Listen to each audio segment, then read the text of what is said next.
only $1.99 right now.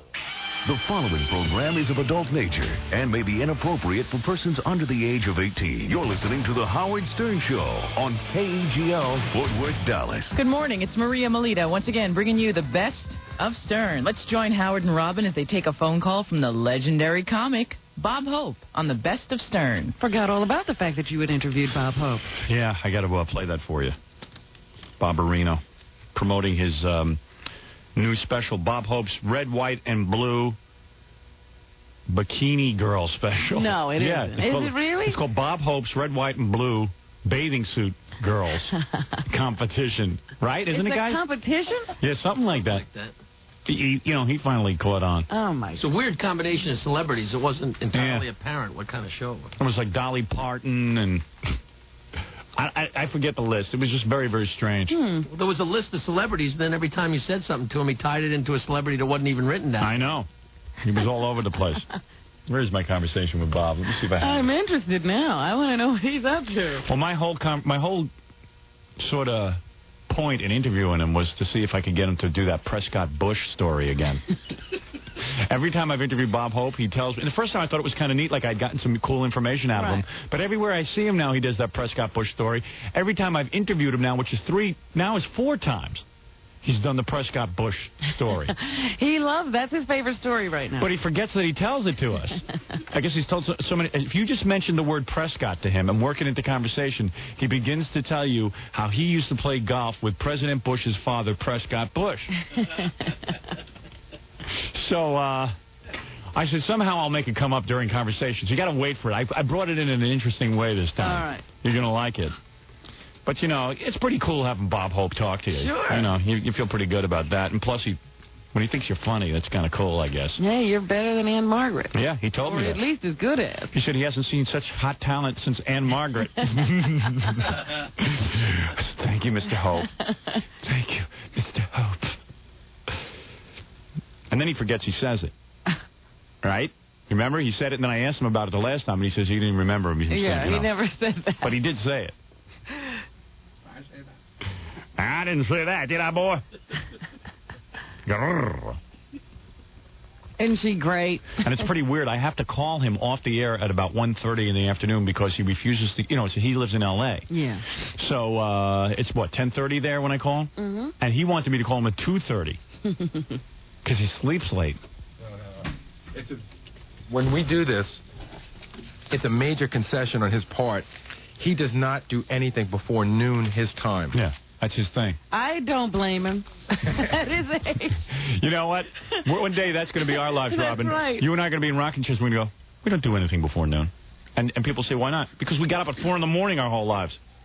But even the guy that works for him, his publicist or his personal manager, something like that, you can't get him till 2 or 3 in the afternoon. Well, what's his problem? Is he old, too? Well, no, they just start work late. Yeah. No, he's I not don't old. know. You sure? Because sometimes those guys have those old managers, too. No, I mean, Bob Hope's got a lot of money and probably says, hey, I'll do whatever I damn well That's please. right. It's not like he's doing this for money. Yeah, he's not doing it for money. He's got $500 million, right? Yeah, something like that. Wouldn't do anything. Yeah. He's got more money than Oprah. Give you an idea of his personal fortune. You know why? Because he bought a lot of real estate. Yeah. Bought up all that land. Why did he know to buy up all that land? Everybody knows to do it. Well, I asked him about that one time, and he said to me that his brother-in-law was really smart and made him invest in real estate. Wait, would you give your brother-in-law some money? My brother-in-law don't know what he's doing. I'm sure that he gave his brother-in-law money and figured if he lost it, he'd just write it off. Right. It was his brother, not his brother-in-law. Well, whatever. That makes any difference. Yeah. You gotta. Thank you, Jackie. Well, it does make a difference. To you, it does. All right. Anyway, let me turn off that microphone. Yeah, really. I don't know. You've been letting him talk an awful lot. I know lately. That is a big mistake because I'm always disappointed in it. All right, here we are. Bob Hope. Hello. Bob. Yes. Mr. Hope. Howdy, Howard. Hey, how you doing? Pretty good. Hey, it's good to talk to you again. Let me just call you Bob. Saturday, May 16th on NBC at 9:30 p.m. Hope. Oh, yeah, that's a good one. Oh, yeah. How you been? Pretty good, Howard. Oh, yeah? Now, you're promoting the Bob Hope's America Red, White, and Beautiful swimsuit edition. Yeah. What is that all about? You gonna have some beautiful girls? Yeah, we got some. It's Armed Forces Day, so we're also plugging the women. See, he's doing a swimsuit edition like we did. You ripped us off. off, Bob. Yeah, well, try and tell him that. He don't know what planet he's on. Before 12 o'clock, okay? The service. Wow. Let me tell you, I see you got, I wouldn't mind plugging a few women in the service. You know what I'm saying? Could you handle it? Now, Mr. Hope, will you? Yeah, I could handle it. Mr. Hope, will you be in a bathing suit for the special? For the bathing suit? Yeah. Oh, that'd cost them too much money, Howard. You won't get into a swim trunk. No. That'd be another tab. Now, on the special with you is Dolly Parton. Now, what two things do you like about her best? Dolly Parton is great. She's doing 2 or 3 things, and we got a little sketch going with ourselves. Is she going to be in a bathing suit? Dolly? Grrr. Yeah, now you're talking. Hey, yeah. Hey, what about that Loretta Swit? Now, did she swallow a piano or what? Isn't that something? Yeah, I'll tell you that.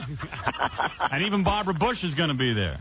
Barbara Bush is right. All right, and you stay away from her. Remember, that's the president's wife. Don't you get And cute. you know Boys to Men? What? Have you had Boys to Men on the show? No. Great. You going to have them, too? The kids scream for them. Hey, is it fun leaning against Dolly Parton when you just lean up against her? That's got to be great. I couldn't do that. Oh, come on. I couldn't do that. I can't believe it. Not on the show. Now, what about... right after. Now, what about... when you were doing all those shows, you worked with all the beautiful women. Yeah. Were you ever sexually attracted to, like, Phyllis Diller or any of the women that you worked with? Phyllis Diller was the balance. Really? No, but we got some gorgeous gals. We got supermodel Elle McPherson. Have you seen her? Oh, yeah, I like her. Wait a second. Wait a minute. Wait, I want to say something about Elle McPherson. You ready? That's it. And we got the swimsuit edition and the comedian Rita Rudner. Oh, Rita, she's okay. She's excellent. She's all right. Hey, do you, what about, speaking of comedians, what about this Roseanne Barr? Now, she's married to this guy, Tom Arnold. What do you think? What do you think of that Tom Arnold? To me, he's just a flunky. What does she do? You know, that Roseanne Barr? Yeah. Yeah, you know what I mean. Hey, let me see. He didn't even know who that was. Yeah, where's Bob? I don't know, is he on man. this planet? I don't know, man. Who Roseanne is? Is he still in the biz? If she ain't on the special, he ain't plugging her. He don't know him. He knows Boys to Men. He doesn't know Roseanne. Yeah. Now, how about that Boys to Men, huh? Hey, they're great, boy. The kids really scream for them. He's all right. He's all right. Sometimes he knows what I'm talking about. Sometimes he doesn't. I know to drop it if he doesn't know what I'm talking about. I can't believe he doesn't know Roseanne. It's interesting to find out who he's, like, aware of. He's such a big star that, like, you wonder, is he aware of anything? You know what I mean? Tell me something, Mr. Hope. You coming on my show has done so much for my career. You know, this has given me credibility. Do you understand? Sure. In other words, when you're on, and all of a sudden people look at me differently. You know what I'm saying? They give me some kind of respect. You know what I'm saying? You do pretty good, Howard. You know, I was on with you when I was back there in Philadelphia. Yeah. And I went from your place back to the hotel, and 10 people said, I just heard you on the Howard Stern.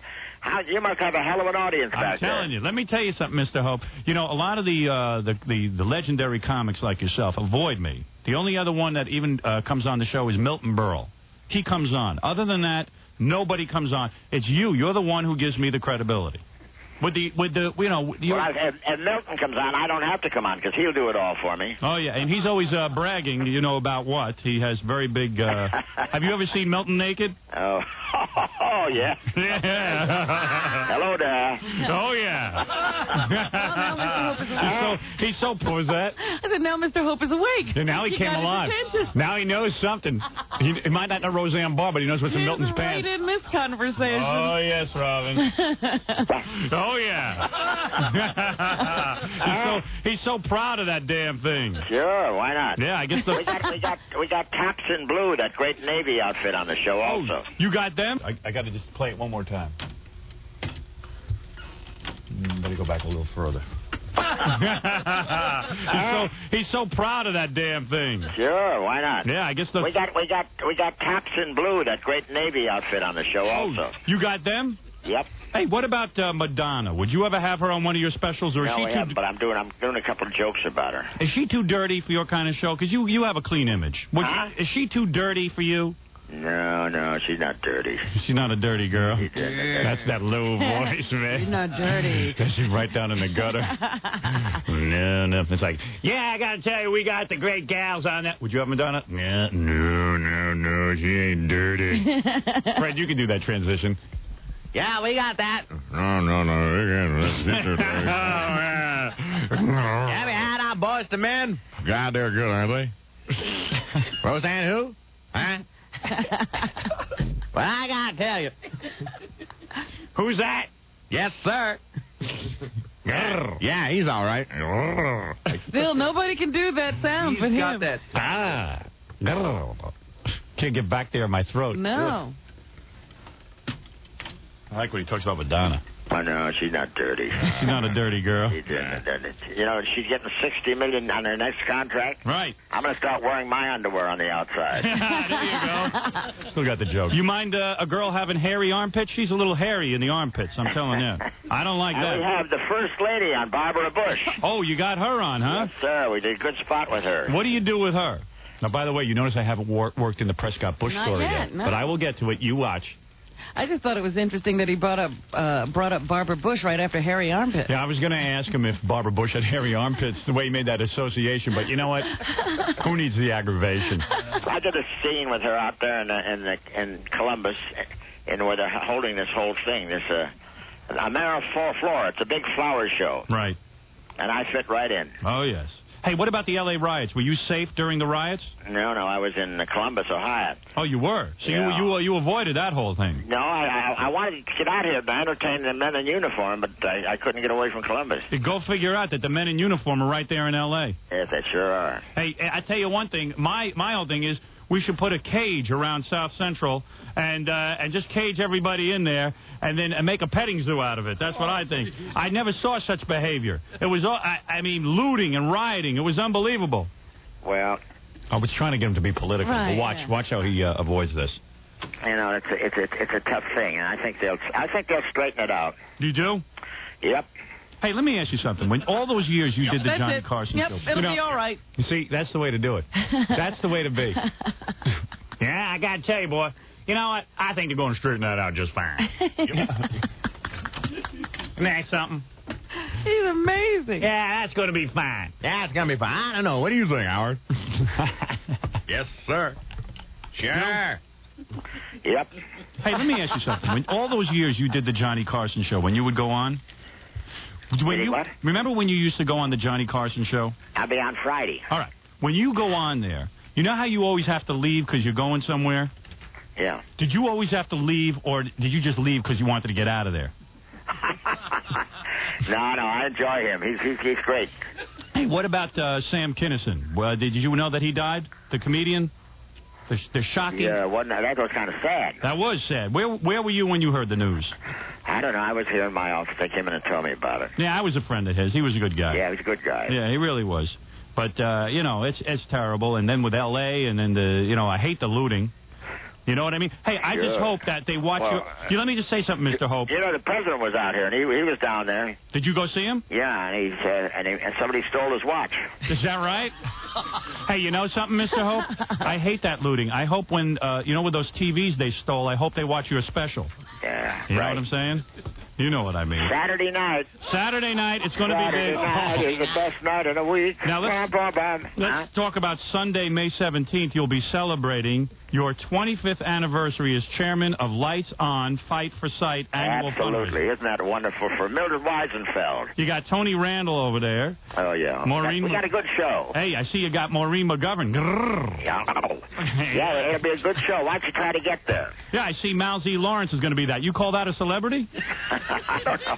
You don't know that They guy. got a big show going. And I'll be there. and Dougie Fairbanks Jr., if you know what I'm saying. Fairbanks Jr. That's right. And I don't know. Was on my first television show 50 years ago. Wow. Is that right? Hey, Yep. you've been thinking about me a lot. You going to leave me anything in your will, Mr. Yeah, Hope? I think so, Howard. Really? You're considering it? Yes, sir. How about remembering me? Seriously. Remembering what? Remember me in your will.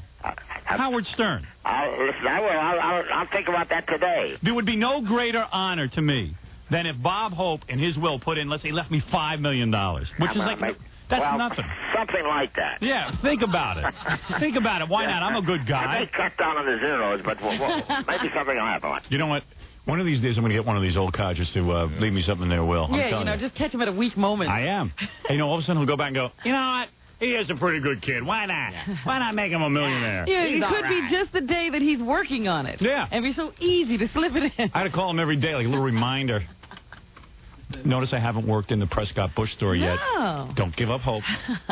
Even if my name was just mentioned, an honorary mention, I would really appreciate it. You know what I'm saying? Yes, sir. Hey, by the way, my middle name is Prescott. Howard Prescott Stern. Prescott? Yes. Come on. Yeah, Prescott. Do you know that that's George Bush's father's name, Prescott Bush? And I know you played golf. I played golf with him and Eisenhower. I knew it. The first time I played with Eisenhower was Prescott Bush. Well, that's my name, Prescott. He was a senator in Connecticut. I know it, and I know you were friends with him. There you are. Yeah, well, what can I tell you? There you are. Well, listen, mister, I told you I'd get it in. Oh, he's amazing. Yeah. She loves to tell me that Prescott Bush story. Just when you thought I wasn't going to work it in. Prescott. Boing. The light went off. Like, nah, slowly I turned. Prescott. Let me tell you something, boy. Hey, I got to tell you, boy, Prescott Bush, that was the president's father.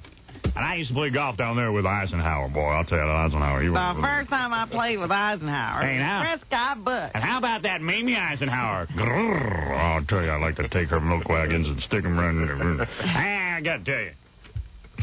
Got all excited.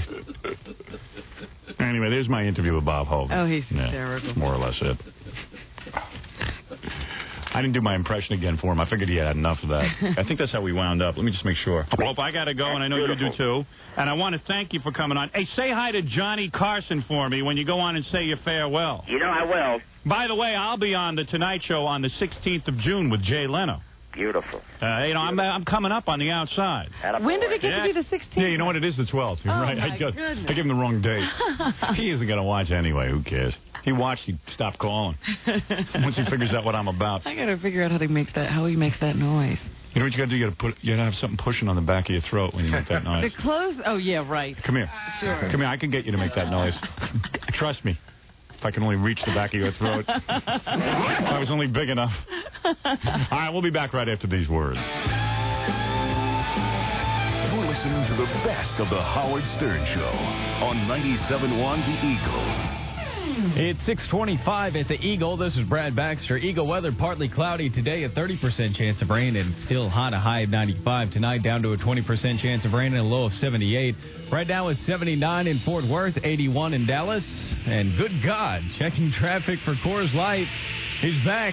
Here's Rob Stevens. I finally made it. Well, we got a problem in Plano this morning. Maybe if you're on your way to breakfast, let's hope not. It's going to be westbound on 14th Street at Shiloh. 18-wheeler carrying cow intestines overturned there, spilled them all over the roadway. So they've got the fire department out there trying to wash that down right now. Only the left lane getting through. That's causing brief delays. And the freeways are looking good, though, in Dallas and in Fort Worth. We're just now starting to fill in. That's airport traffic. I'm Rob Stevens on 97.1 The Eagle. This Eagle traffic report brought to you by Coors Light. Pick up the new Coors Light Sun Cans at participating retailers and beat the summer heat with a can that changes colors in the sun. Don't miss the Eagles' second annual Rockin' Wheels Car and Truck Show. Sunday, July 17th in the parking lot of Texas Stadium. Admission is free. Gates open 11 till 5. Check out the manufacturers Midway, featuring Automobile Custom Audio, Grand Prairie Auto Tint and Security, the Texas Don't Wreck Your Life campaign, Lenders Clearinghouse and Southern Energy of Texas Manufactured Home, Blue Corner Boxing Club, Dallas Community College, and Four-Wheel Parts Wholesalers. Hawk Electronics will host the Crank It Up competition. At 4 p.m., see the Obsession Bikini Contest in the Stadium Corral. Concessions, games, prizes, exhibitions, and the Eagle Rock Jock. It's the Eagles Rockin' Wheels Car and Truck Show. Sunday, July 17th, 11 till 5. Sponsored by Western Auto Stores and Telephone Warehouse. An exclusive presentation of 97.1 The Eagle. Dim the house lights. Settle back in your seat and feast your eyes on the newest sensations of the silver screen. It's the July pay-per-view premiere of The Women of the Men's Club. The Women of the Men's Club is like no video you've ever seen. Erotic, exotic, hypnotic. And throughout the month of July, this stunning new production will air nightly at 9:30 and 11 p.m. on Dallas area pay-per-view. Each video vignette captures the creme de la creme of our 400 gorgeous entertainers, doing what they do best while the cameras roll. Best of all, you can see many of our sensational stars again in person, live on one of our 4 stages whenever you visit the Men's Club. The Women of the Men's Club, on pay-per-view, nightly at 9:30 and 11 o'clock throughout July. Don't miss it. Don't miss it. I don't know, Doc. Every time it rains, I get really nervous in the car.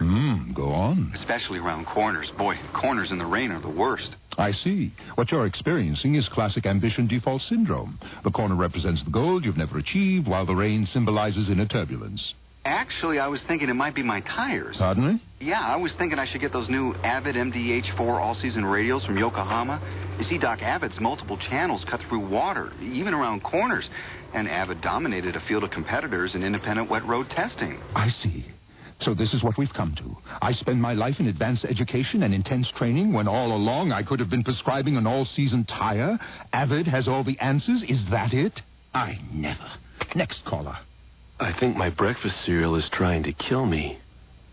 Have you tried the new Avid MDH4? The Avid MDH4 from Yokohama. High performance has a new definition. Now available at 4-day tire stores. Check your yellow pages. So you think you're going to do good in this big, incredible universe Crank It Up contest? Oh, man, it's going to be on! Huh? It's going to be on, man! Are you speaking English? Say, why don't you, drive away so I can tell everyone about this big Crank It Up contest? Okay, here's the deal. This huge Crank It Up contest is Sunday, July 17th, noon through 7 o'clock at the Incredible Universe in Arlington. To win some big prizes, just pre-register at the Dallas or Arlington store. It's first come, first served. And for those of you who just want to hang out, there's going to be loads of cool stuff to check out. Like tons of factory show cars, live bands including the Nixons, a one-on-one pavement-pounding loudest car stereo duel, and you can even sign up to win a 1994 GMC Sonoma pickup truck from Buzz Post. So come check out all the free Crank It Up stuff this coming Sunday at the Incredible Universe in Arlington, I-20 at Matlock. Quiet. You're heavy, you know. Shut up. She just came into the bedroom. Yeah. She's wearing a bath towel. Yeah. Now she's bending over the TV. Oh, man. Come on, let me up there. You should see what she has on now. What? Comedy Central, the only all-comedy cable channel. Really? Are you kidding me? No, and it's one of those new shows they're premiering in July. Yes. Oh, I don't believe it. What? She just moved right in front of the TV. I can't see anything. Oh, man. Now she's taking off her towel and blocking the whole set. Oh, we should have went to Susie's house. Yeah. What the hell is going on here? Watch Comedy Central's new fall season in July with new shows every weekend. It's just the surprising original comedy you've been looking for. What do you see?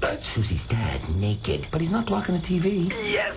Comedy Central, what the hell is going on here? Every Friday night in July, Comedy Central premieres a new episode of Jocks, an original news show that takes an unexpected look at and makes a lot of fun of the entire world of sports.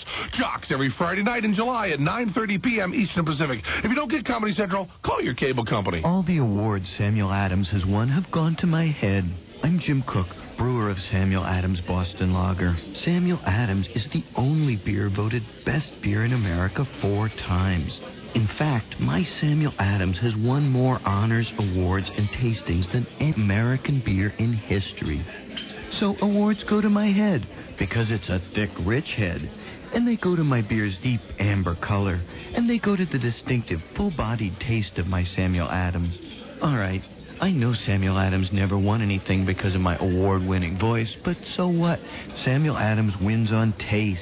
A taste that comes from a 120-year-old family recipe and a time-consuming 4-vessel all-malt brewing process that has reestablished the American brewing art of a century ago. I like the awards for brewing Samuel Adams, but there's something I like even more. The rewards of drinking Samuel Adams, the best beer in America. It's 6:31 at 97.1 The Eagle. Back with the hero of the black, gay, and lesbian community, Howard Stern. And we're back with the best of Stern. Well, there's a talk show host in L.A. who has a show on public access TV, and he likes to trash Howard. And Howard likes to put him in his place. Let's hear about it on the best of Stern. All right, now on our phone is Wally George. The last time we talked to him. Got into a screaming match. Yeah. But from what I read in the Inquirer, Wally shouldn't be screaming at me. Now, let's see if Wally can handle himself civilly and stop all the shenanigans and charades. Wally has a TV show in California. Most people don't get to see it because it's sort of like I think Wally pays for the airtime himself. Is that right, Wally? Howard, let's not scream at each other here. Now, first of all, let's get this one thing straight. I'm not a local talk show host. Well, you are. I am syndicated in 168 cities. Wally. Channel America television satellite. Tell everyone what Channel America is, for real. Be honest for once. I get mail from everywhere in the country. I am seen internationally. All right, we're not here to argue whether or not you are actually known, okay? I am on 168 stations, Howard. And I am sure that Gary Delabate, my producer, makes more money than you. Oh, I don't think so. Well, let's be honest and say that you're not a high-paid television personality. Well, you don't know that. I am. I happen to own half of my show, and I get half of the local and national revenue that comes into my program. So I'm doing very well. What national sponsor do you have? I have all kinds of sponsors that are handled by Channel America. What national sponsor do you have? I have Name no one. idea what the national sponsor are. Name one. They sell the accounts and they send me half the money. Half of nothing is nothing. No offense. I mean, you got to recognize your place in show business. It's not a great show business, Howard, is one of the best-known talk show hosts in America. Okay. People know Montel Williams better. They do. Wally George is not a household name. Well, I'm on 168 stations, Howard. That's all I can tell you. Well, 168 stations, none of them come into this area. Well, I'm in Buffalo, New York. Well, we're not real close to that. And Buffalo, by the way, is not a big market. Well, okay, so we're in a whole bunch of smaller markets. What time are you on in Buffalo? We're on every day at around, let's see, it's various times in various cities. I love him because every time he starts to talk, he goes, and I hate to tell you what I think that means. Yeah. On Friday nights, we're on at 12:30 New York time. All right, 12:30 at night. Where? And in Buffalo. He calls I don't think that's what he means. Yes, that's what he means, 12:30. 12:30 in Buffalo. Oh, 12:30 at night in Buffalo. Okay, 12:30 at night. And what channel would that be on? Do you know the number? Is it past 60-something? I think it's 58. 58. And you know that most anyone with cable probably doesn't get channel 58. Well, what are we talking about this for? That's not the point. Now, let me say this. Finally, the truth comes out in the Inquirer. You believe, Howard, the National Enquirer? It says here in the paper that your daughter, Rebecca De Mornay, who by the way, the only reason that I am so hostile to you is you were the one on the air talking about how I was immoral. And yet I read the Inquirer this week, and here it is, fact in the Inquirer. It says here, my father, Wally George, right-wing host. By the way, you are not right-wing at all. I consider you left-wing. I'm very conservative. Conservative maybe politically, but certainly your private life is that of a swinger. It's all over the place. You are a swinging guy. That's why I'm talking to you, because I want to clear this up once and for all. It says here that you are a bigamist, according to your daughter, who was married to her mother and two other women at the same time. All right. The beautiful star of The Hand That Rocks the Cradle, your daughter, does not even have a relationship with you. All right, now, may I answer that? Yeah, but Mr. Family Man will answer that. All right, now, because I want to clear my name up. Number one, Howard, the National Enquirer called me about that. Yes. And I told them, I called the people back in Florida. I told them that my attorneys have the divorce papers. Now, see, here's how raunchy those people are. You should know what those garbage papers do. Here's what they did. What happened is my ex-wife, Rebecca's mother, wanted to get a divorce very badly. Okay. When she got that divorce, I was lying in the hospital. I had a nervous breakdown. One could see why. I was lying in the hospital, and she said, look, I want a divorce. I want to get an annulment. Sign these papers. I signed papers in a hospital bed, and that was it. That was 32 years ago, all right? So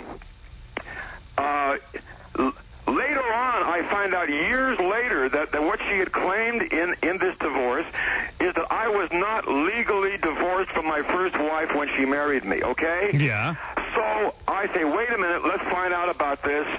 I contact my mother, who helped me get through this first divorce with her attorneys. They with my help, filed for divorce in the state of Texas. That's why the Inquirer and other reporters tried to find divorce papers in the Los Angeles Court Hall of Records. There were no papers there because I was divorced in the state of Texas. We got those papers from the state of Texas. They're in my lawyer's office. I called Miami and said, now, wait a minute. I will show you the divorce papers from Lillian Kaminga, my first wife. Now, listen to me carefully. I've allowed you to talk. Now I will show you a man whose life is confused. Do you hear all of these marriages? Yeah, how many times have you been married? Oh, wait, married 5 times. 5 times. 5 times. 5 times. Well, you are a family man. And yet you call me immoral. No. 5 women's lives have been ruined. And they so desperate to get divorces from you. They can't wait for you to get out of the hospital. You're banging women all over the country here. Will you admit that you are a swinger? Just a moment, Howard. Yes, and now your daughter says in the paper, I want nothing to do with my father. All right, now here's another. I am filing a libel suit against my daughter for $5 million. Well, how could she be libeling you? Because she has been slandering me all over the town for the past 3 years, and I'm not going to take it anymore. Let me tell you the truth. You are going to sue your own daughter. You will sue. That'll cement their relationship. I haven't told anybody else this yet, and I want to tell you because I want to get this out. All right, go ahead. I have been trying to cover for my daughter for several years now. Okay. Now, this is the God's gospel truth. All right. When Rebecca De Mornay came back from London, England, where she was living for several years, yes, she came to my home and she said, Dad, I want to get into showbiz. I want to be an actress. I tried to talk her out of it because I know what the hell business is. I've been struggling for 35 years in this business. So we've seen. You know what it's like, Howard. Yes. So I told her, you don't want to get into this kind of mess. She convinced me she did. And so what I did, God as my witness, may he strike me down. I said, Rebecca, okay, I love you. Let me help you. I put her into acting class, Lee Strasberg Acting School. You paid for it? Los Angeles. And you paid for it? I paid for it. I let her stay with me in my place, and then I rented her an apartment in West Hollywood. So why did your daughter turn on you if you did all of this? Here's what I want to explain to you. Yes. I put her in school. I rented her an apartment. I paid for her groceries. I gave her spending money. I gave her all the moral support I could possibly do. She finally lucked out. She never had done a film in her life. She read for Risky Business. Right. She got the part. Amazing. She got the part. Never had a picture in her life. Right. I called her every single day for 6 months when she was filming Risky Business in Chicago. Sent her little encouraging letters 3 or 4 times per week. Yes. Called her every night. She was crying to me the first week. She was so nervous and upset. She thought she was going to get kicked off the movie. Right. I said, hang in there, baby. You're going to do fine. Right. For the whole 6 months, it was great. She finally did the film, and we all know she did a fine job. Yes. At the end of the movie, and I have, Howard, letters here that I have given to Entertainment Tonight, which they're going to show on the air. I have 25 letters from Rebecca saying, thank you, Daddy, for being such a wonderful father. I love you with all my heart. I'll never be able to pay you back for what you have done for me. I love you. Card after card, letter after letter after letter in her handwriting. She is a big star now in Risky Business. She's hanging around with people like Harry Dean Stanton and Jack Nicholson and Robert De Niro, and they tell her, your father is a right-wing redneck. He's been bashing Hollywood for years on the air. You don't need him. He's going to be a bad influence on your career. So you feel that the Hollywood establishment, meaning Robert De Niro, Jack Nicholson, have turned your own daughter against you? Is that your claim? Stanton, Ed Begley Jr. turned her Ed Begley Jr.? Ed Begley Jr.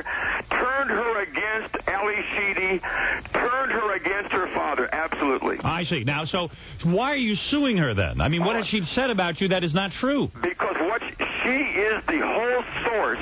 She's been peddling this, I found out through my contacts. She's been peddling this bigamy story to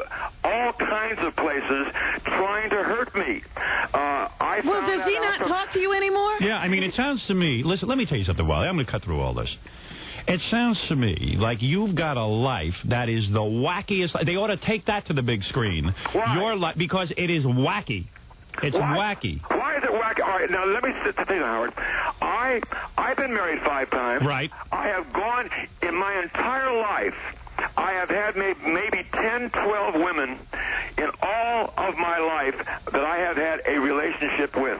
What about the stories that your wife tries to leave you, but you won't let her? Where'd you hear that? I read that in one of the reports. I got a file. Did we get some police files? I got police files on you. People started sending me stuff after you came on the air. I mean, I got things. I mean, it's wild Didn't you stuff. report her kidnapped or something once? You want me to read you the file I got? I'll read you everything that I got on you. I mean, I don't even know if it's true or not. I'm not saying it's true. None of these things. I tried to let her, and I wouldn't let her? Yeah, and then you had to chase her. She went to England. You had to go get her back. Is any of that true? No. What happened, Howard? Yeah. I am happily married to Janice. Yes. Now, how old is she? She's 25. And how many other kids do you have? Right. I have 4 children altogether. Right. Okay, with how many different women? with 4 different What a women. life. Wally, look, Wally, God bless you. You know let me tell you something, Wally. Let me explain something. And now to sue your daughter. I mean, that's unbelievable. She has been trying. She has libeled and slandered me by. She's the source of this bigamy thing. But do you know why you're a hard guy to believe? Let me tell you something. 2 weeks ago, I had a conversation with you, or whatever it was, a month ago. Yes. And you told me you're on speaking terms with Rebecca. You're having a great relationship with Rebecca. And now you tell me you haven't been talking to her. I was trying to make excuses for her. Right. That's why. I see. I've been lying for Rebecca. Now, let me tell you one thing else. She's embarrassed by you. You've had all these different children with different wives. She's embarrassed. No, listen. That's what's going on.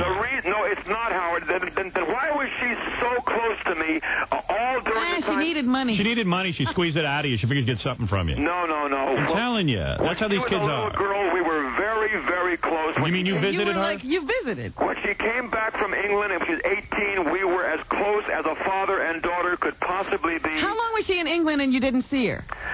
She was in England for about 5-6 years. Yeah, all right, but Wally couldn't get. I'll give him that. These are very formative years. Well, that's true, but Wally couldn't get to England. That's not the point. But the point is that Wally, you can't start a relationship with someone at 18. She didn't fleece you, but she got some money out of you. That's all. No, she got love and encouragement. I'm sure you loved and encouraged her. And right. she was. But she doesn't feel it for you. She doesn't feel a relationship for you. Well, she certainly let me think she did. I have 25 letters from her that she wrote over the past 13 years telling me what a wonderful father I have been to her. Mm-hmm. And I can show you the letters. But Wally, she's an actress. What's the date on the last one? Yeah. I mean, Wally, she's an actress. She's acting to get, she had to... What's the date on the last letter? The date of the last letter is 1989. Well, really? Well, that's interesting. She was having a little lull in her career. So what do you think it is? In other words, deep in her heart, she loves you. I think she does. But to her Hollywood friend, she wants to appear like she has nothing to do with you. That's what I think. But why would she plant these? You could just not call. Why would she plant these stories? Because she wants to hurt my career. Do you know what she said to me once? She called me once, or rather, I got the message through her friend Harry Dean Stanton, and he said to me, Wally, if you want to get back on good terms with your daughter, what you have to do is give up your show. Oh, my. And I said, come on, Harry. Yeah. I never said that to her when she did the nude scenes in Risky Business. Right. People gave me holy hell about that, Howard, and other films that she's made with the nudity, and I made excuses for her. I said, this is her business, and she has to do this. She's an actress. So I called Rebecca, and she said, Dad, people are always on my back. The reporters are on my back saying you're a right-wing redneck, this kind of thing, and it's embarrassing to me. And I said, all you have to do, Rebecca, is say, look, that's his gig. I don't believe anything he says, but he's my father, and I love him, period. Right, that would be the end of it. But she puts me down. Well, listen. She wants me to give up my program to prove that I'm a good father to her. What is this? Okay, I've been lying for the past 4 years. Do you know that my loving daughter, when my mother, and this hurts me now even when I'm saying I'm being honest as I can be to you, Howard. Yes. When my mother 3.5 years ago, was lying on her deathbed, dying. Rebecca's grandmother, who loved her and was proud of her, called me and said, I want to see Rebecca.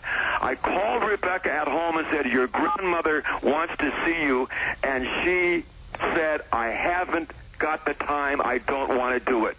And I said, your grandmother is dying. And she said, I'm sorry, Dad, and that was the end of it. I had to go back to my mother. Let me tell you what's in her head. Let me tell you what's in her head. She probably feels you really want to have something to do with her now because she's a big star. That deep-seated hostility from broken families like yours, that she's saying, you know what, he didn't really want to know me when I was young. This is her perception. Whether or not it's true or not, I don't know. But she has these feelings. Plus, and now, you don't know what she was told by her mother. And now she's independently wealthy. And she's saying, you know what? I don't want to see this grandmother. This grandmother wasn't there for me when I was young. I don't care if she's dying or whatever. She just wants to have some celebrity show up at her door. This is what's going through her head. Let me just tell you. But it's her grandma. Howard. It's not her grandmother. She hardly ever saw her grandmother. Howard, do you want to know something? Grandmother means in name only. If you don't know the woman, it's just going to visit a stranger saying, hi, Grandma, who are you? If a stranger calls you who happens to just be a fan... Wally, let me tell you something. What you have got to realize is this is hardly a daughter. You hardly had time with her. When she was an adult already, you had a relationship with her a little bit. So, when she really doesn't need... She doesn't really need to go... How old were you when you divorced? How old was she when you divorced her mother? Well, the point is... Her mother divorced me so she could marry Richard de Mornay and get his money. You see, I found out... Listen. Rebecca's mother was seeing this guy de Mornay behind my back while she was still married to me. Right. You were having a nervous breakdown. Yeah, I know, and that was... Why were you so nervous? The reason why I had the nervous breakdown is I found out through mutual friends that she was seeing de Mornay behind my back.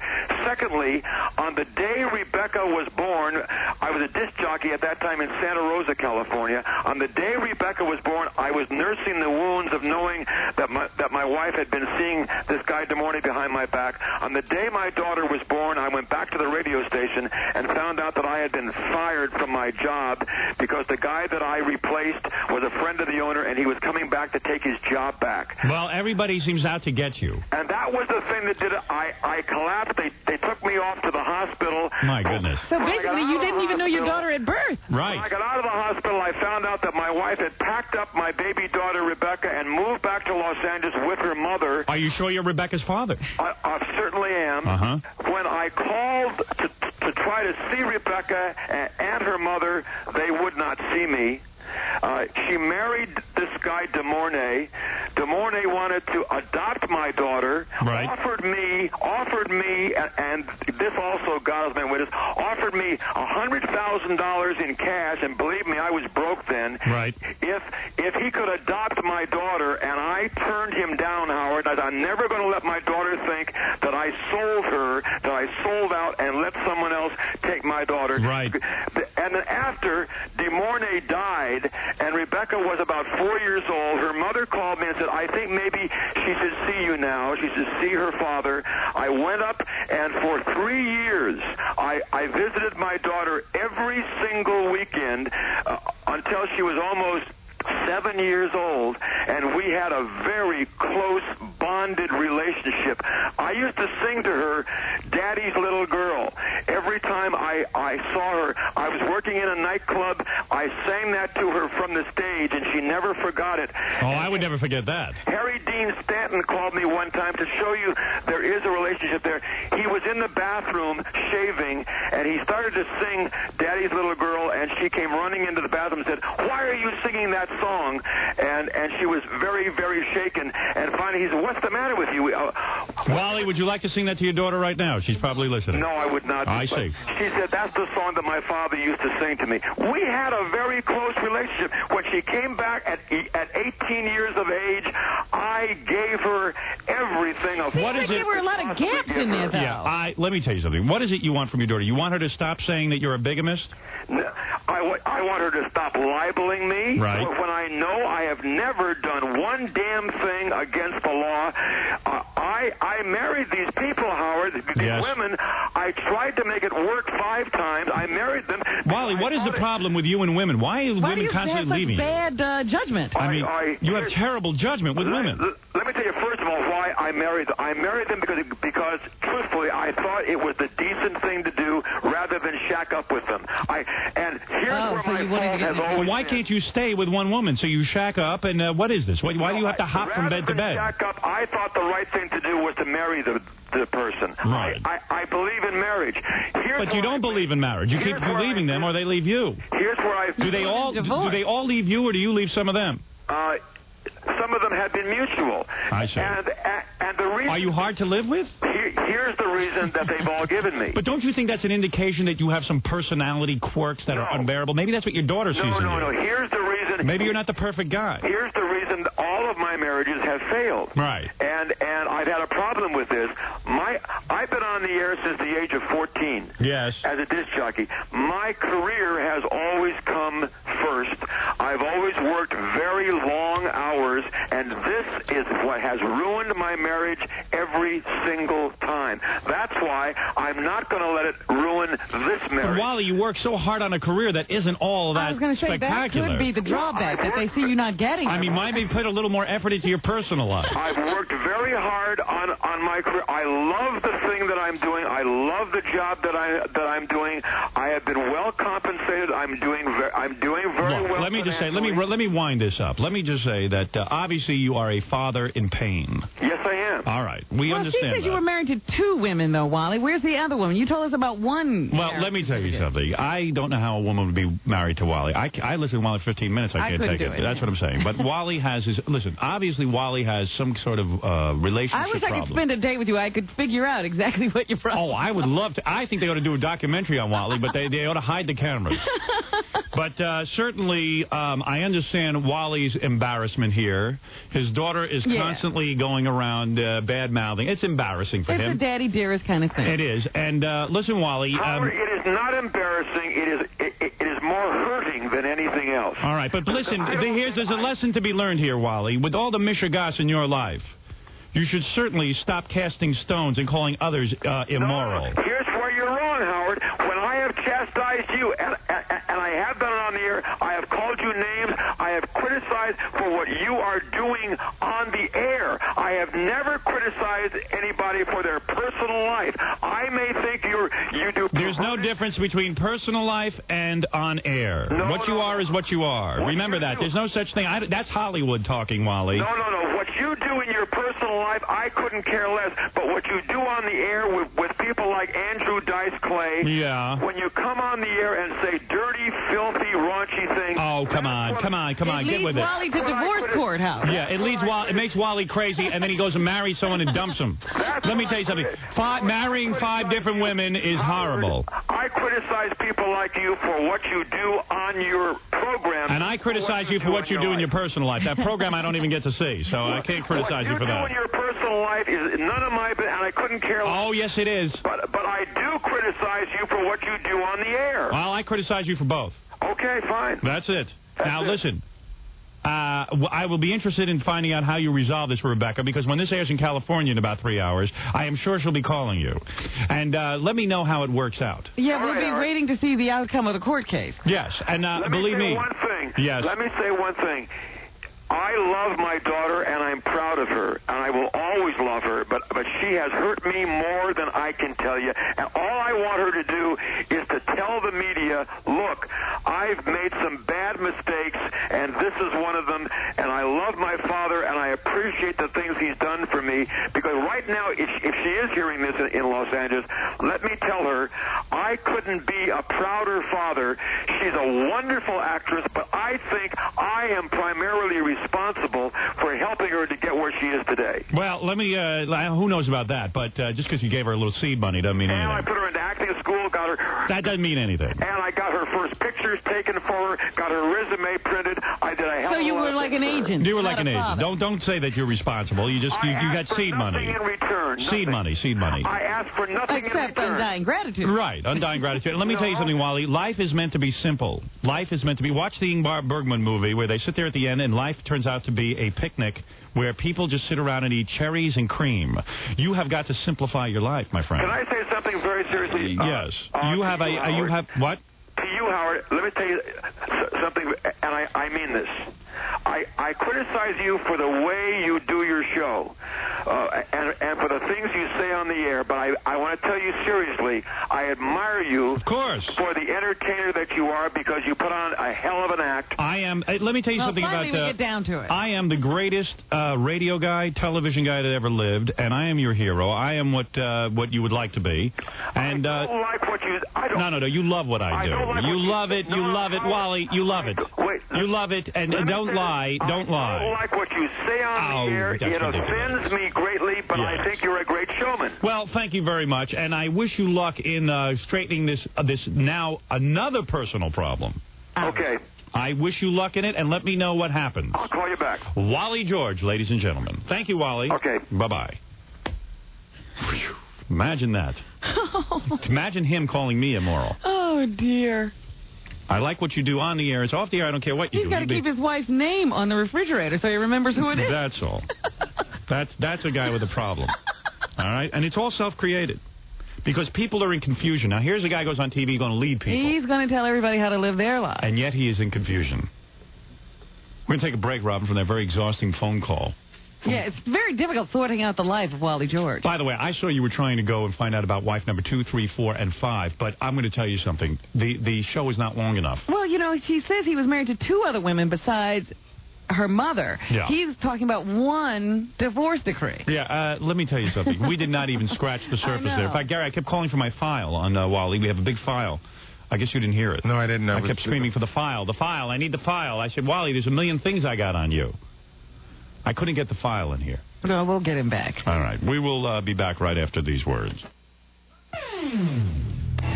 It's 6:58 at the Eagle. This is Brad Baxter. Eagle weather, partly cloudy today. A 30% chance we'll see some thunderstorms and hot to high of 95. Partly cloudy tonight. A 20% chance of rain. And a low of 78. Right now it's 81 in to Arlington on the eastbound side of I-30 Deal Turnpike, right there at East Chase Parkway in front of the IHOP restaurant. Left lane taken away, just police on the scene. You're back up at this point only back beyond Cook's Lane, but stretching back toward East Loop 820. And over toward Lake Worth, we got a problem southbound Jacksboro Highway 199 there, just before the Lake Worth Bridge. Everything off to the right shoulder, about a quarter-mile delay. And in Dallas, a disabled vehicle, westbound 635 LBJ Freeway at Webb Chapel, taking away the left center lane with a backup back toward Mars. That's airport traffic. I'm Rob Stevens on 97.1 The Eagle. Would you compare new car prices for $1,000? Sure you would. Bob Thomas Ford will meet or beat any legitimate new Ford deal or pay you $1,000. Bob Thomas Ford in McKinney. 97.1 The Eagle celebrates the 2nd anniversary bash for J.J. Sticks. Hey everyone, it's me, Cindy Scullin. This Saturday night, why don't you come out for a wild time at 4814 Greenville Avenue at University at J.J. Sticks' 2nd anniversary party. There's going to be live rock from Kenny K and Storm Warning, no cover till 9, and of course we'll broadcast live from 7 to 12 and pack the van full of freebies like Helmet and Rollins tickets, Meatloaf tickets, Soundgarden tickets, STP, King's X Offspring, and Kiss My Ass tribute CDs. We have these new Hot Eagle koozies to give away. And I'll enter you into the Eagles Woodstock 94 Summer of Glove contest to win trips to Woodstock, Harley-Davidson, Metallica concert tickets, and CD box sets. That's all this Saturday from JJ Sticks. It's their 2nd anniversary bash with 97.1 The Eagle. You're on the road right now going to work, or perhaps still out on your way home after a long night. The one thing you need to remember is that if you are injured in an accident that is not your fault, you need to call an attorney, and that attorney should be Brian Loncar. Call 1-800-285-HURT, H-U-R-T. Let the law firm of Loncar and Associates help you stand up for your rights. It doesn't matter if you don't have health insurance and you don't have a doctor. It doesn't even matter if you don't have a car anymore because some moron just demolished it. Loncar and Associates will handle your case, assist you with your doctor appointments, and bring the law office to you. Home, work, and hospital visits by Loncar and Associates are routine. They do it every day. Doesn't matter where you are, McKinney, Fort Worth, Dallas, it doesn't make a difference. If you can hear me right now, Loncar and Associates will assist you and get you the answers that you need. Questions like, who's going to pay for the doctor bills and the medical bills? Who will repair my car? How are you going to get to work while your car is being repaired? Don't you need temporary transportation? And what about the wages you're going to lose from missing work? You want answers to these questions, you call 1-800-285-HURT. Don't take the runaround from big insurance companies. Longcar & Associates knows how to handle you. Longcar & Associates is large enough to handle the most complicated injury case, but small enough to make house calls and care about each individual client. Remember the name Longcar & Associates now. 1-800-285-HURT. All attorneys fully licensed for the practice of law by the state of Texas. Not certified by the Board of Legal Specialization. Telephone Warehouse has brand new digital pagers on sale for only $19.95. Yeah, you heard right. Telephone Warehouse has brand new, not used, brand new digital pagers in stock for only $19.95. And these are great pagers. A brand new digital pager for only $19.95. You can't buy a new digital pager for less. But there is a catch. This offer positively ends when these pagers are gone. And we've only got a few hundred left, so you've got to hurry. Telephone Warehouse requires no credit check and gives pager coverage from Ennis to the Oklahoma border. You won't find a new digital pager for a lower price anywhere, but you've got to hurry. A brand new digital pager for only $19.95 plus programming and 1 year's advanced service. The best place in the world to buy your new digital pager is Telephone Warehouse. Quiet. You're heavy, you know. Shut up. She just came into the bedroom. Yeah. She's wearing a bath towel. Yeah. Now she's bending over the TV. Oh, man. Come on, let me up there. You should see what she has on now. What? Comedy Central, the only all-comedy cable channel. Really? Are you kidding me? No, and it's one of those new shows they're premiering in July. Yes. Oh, I don't believe it. What? She just moved right in front of the TV. I can't see anything. Oh, man. Now she's taking off her towel and blocking the whole set. Oh, we should have went to Susie's house. Yeah. What the hell is going on here? Watch Comedy Central's new fall season in July with new shows every weekend. It's just the surprising original comedy you've been looking for. What do you see? Susie's dad naked, but he's not blocking the TV. Yes. Comedy Central, what the hell is going on here? Every Friday night in July, Comedy Central premieres a new episode of Jocks, an original news show that takes an unexpected look at and makes a lot of fun of the entire world of sports. Jocks every Friday night in July at 9:30 p.m. Eastern Pacific. If you don't get Comedy Central, call your cable company. You're listening to The Howard Stern Show on KEGL, Fort Worth, Dallas. I saw a great movie last night. Oh, yeah? That new action movie? I hate those movies. They're all the same. Good-looking good guy, bad-looking bad guy. They blow up some buildings and it's over. I mean, what else is new? Well, I know you'd like it if they discussed the architectural design of the buildings before they blew them up. But some of us find those movies pretty stimulating. Charlie, let me get an Amstel Light, please. Yeah, I have an Amstel Light, too. Stimulating, yeah, with stirring dialogue like, move and I'll shoot your head off. Oh, please. Funny how two people can look at the same thing differently. Those movies keep me on the edge of my seat. Those movies keep me out of the movie theater. To some people, Amstel Light is a great-tasting imported beer. To others, it's a great-tasting light beer. I tell you, I can't get enough of those action movies. Well, don't worry, because if there's one called Explosion Man, there'll be an Explosion Man, too. Revenge of Explosion Man, grandson of Explosion Man. Oh, I was a teenage Explosion Man. Great-tasting light beer or great-tasting imported beer? Either way, you're talking about Amstel Light. Amstel Light, imported by Van Munching & Company, New York, New York. So you think you're going to do good in this big, incredible universe Crank It Up contest? Huh? Are you speaking English?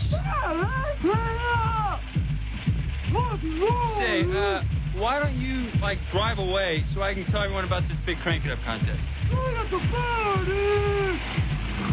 Okay, here's the deal. This huge Crank It Up contest is Sunday, July 17th, noon through 7 o'clock at the Incredible Universe in Arlington. To win some big prizes, just pre-register at the Dallas or Arlington store. First come, first serve. And for those of you who just want to hang out, there's going to be loads of cool stuff to check out, like tons of factory show cars, live bands including the Nixons, a one-on-one pavement-pounding loudest car stereo duel, and you can even sign up to win a 1994 GMC Sonoma pickup truck from Buzz Post. So come check out all the free Crank It Up stuff this coming Sunday at the Incredible Universe in Arlington. I-20 at Matlock. It's 7:06 at 97.1 The Eagle. We're back with the Howard Stern Show. And we're back with the Best of Stern. Once again, we have classic Best of Stern. Well, here he is. You've heard from him before. It's that visitor from the Far East. Yes, it can only be one person. It is Sterac, the improbable on classic Best of Stern. Want to do Sterac? Oh, yes. Why don't we? Are we set for that? Yep. You're set? I'm set. You set? All right, let me set it up. All right. What is happening now is we've switched our set in here to the Johnny Carson set. Yes. Robin is sitting on a couch. There's a desk. I have a suit on. Fred, you got all your sound effects ready? All right. All right. Very good. Best Ed McMahon suit. All right. Robin's Ed McMahon. I'm Johnny. You've got a turban and a cape. Robin is holding envelopes. I'm going to walk through a little door. You guys know how it works. I'm going to walk through the door and trip. But not yet, Fred. Sorry. All right. Here we go. All right. Oh, no. And now, from a small, crowded, loud, sweaty, tense, and confused low-life gathering, the radio room at the 87 Emmys, comes a man who makes Arsenio Hall look like Eddie Murphy. A man who wants to give Robin Quivers a breast reduction with his hands tied behind his back. A man who has the business wisdom of Chuck Berry, is groomed like Robert Bork, and is hung like a... what? A wart scab? What is that? That's the thing on my nose. That it used to be on my nose. Now they're all gone. A wart scab. Hey, how do I look with my scabs all gone? Very nice. Doesn't my nose look smaller? Yes, you look normal. Yeah, go ahead. A man with the sexual magnetism of Gilbert Gottfried and who makes Diana Ross seem sincere. And I really mean it. Thank you. Man who Danny Sugarman calls a lowlife. In general, an annoying bastard. He's senile. Right, come on. Stupid. He's slovenly and he stinks. Why are you yelling? Because I don't know when this is going to end. I know. God. Poor woman's strangling herself. He's Sterac, the improbable. Simsalabim. Hello. I mean, what the hell? I was doing Chinese. Why, thank you. Thank you. Whoops. There we go, a great one. Are you okay? May your radio station's advertising department assume that you can uniquely promote 33 different car dealers. Simsalabim. Welcome, oh great one. How have you been? I am fine. How are you? You hold in your hand what? I hold in my hand 10 envelopes. 10. And these envelopes are the questions. You will give us the answers, however, before you read the questions, because you are the great one. May the scab football players dress you up like Mark Gastineau and walk you across the picket line. The first envelope. The first envelope. Pa Cartwright, an infected, rotting leg, and Boy Gary's teeth. Pa Cartwright, an infected, rotting leg, and Boy Gary's teeth. I wonder what this could be. Pa Cartwright, remember, an infected, rotting leg. What's Lorne Green, Gangrene, and Bright Green? Simsalabim. Very cute. Very cute. May you be stranded on a desert island with a very hungry 1,200-pound man. May your stocks all go down even though your wife won't. Oh. Walk the straight and narrow. Is that the answer? Walk the straight and narrow? Walk the straight. You're not blowing into the envelope. Yes, I am. Oh, there you go. Walk the straight and narrow. What do Howard Stern's crabs have to do when he's aroused? Oh.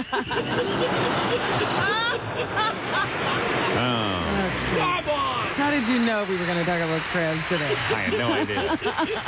That's why I'm psychic. That's true. I'm beginning to believe in your powers. May Soupy Sales do #1 in your car. Simsalabim. A ham operator. A ham operator. Uh-oh. Oh, you look for the gay humor. A ham operator. What would you call the surgeon who removed a radio from Liberace's tuchus?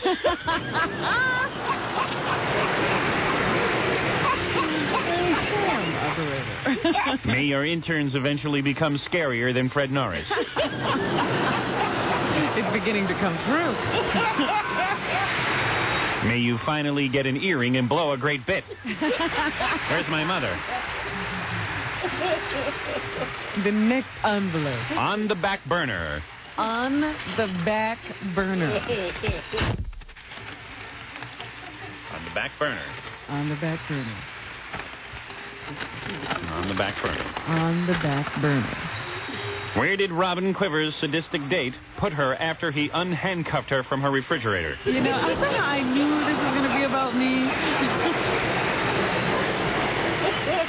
On the back burner. May Dominic Barbara provide your only guidance. May Dominic Barbera be your only miracle. Yes. May Robin Quivers learn that his name is Dominic Barbara. I think he's a cartoon character. Why do you always call him Dominic Barbera? Because of Hanna-Barbera. You saying the man's a cartoon? I hope not. He's a very nice man. He's a very nice man. Let me give you the next answer. Mountains so high, rivers so deep. Mountains so high, rivers so deep. Mountains so high, rivers so deep. What did Tonto say after he nailed Joan Rivers on a ski lift?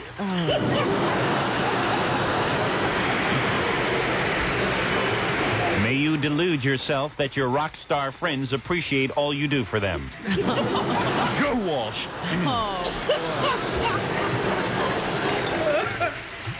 Toast. Michael Landon's underwear. And Yoko Ono. Toast. Michael Landon's underwear and Yoko Ono.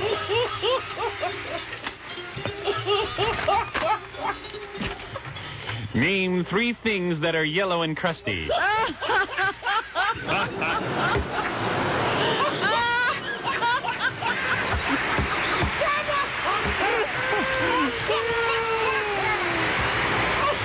boy. That doesn't bear repeating. May you be trapped in an elevator for 3 hours with Fred Norris and his chewing gum.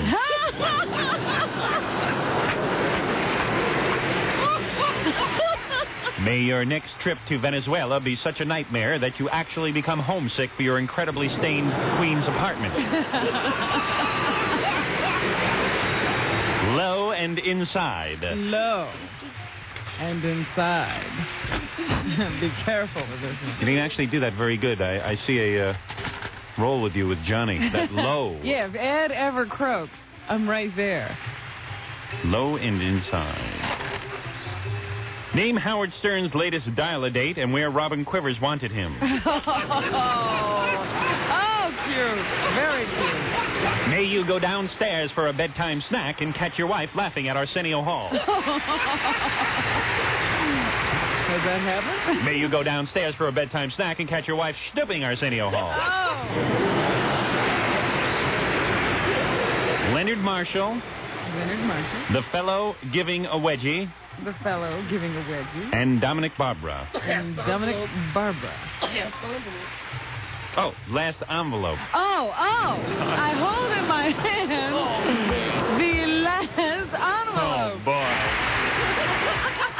May your entire family ride an Irish tour bus with Matthew Broderick at the helm. You're supposed to let me know that. I know.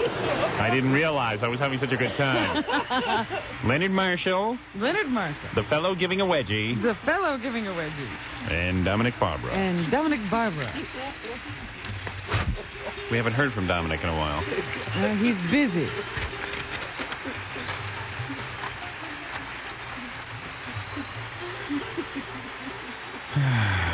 Anytime today, old great one. What is this, a book? I don't get it. Well, let us try to help you figure it out. Name a black striker, a pants hiker, and a fat piker? What's a piker? Doesn't mean anything at all. Boy, Piker's oh just boy. another name for a guy. That's not funny. First of all, he doesn't like fat jokes. He's a nice guy. Here you go. Why don't you save that for last? That was your best joke? This is what you consider the funniest joke of all of those? That's a great one. Jackie, may your nose be clogged when Rachel McLish wraps her workout leotards around your head. Oh, well, there's another great Stern act. Oh, man. May you find Bruce Jenner's Olympic gold medal in your wife's jewelry case. May the highlight of your social week be attending one of Scott the Engineer's personal appearances.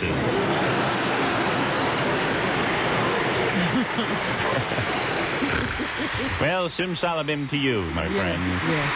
And it's time for you to leave, Give me a different envelope for the last one. Is that what you want? You have another ending joke? I hold in my hand The last envelope. Don't take my line. I'm in shock. Trigger happy. Trigger happy. Uh-oh. Trigger happy. This could be anything. Yes. Don't get this one either.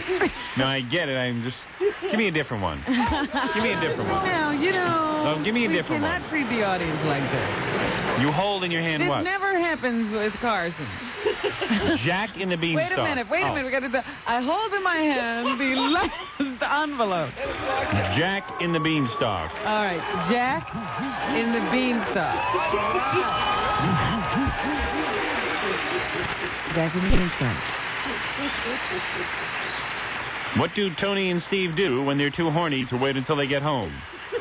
Oh, boy. That was horrible. Boy. All right. They keep getting worse. The hell with you. We'll have done an entire 2 Stern acts at this rate. I'm giving up. Simsalabim. All right, it's time for you to return to the East, oh great one. And Jackie, may you one day... Wait, he's still talking. He can't be falling. May you one day wake up and realize that if you follow your father's advice, you will sink to his level of success. There you go. Thank you. I bid you adieu. I bid you adieu. Adieu. Yes. Well, that was exciting. Oh, my goodness. Yes. What a mess. Last you hear a Stern act. Whoa! Whoa! What are you doing? I accidentally shot myself. We'll be back right after these words. You're listening to the best of the Howard Stern Show on 97.1 The Eagle. 7:19 at the Eagle. This is Brad Baxter. Eagle weather, partly cloudy today, only a 30% chance of thunderstorms and a high of 95. Tonight, down to a 20% chance of rain with a low of 78. Right now, it's 79 in Fort Worth, 81 in Dallas. And checking traffic, back with us for Huggins Mitsubishi, Rob Stevens. So nice to have you back, Rob. Oh, well, thank you very much. 2-vehicle accident northbound I-45, the Julia Ships Freeway, just prior to Bryan Street. Right there as you're heading in toward downtown Dallas. The right center lane taken away. Back up only about a fourth of a mile, but that's sure to grow there. We cleared up that earlier disabled vehicle westbound 635 LBJ Freeway, Webb Chapel. That's off to the right shoulder now, but your backup still pretty heavy and slow back toward Midway. Fort Worth, if you're heading toward Arlington eastbound I-30, the East Freeway, just prior to East Chase Parkway there, we have an overturned minivan that's taken away the left lane. The backup, though, not too bad, only back toward Cook's Lane. That's airborne traffic. I'm Rob Stevens on 97.1 The Eagle. From the Galant to the 3000 GT, Huggins Mitsubishi sports a full line. Northeast Loop 820. Make mine Huggins Mitsubishi. Relationships in the 90s are tough, and it takes someone sensitive and compassionate to help you deal with them. So when we started talking about putting together a Sunday night call-in talk show, we knew Russ Martin would be the guy. So what you're telling me is that penis size does matter, and I'm what? Useless. Okay, we f***ed up. Look, we've got the ASS. Maybe we should add a PhD. Well, I think in the 90s, a lot of people were feeling that it's very difficult to maintain relationships. There's a lot of stress in modern living. Divorce rates are very high. What about penis size? Oh, boy. This Sunday night at 10 o'clock, Russ Martin and certified psychologist Dr. Bill Dubnoff, PhD. Oh, PhD. Oh, yeah. That's a big deal. You get a PhD free with the Home Shopping Club. Well, you don't let anybody finish a sentence, do you? Oh, shut up. Get your own stinking talk show, little Mr. Weenie announcer. with the big fist. It's the Sunday Night Talk Show. This Sunday night. Oh, I think they can figure out it's Sunday night. Sunday night at 10 on 97.1 The Eagle. Hey, Barney, your new stereo system sounds stone-tastic. You said it, Fred. I got a granite shattering system at Earmark Car Radio's Rockathon. Rockathon? Yeah, Fred, Earmark's got everything on sale at Stone Age prices.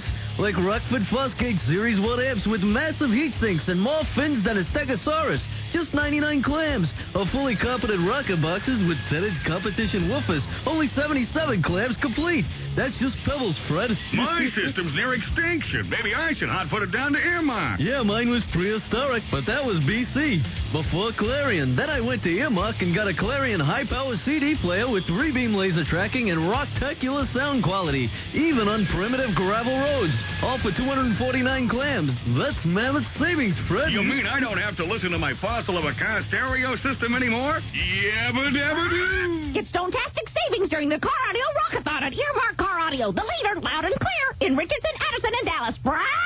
George Torres and Music Man Productions present the ultimate event, JJ Sticks, celebrating their second-year anniversary party this Saturday, July 16th and Sunday, July 17th. Be there and experience the ultimate party atmosphere at JJ Sticks, where there are beautiful people, billiards, and blues. George Torres and Music Man Productions bring you Dallas' hottest blues rock bands. And are you hungry? JJ Sticks offers up a great American cuisine nightly till midnight. And check this out. JJ Sticks will have a scrub and rub car wash by Dallas' finest-looking ladies beginning Saturday at 1 p.m. Musicians, listen up. Monday night at JJ Sticks is Unplugged night. Tuesday is Blues Rock Jam with Kenny K and Stormborn. And don't you dare miss the happy hour buffet from 4 to 8 weekly. And Sunday there's free food from 2 to 7 with live music and no cover. So no matter what day it is, JJ Sticks is the only place to be. And join the Eagles Saturday night from 7 to midnight, broadcasting live from JJ Sticks with Kenny K and Storm Warning and no cover till 9 p.m. JJ Sticks, 4814 Greenville at University. Remember it, Greenville and University, JJ Sticks. In the delicatessen business, things are not the way they used to be. Today, there are hams made with scraps and trimmings and turkey breasts made of assorted turkey parts. That's not the way it used to be. Some roast beef is actually reconstituted. Bologna can be filled with fowl. And frankfurters, well, things are not the way they used to be. At Boar's Head, happily, things are as they always were. Lo and behold, a Boar's Head turkey breast is turkey breast. Our roast beef is USDA beef that's roasted. Our bologna is pure beef and pork, not beef and pork byproducts. With Boar's Head, you get meat without cereal or extenders, pure spices, not artificial ones. To this day, our meats aren't pre-sliced or pre-wrapped or pre-anything. Are we shamefully out of step with modern technology? We hope so. One thing is still just the way it used to be. The only way to be sure to get Boar's Head is to ask for it by name at Fine Delicatessens. I saw a great movie last night. Oh, yeah? The new action movie. I hate those movies. They're all the same. Good-looking good guy, bad-looking bad guy. They blow up some buildings and it's over. I mean, what else is new? Well, I know you'd like it if they discussed the architectural design of the buildings before they blew them up. But some of us find those movies pretty stimulating. Charlie, let me get an Amstel Light, please. Yeah, I'll have an Amstel Light, too. Stimulating, yeah. With stirring dialogue like, move and I'll shoot your head off. Oh, please. Funny how two people can look at the same thing differently. Those movies keep me on the edge of my seat. Those movies keep me out of the movie theater. To some people, Amstel Light is a great-tasting imported beer. To others, it's a great-tasting light beer. I tell you, I can't get enough of those action movies. Well, don't worry, because if there's one called Explosion Man, there'll be an Explosion Man, too. Revenge of Explosion Man, grandson of Explosion Man. Oh, I was a teenage Explosion Man. Great-tasting light beer or great-tasting imported beer? Either way, you're talking about Amstel Light. Amstel Light, imported by Van Munching and Company, New York, New York. So you think you're going to do good in this big, incredible universe Crank It Up contest? Huh? Are you speaking English? Say, why don't you, drive away so I can tell everyone about this big Crank It Up contest? Okay, here's the deal. This huge Crank It Up contest is Sunday, July 17th, noon through 7 o'clock at the Incredible Universe in Arlington. To win some big prizes, just pre-register at the Dallas or Arlington store. first come, first serve. And for those of you who just want to hang out, there's going to be loads of cool stuff to check out, like tons of factory show cars, live bands including the Nixons, a one-on-one pavement-pounding loudest car stereo duel, and you can even sign up to win a 1994 GMC Sonoma pickup truck from Buzz Post. So come check out all the free Crank It Up stuff this coming Sunday at the Incredible Universe in Arlington, I-20 at Matlock. It's 7:26 at 97.1 The Eagle.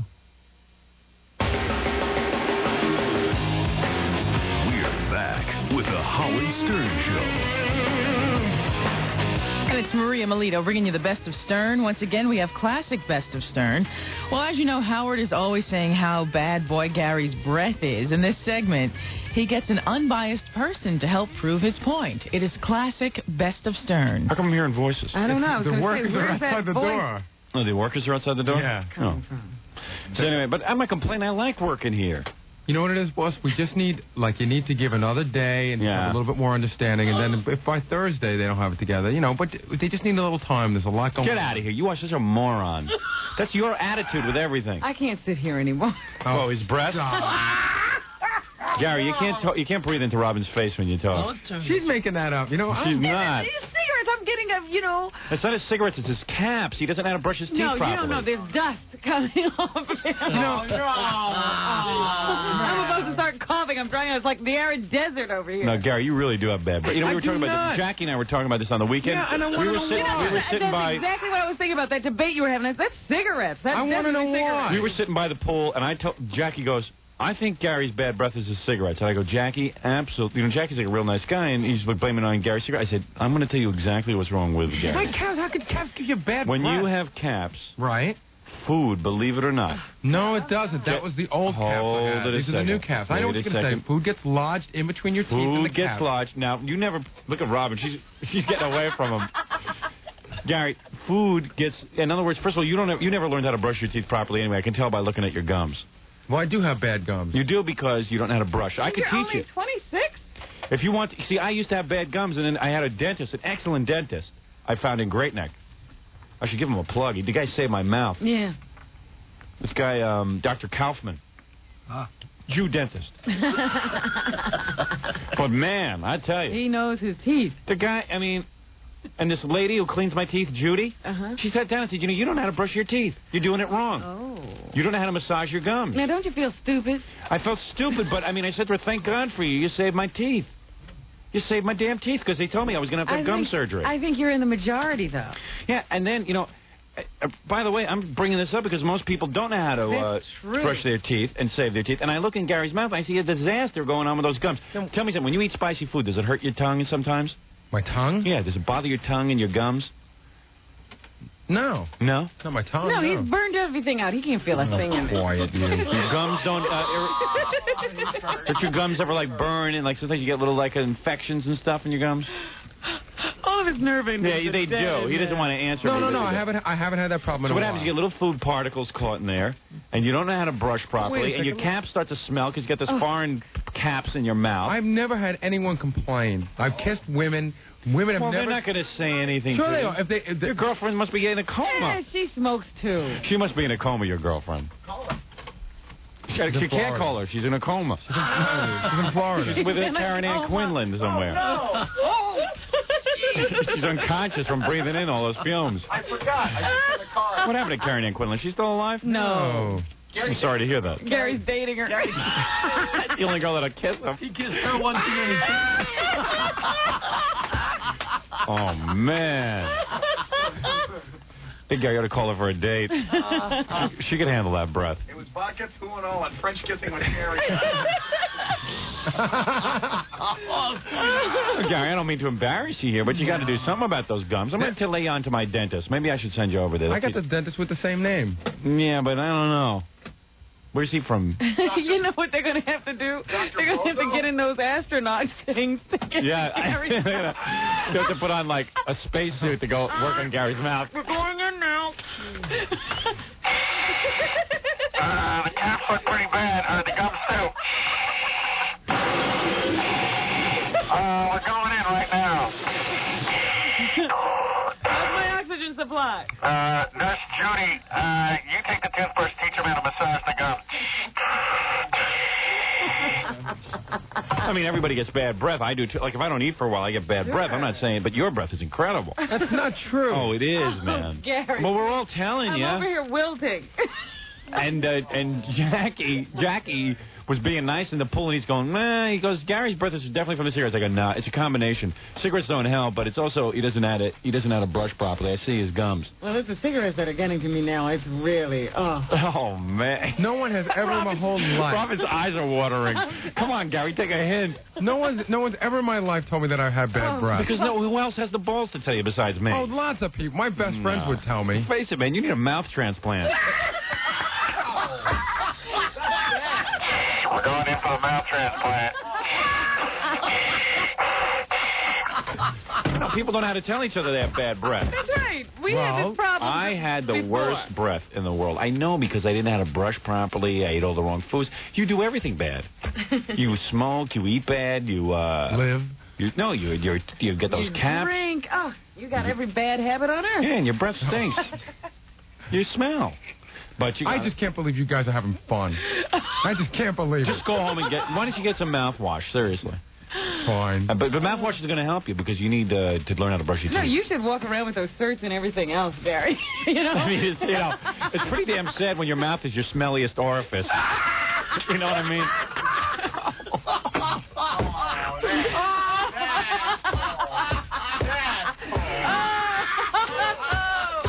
No wonder they didn't hire you at MTV. Is the building still standing over there? Oh, wait, he's starting to cry. Okay, I didn't mean to make you cry. I saw this little thing on HBO the other day, a story about a dragon, and it... No, but what's funny is... Right, this girl, that's what I feel like. I feel like that well, even girl. as we're talking, I see, like, Robin's chair edging further and further away. The heat is killing me here. Go. Don't move next to Jackie. Just stay in your own little place. No, you got to go back. And I'm gonna make an appointment with my dentist, Dr. Kaufman.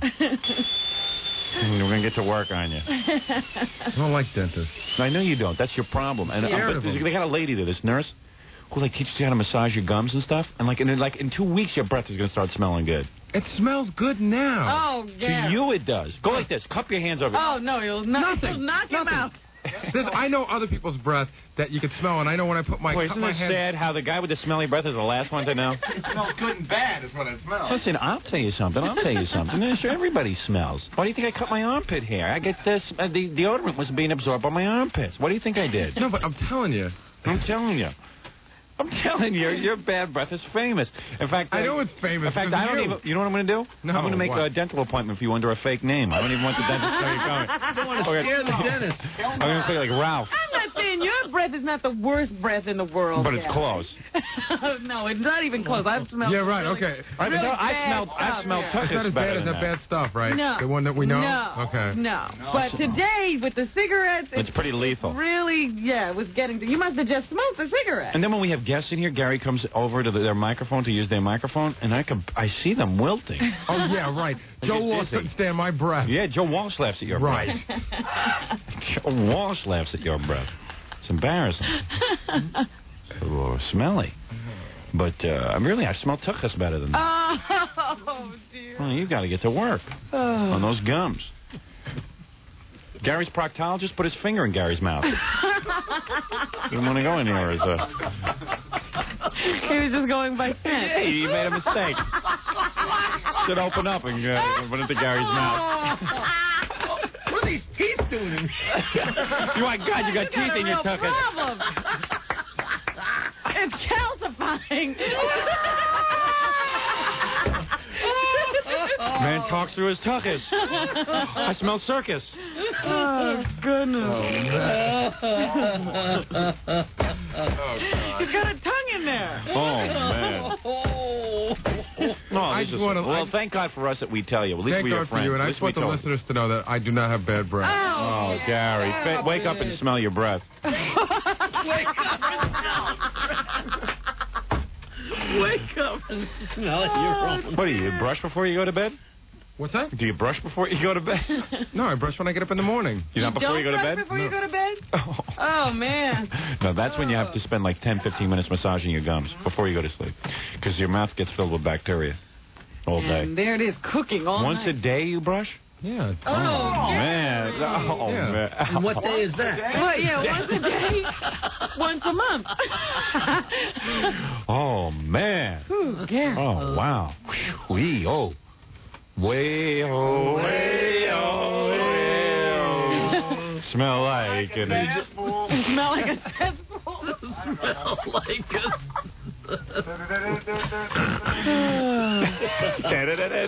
Oh, At come the on. very least, twice a day, Gary. Look at Gary. He's getting all upset. Now he's real upset. I am now. Because it was a joke until today. It's not funny anymore. He's starting to think it might be true. Oh, it is. No, I mean, you've got to know when you're a smoker. But you know what it is? Unfortunately, You have Robin, got to take care he of your doesn't breath. know how to get rid of the smell, in all fairness to Yeah. him, because he never learned how to brush properly. Yeah. But we're going to teach him. I'm going to make an appointment with the lovely Judy. We're going to tranquilize him like they do Yeah. tigers. Yeah. You know, I get all the... Lay him down on a table. Yeah. Oh, man. Whoa, sorry. Wait a second. What? We're looking through the letters at Fox, you know, for people with ticket requests, and everyone in the office was laughing at me because like 3 letters came with toothpaste in them. They give this to Gary, told him to give me tickets. Yeah. Well, it's not the tooth. I'm sure when you brush, you just barely go over those caps. Yeah, and those you don't- caps. But how much time would you I know. say? I read in Playboy, this month's Playboy, that you're supposed to spend 5.1 minutes brushing, but At the least. average No, American let me tell you spends something. 30 Before I go to bed, I spend 15 minutes on my teeth. 15 minutes flossing and look at these gums. See that? That's what they're supposed to look like. Now, I want you doing this. I'm going to make you an appointment with my dentist. I'm going to do. That's when we get him Good, for. When's your good. birthday? March. Well, I can't wait till March. Can't wait that long. I can't wait that long. Well, you get your birthday present early. Let's come on birthday and Christmas. Yeah, and this Judy boy, when she teaches you how to brush, you know her motto. When you see Judy, you don't smell like duty. All right? Now get out of here. You're embarrassing everyone. Oh, man, is he funky. Oh, no. Well, we had to tell him. Yeah. And, you know, you should do that at work with your friends. And really, tell these people, because I know other people, Exactly. and they're running around and they don't realize how foul they are. Yes. All right, we're going to take a break. When we get back, I mean, Gary smells like he's backing into you. When he's talking to you. You think you were staring at it? You think you were a rump wrangler? I swear to God. I mean, the homosexuals smell Gary's breath and they go into heat. I swear to God. It's true, though, isn't it? Oh, man, I swear. A gay barbecue. I mean, I'm no Tuckus bandit, but I know what I'm talking about. Oh, my goodness. I'm no piccolo chugger, but I know what I'm saying. Gary breathes on the homo and he goes, flirt. Gary think, yeah, homosexuals think Gary's flirting with them. He does get picked up a lot. I mean, you know, like they He try does. to pick him up. Well, because of his breath. I think he's sending out a scent. But, what can I say? I try to help. Because Oh, I'm really? a friend. I'm a friend. I think of him as a friend. And that's why We I felt love it. Gary. Right. That's why we do that. That's why we did it in such a nice way when we told him. If you're just tuning in, we came down pretty hard on Gary and his breath. Good Gary and his breath. Damn it. You know, we were just kidding, man. But take it easy. No, I did I say anything? No. Did I do anything? We were afraid to leave here. Hey, Gary, you know how I'm going to prove to you once and for all that you have bad breath? Seriously, because I really got to prove it to you. Okay.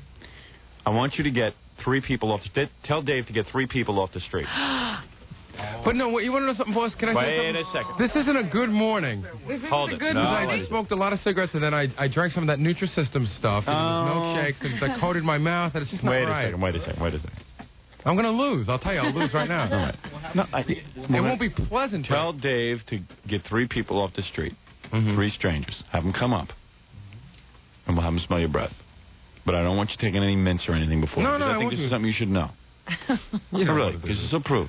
I do want to do it. All right, you All go right. tell Dave to do that. Okay. But are you going to have mints or anything? No, I won't have anything. Don't eat anything from now on. Oh, he's checking. Well, it's not horse breath, I'll tell you that. Okay, good. Okay. I've never smelled horse's breath. Uber. No, not horse breath, horse breath. All right, go ahead. Because really. How about, you want to just get some workmen? All right, get 3 of the workmen. 3 of the workmen. Get 3. Get them in here now. Do you have a second? Could you come in a second? Come in a second, sir. Get that girl carpenter. No. All right, do me a favor. Hi, how are you, sir? Okay. You're a carpenter? No. Painter? Painter. All right, I want you to do me a favor. Why? Why not? Okay. Now, this is a very, this is not a pleasant All task. right, we don't know you, right? Right. Okay, we've never met before, No. right? Are you a fan of the show? Well, not really. No, that's okay. I'm not insulted. I might do, but the name I don't, Howard Stern? Ever hear Howard Stern? Howard Stern, of course I heard. You're one of your favorites, huh? Right. Of course. All right, so you, okay. I want you to do me a favor. Yeah. See that guy over there in the blue shirt? This guy? That guy. Gary Dell'Abate is his name. Oh, it's my paisano. All right. Paisano. All right, you're Italian? Okay, very good. Okay. I want you to do me a favor. Right. If I can. I want you to smell his breath. Oh, my God. No, he's just going to breathe in your face. He Nobody hasn't smelled it yet, and he's wilting. Wait a second. Wait, please. I'm going to tell you why. Right. He's a good guy. Yeah. It's just that he don't believe me. His breath, to me, is smellier than his tuchus. Yeah, well, we put a little shellac in the mouth and covers it up. Please, I don't think any schlock in his mouth would help. I think we're talking major plaque here. All right, Gary, do me a favor. Do you mind if he breathes in your face for a second? Just 1 second. What? Please. A little bit, right. I will say a little. Not that bad. Not Wait that a second. bad? Gary, give him a, just say, hello, boss. Hello, boss. Say hello, boss. Hello, boss. Oh, he needs mouthwash. Right? Yeah, he does. It's bad, huh? Is that the smelliest thing you've ever smelled? Seriously. On a person's He mouth? was up all night. Who knows? You don't understand. You see, he's being nice. Right? You see, you smell it, right? Yes. Exactly. I don't mean to embarrass the guy. What kind of favor you want? I want him to because That was the favor. That was the favor. I just want you to smell his breath. How bad is it on a scale of 1 to 10? I hope you steal my friend now. Oh, yeah, no, don't worry. Now on a scale of 1 to 10, how would you evaluate his breath? How would you? 10 being the worst? 10 is the worst. 1 is the best. 1 is the best. The 10 is the worst. Right. I go near the 8. Okay. He's almost off the scale. All right. Thank you, sir. Really. Yeah. I appreciate it. You did him a lot of. You did him a big You did him a favor. What do you want him to do now? I want him to brush his teeth a little bit. I'm going to make him an appointment with my dentist and Judy, the teeth cleaner. Right away, if he goes in the shower over there, he come back, he's brand new. He's number 1. I'm telling you, 2 showers wouldn't help. 2, 3 showers, forget it. Okay. Thank you, sir. You're a very nice man. Thank you. Thank you for helping us out. There, Gary. Now, and come on. And that's the Paisano, whatever you Paisano. said. If you'd been a Jew, it would have been like an 11 on a scale of 1 to 10. You get somebody else? See? No, that's enough. Do you want another guy to come and smell your breath? That's enough. All right. Now you got the hint? Yeah, I got it. All right. Now get out of here. It's the best of Stern on 97.1 The Eagle. 7:44 at the Eagle. This is Brad Baxter. Eagle weather, a few clouds today, only a 30% chance of thunderstorms, and still hot, high of 95. Tonight, partly cloudy, down to a 20% chance of rain and a low of 78. Right now, 80 in Dallas, it's 79 in Fort Worth. Checking traffic for Bob Thomas Ford. Here's Rob Stevens. Still working a 2-vehicle accident northbound I-45, the Julia Ships Freeway prior to Bryan Street there, downtown Dallas. Right center lane taken away with an 18-wheeler and a car. You get about a fourth a mile delay. That really hasn't grown like we thought that would. And heading from Fort Worth toward Arlington, we've got an accident that just cleared up on the eastbound side of I-30, the East Freeway. It's going to be at East Chase Parkway. All lanes open now, though, but your backup's still heavy and slow back toward the East Loop. That's airborne traffic. I'm Rob Stevens on 97.1 The Eagle. Bob Thomas Ford will meet or beat any legitimate new Ford deal or pay you $1,000. Bob Thomas Ford, just minutes away on Central Expressway in McKinney. What it was. Yeah, far out. What it will be. Metallica, Green Day, Rollins Band, Aerosmith, Porno for Pyro, Alice in Chains, Peter Gabriel, Red Hot Chili Peppers, Johnny Cash, and at least a dozen more. You and a friend. Woodstock 94 on us. It's the Eagles' Summer of Glow. To win, pick up an entry form today at Guitar Center, North Dallas and Arlington, and at all Blockbuster music stores. Mail it in. Then listen for us to call your name on the Eagle. After Howard, we'll draw and announce winning names all day long. When you hear us call your name, you have 30 minutes to call back and get qualified to win a trip for 2 to Woodstock 94. Plus, you'll get a key that could start a brand new Harley Davidson. 2 tickets to Metallica August 5th. A Metallica CD box set. CDs from other Woodstock 94 artists. And a free condo. 1994, the Summer of Glow. Another far-out contest. Can you dig that? From 97.1, The Eagle.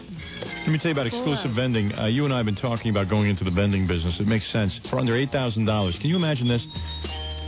You know what a vending machine is, Robin, don't you? Of course. Of course. I don't think I need to explain what a vending machine is. Imagine owning a couple of those, and every week or twice a week, you go and empty out the cash. Everyone's looking for extra income. This is the easiest way. Problem is, everyone's looking to get in the vending business, and when you contact most companies, it's like $100,000-something to get into it. It's cost prohibitive. This is under $8,000, and they know you don't know how to stock the machines.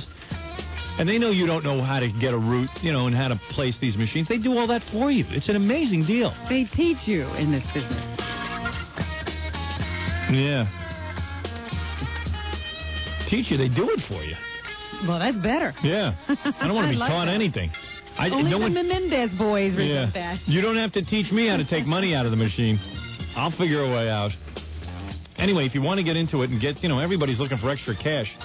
You should see some of their clients, doctors, lawyers, business people. They want extra money, and I don't blame them. I would stock my machine with, like, Snapple, Ocean Spray, cocktail juice. Unusual stuff, huh? You don't go that way. Yeah, a little Pepsi, Lipton stuff, that kind of thing. I put them all, different variety. Let people have what they want. Now, this vending offer is through Exclusive Vending Incorporated. Here's the number. Just call them up and check out the deal. 800-255-5700. 800-255-5700. Isn't opera the best? Huh? I mean, it's hard to believe those sounds come from a human being. Johnny, an Amstel Light, please. Opera? You pay a fortune to watch a bunch of adults running around wearing hats with horns, singing in a foreign language for 6 hours. Can I get an Amstel Light too, please? I love all the pomp and circumstance. Opera's got real style. Oh, people wear a tuxedo to the opera, right? Pajamas would be more like it since nobody ever stays awake. It's funny how two people can look at the same thing differently. Come on, give it a chance. The music, it's so moving. Mm-hmm. You ever try dancing to Rigoletto? To some people, Amstel Light is a great-tasting imported beer. And to others, it's a great-tasting light beer. But the storylines are incredible in operas. I mean, you got to admit, that's real genius. Mm-hmm. A 9,000-pound lady dying of consumption, even she's bored. Great-tasting light beer or great-tasting imported beer? Either way, you're talking about Amstel Light. Amstel Light, imported by Van Munching and Company, New York, New York. 41 monthly payments of $199 at 641 APR 1250 down, final payment $79.87 plus license, registration, tax, and primary lender's approval. Prices may vary. $199. It's the payment that's bringing everyone to their nearest Dallas-Fort Worth area Mitsubishi dealer for a brand new 1995 Galant S. $199. Just $199 a month puts you behind the wheel of a loaded 1995 Mitsubishi Galant S. $199. And it's got air conditioning, tilt wheel, dual airbags, and so much more. You have to see it to believe it. $199 at your Dallas-Fort Worth area Mitsubishi dealers. Plus, every credit application will be accepted. $199. Buy a brand new 1995 Mitsubishi Galant S for $199 a month. Only at your nearby Dallas-Fort Worth area Mitsubishi dealer. Hurry! $199 right now. Obsession.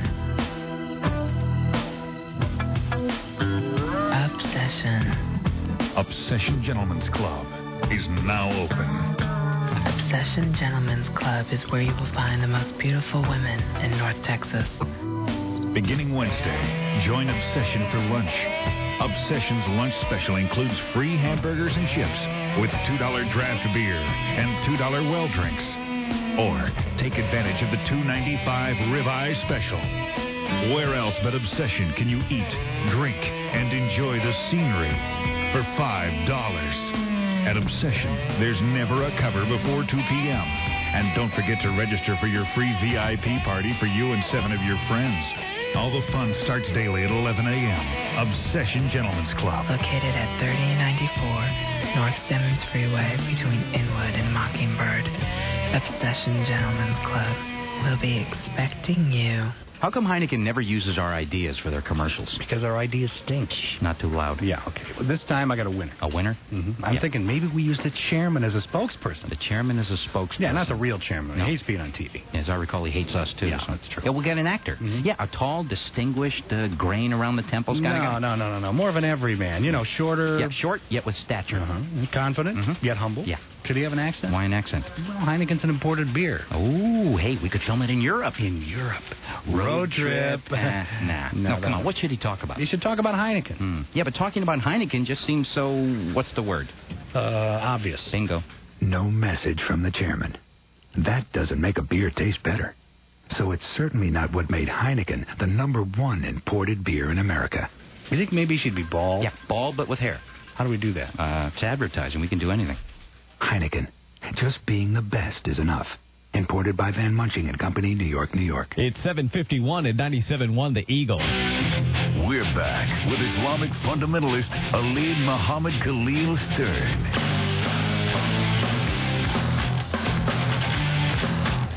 And we're back with the Best of Stern, more classic Best of Stern. Well, this time Howard's mom has been listening to the abuse that he's been giving Gary and called in to defend him on classic Best of Stern. Hello?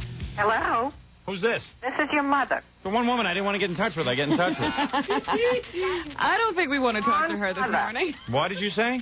You got in touch with the wrong mother. I think, Howard, that you're really hitting the bottom of the barrel with With what? a show devoted to Gary's breath. Listen, Mom. I think that you really have hit a low. And Gary is so devoted and so sweet and so wonderful. I've been near Gary, and I've never smelled anything like what you're talking about. How near were you? It's very unfair of you, Howard. Listen, let me tell you something, Ma. We work with the guy every day. I know you work with him, and he is wonderful. And he is wonderful. You are absolutely right again. And we said that. We love him. Oh, you love him. And this is the way you show your love? We are so in love with him. Anybody did this to you, Howard, you would hit the ceiling. Ma, it smells like a Treat sewer. others, you would like to be treated. Mm-hmm. That's it. And you have such a wonderful staff. You know, I forgot to thank everybody Saturday night. They are so wonderful and so sweet. They were so lovely. And I'm gonna shoot really, myself. they think the world of This is you. why I so can't make a you move. have to be very careful how you treat the people that work with you. Oh, my God. Mommy. What? They took a poll. 4 out of 5 dentists doubt that Gary owns a toothbrush. How can you tell me? The man's breath, it's the worst smelling orifice on the guy's body. And if I don't tell him, I mean, who's going to tell him? Howard. His own mother doesn't tell him. His family doesn't tell him. I'm telling him. I don't think that that's proper. Gary, don't you appreciate that I told you about this? No, I really don't, boss. See? You are hurting. Because I don't believe it. If I believed it, I'd appreciate it. Well, nobody ever believes it about themselves. Robin, you're going down the path of ruin with this, Howard. I tell you, to talk about Gary's breath all morning is really hitting the bottom. Well, did you hear the carpenter's testimony, the man who was in here? I know who the carpenter is, and I know Gary, and he's got perfectly good breath, and I can Doesn't, Ma. that because I speak to Gary all the time. Yeah, on the phone. No, I speak to him in person. Well, I'm outraged. Fine. I'm outraged because I'll tell you something. Man, You're wrong. I'm wrong. You're wrong. Who's wrong? And you know what? It's people like you Yeah. that do Gary the biggest disservice. If it wasn't for me, you'd never know he stunk to high hell. Howard. What? Are you cutting me off again? No, I have I am going to hang up on you. Mother, I have a problem with this telephone. God believe me. Tell me that. Even your listeners say to me, there's no problem with the telephone. When you talk, listen to me. When you talk and I don't hold down the button, Yeah. your voice gets cut off if anybody even, like... Just hold the button. Hold the button? Just hold the button. I'm holding it. Okay. And so I just wanted to But she say... gets mad when I hold the button. She doesn't understand that that's what cuts off Yeah, that's what cuts off your interference. Howard, do whatever you have to do, but just don't cut me off. I am not cutting... Oh, you are... So, you don't understand anything technical. No. And then I try to help you out so we don't lose your voice when we're... You had to hold the button. All I said, I gave you the solution. Hold the button. Yeah, but then you get mad at me. You think I'm cutting you off. Well, don't do that, Howard. But that's why holding the button... I want to... Could somebody kill me? Fred, come here. Could you help? Anybody's good. You're going to kill me. That's right. You're my personal property. Thank you. Now listen, Mom. What? What? If Gary was asleep, and Stevie Wonder walked by, he'd put a quarter in Gary's nose and relieve himself. Because how can you do this to Gary? He loves you. He's so devoted to you. I'm doing it out of love. I'm going to turn him on to my dentist. They're going to teach him how to brush up. As love. He doesn't see it as love. I think you better change. Well, all I'm going to tell you right now, Mother, is people like you who are cowards. No. And you don't tell people they smell. Around you are so nice, and they love you so much. You've never had a friend that smells? No. You've never had that? No, I never had that. Well, I have a friend that smells. Well, you don't have a friend that smells, because I happen to know this friend. And I think that's a dreadful thing to say. And don't even call his mother. How do you think you're going to make his mother feel to discuss? Because his mother should have told him already. His breath can knock you senseless. You tell his mother how wonderful he is. Just remember that. Listen to this tape of Robin after Gary breathed right in her face. Listen to this. Howard, did you thank staff Saturday night for how lovely they've been to you? Let me tell you something, Gary. I happen to love the way you work on this show. It has nothing to do with your breath. And I happen to love everyone who works on this show. Yes. And I happen to love the hard work that, of course, everyone gives me, except for Fred, of course. And Fred is your oldest friend. He I know him from Washington, for goodness sake. Yeah, well, Fred's just lazy. Sometimes he perks up. Sometimes he perks up. I'm kidding with you, of course.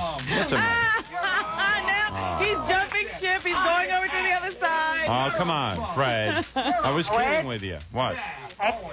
These are people that are doing their very best for you.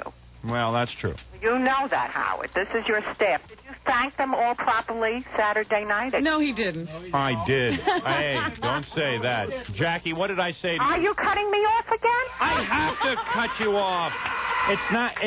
I'm not saying anything over you. Believe me, I swear to God. I'm going to call Imus up. Call him up. Good, call him up. Be off. He needs the help. He needs the guilt. Guilt? He'd hang right up on you. I give you guilt? I give you guilt? What do you think? I don't think I give you guilt. I want to get an earring and you're going to tell me you're not going to talk to me?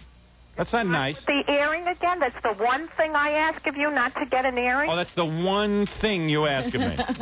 I'm 33 years old. I'll do what I damn well please. You'll do what I tell you to do. See, that's the kind of stuff that makes me mad. Let me see why I'm so... Because I'm looking out for your best interest. You're not doing anything. I really am. And you know that, Howard, and you're going to listen. Robin, let me ask you something. You know that girder that fell from that building? Why did that hit me in the head yesterday? Oh, stop, Howard. Oh, Howard, you are... What did you say, Mommy? You are some actor, I tell you. Maybe so. I didn't get the answer. Did you thank everybody? No, he didn't. We don't. You know he didn't. Robin? You know Gary's Well, good. then, if you were remiss, I want to do it right here and now. I thanked everybody. Had a wonderful staff. Nobody thanked me. I didn't hear anybody come up to me and say, yeah. Wait a minute. Thank you. What did I say to you before you left? Well, we both complimented each other. Accolades, you know, you get the Howard Stern show. Well, I deserve it. You deserve some of it, but your staff certainly deserves a lot. Gary, get me a cab to the Port Authority and clear the fourth floor. I got to jump He's off. ripping off his clothes. I'm ripping off my clothes. I'm jumping off. Howard, don't get so emotional. Ma, Gary's breath is horrible. Why do you think I wanted a bigger office? Just so I didn't have to breathe that in. Howard, are you going to continue in this vein? I told you it's very uncreative. Really. And, you know, I don't tell you things unless I mean them. What is this? Every day now you call in with this? No, not every day. Yeah. I won't call again if that's the way you want it. I like when you call in. Just calm down. All right. So then do as I say. I don't feel that Gary deserves this. You want to hear Gary breathe? Listen to this, Ma. Gary is a good sport to take this. He is. He knows I'm only joking. His breath I is want sweet. to tell Gary one thing. If anybody ever did this to you, woe be to them, let me tell you. And if they called me and said something like that, I would really rip them down. Now, don't you dare call his mother and say these things about Gary to her. Let me say something to the management of this company. When my mother is talking, now here's a woman who talks clearly and speaks well into the phone. Does anyone besides me who works for this company hear that every minute we lose her voice? that her voice gets knocked down 3 decibels if anybody even breathes in the room? When is this going to be fixed? Oh, Howard, they hear me. Everybody hears me. I meet all your fans. They know every single word I've said. Your voice gets knocked down. You don't hear it, Ma. Howard, please, stop complaining. I know, I complained yesterday. Boy, was I throwing my weight around. Didn't do any good. They didn't switch my office. On an ego trip, yes. Oh, yes, I am. Because I waited my whole life to be on an ego trip. Oh, come on. Everybody should go on an ego trip at least once. Yeah, I'm entitled. Making $5-6 million for this company? How dare they? Sure, Howard, you had it once. That's it now. All right. All right, Howard. Take care. I got to call. We won't have any more fun today. Yeah, you ruined my fun. Leave me alone. You are such a nice person, Rob. That's not fun for you. I know you too well. See, Robin, while you laugh, my mother's voice goes like in and out. But no one wants to fix that. Nobody thinks that's a major concern. Well, this show pays all the bills. Ha ha. That's the funny thing about it all. All right. If you were positive about it, they would fix it. But when how many times can I say it until I'm nice? And they only act on it when I scream and yell. That's not true. You try to be a nice guy, but you can't. Oh, you can. Why? The squeaky wheel gets the oil. You're damn right. Believe me, my mother knows that, too. So, Howard, remember what I said. What did you say? I forgot. You'll remember what I say. I don't know. I'm in a coma from Gary's breath. I don't remember what you said. What? What? Nothing. All right, Howard. I know you'll do the right. No, don't call me Houch on the air. It's embarrassing. What should I call you? Call me Howard. Howard? Yes. All right, Howard. I'll talk to you soon. I love you. I love you, too. I love my mommy. I'm not like you, Robin. Oh, stop it. I love your mommy, too. No. He can share his mommy with everybody. I'll tell you, I'm going to say something to my mother right now. All right. Mommy? Yes? I'm going to leave Gary's breath alone. Okay. But I won't thank Fred for the TV show. I'm sorry. I'll only go so far. I'll thank him. And you thank him. I'll thank him. I'm not thanking him. I thank them all because I know what a great job they did. Each and every one. Well, except Fred. All right. Fred, too. All right. All right, Mommy. All right. Talk to you soon. I love you. Bye-bye. Bye-bye. Only go so far. Oh, is she a pain in the neck? But, you laugh. But this was my whole life growing up. Constant lecturing and constant what's wrong. I have such an incredible super ego. I mean, an incredible super ego that, like, whenever I do, I'm talking about, like, from picking up a piece of bread. Like, put a piece of toast in my mouth. There's, like, voices in my head. That woman's voice is in my head over and over and over again. I am not kidding when I tell you this. I am completely out of my mind. If I tell you I'm out of my mind, I'm out of my mind. From her. She's a lovely woman, and she tried real hard raising me, but I tell you, it's a little too much. I need a little breathing space. A little bit of breathing space. That's all. I hear that voice all the time. Don't do that. Right? Who's this? Get out of here. No, I needed a little breathing space, Robin. That's all I'm saying. You could see already what went on in my life. There's a little speck of dirt in my room. Oh, look at this. The room is dirty. I mean, every little move I made. Oh, I mean, now you can see my entire... Oh, Howard, your mother's not like I'm going to bring in that tape when I was a little kid, the audio tape. The one where you were singing? Yeah, I want to play that over. I want to play that tomorrow. I want to show you what I'm talking about. I couldn't even sing without my mother interrupting. That's why I'm on the radio. Because now she can't interrupt me. I can hang up on her. And when you listen to that tape, I want you to listen to it very carefully. Where is that tape, Robin? I don't know where that tape is. What'd you do with it? Somebody bring us that tape. Freddie has it. What tape? That tape of Howard singing. What song were you singing? Little White Duck. I remember to this day. I tried to sing Little White Duck, and I didn't know the words to Little White Duck. But I started singing nice. Little White Duck, doing what you have to. Sitting on the water. Sitting on the water. Well, my mother, right away, all of a sudden you hear a voice. Howard, little white... She starts singing it. She wouldn't give me any space to sing it. It's unbelievable. But I want you to listen to it very carefully because I do believe I heard the same kind of thing once when you were trying to coach Emily to do something. Well, maybe you're right. Maybe if I am making the same mistake, you should point it out to me. I want you to listen very closely and to never do this. All right, let me take a break. I'll play that tomorrow on the air, because I don't know where that tape is. Yeah, we got to find that. You wait till you hear this. Well, my father had a recording studio, and once a year he'd bring us to work with him on like a Sunday, and he'd record us. And like my aunt would have an echo chamber on her voice, and she'd think she was on Broadway. My mother too. Yeah, I'd be trying to sing and then I wanted to sing Jelly Beaner. Yes. The Jelly Beaner theme song. And then my mother. This is a pathetic tape. My mother goes, no, Little White Duck, Little White Duck. And she breaks into a solo of I'm a Little Teapot. My ego was completely destroyed. Totally outraged. Totally. The woman is too overbearing. I'm 33 years old. Burning green. Yeah. See? Listen here, see? That's why I have so many sexual problems. Oh, now this is related? Yeah. What are you talking about? Why do you think I have sexual dysfunction? Oh, boy, now you have to explain that. I don't see a connection.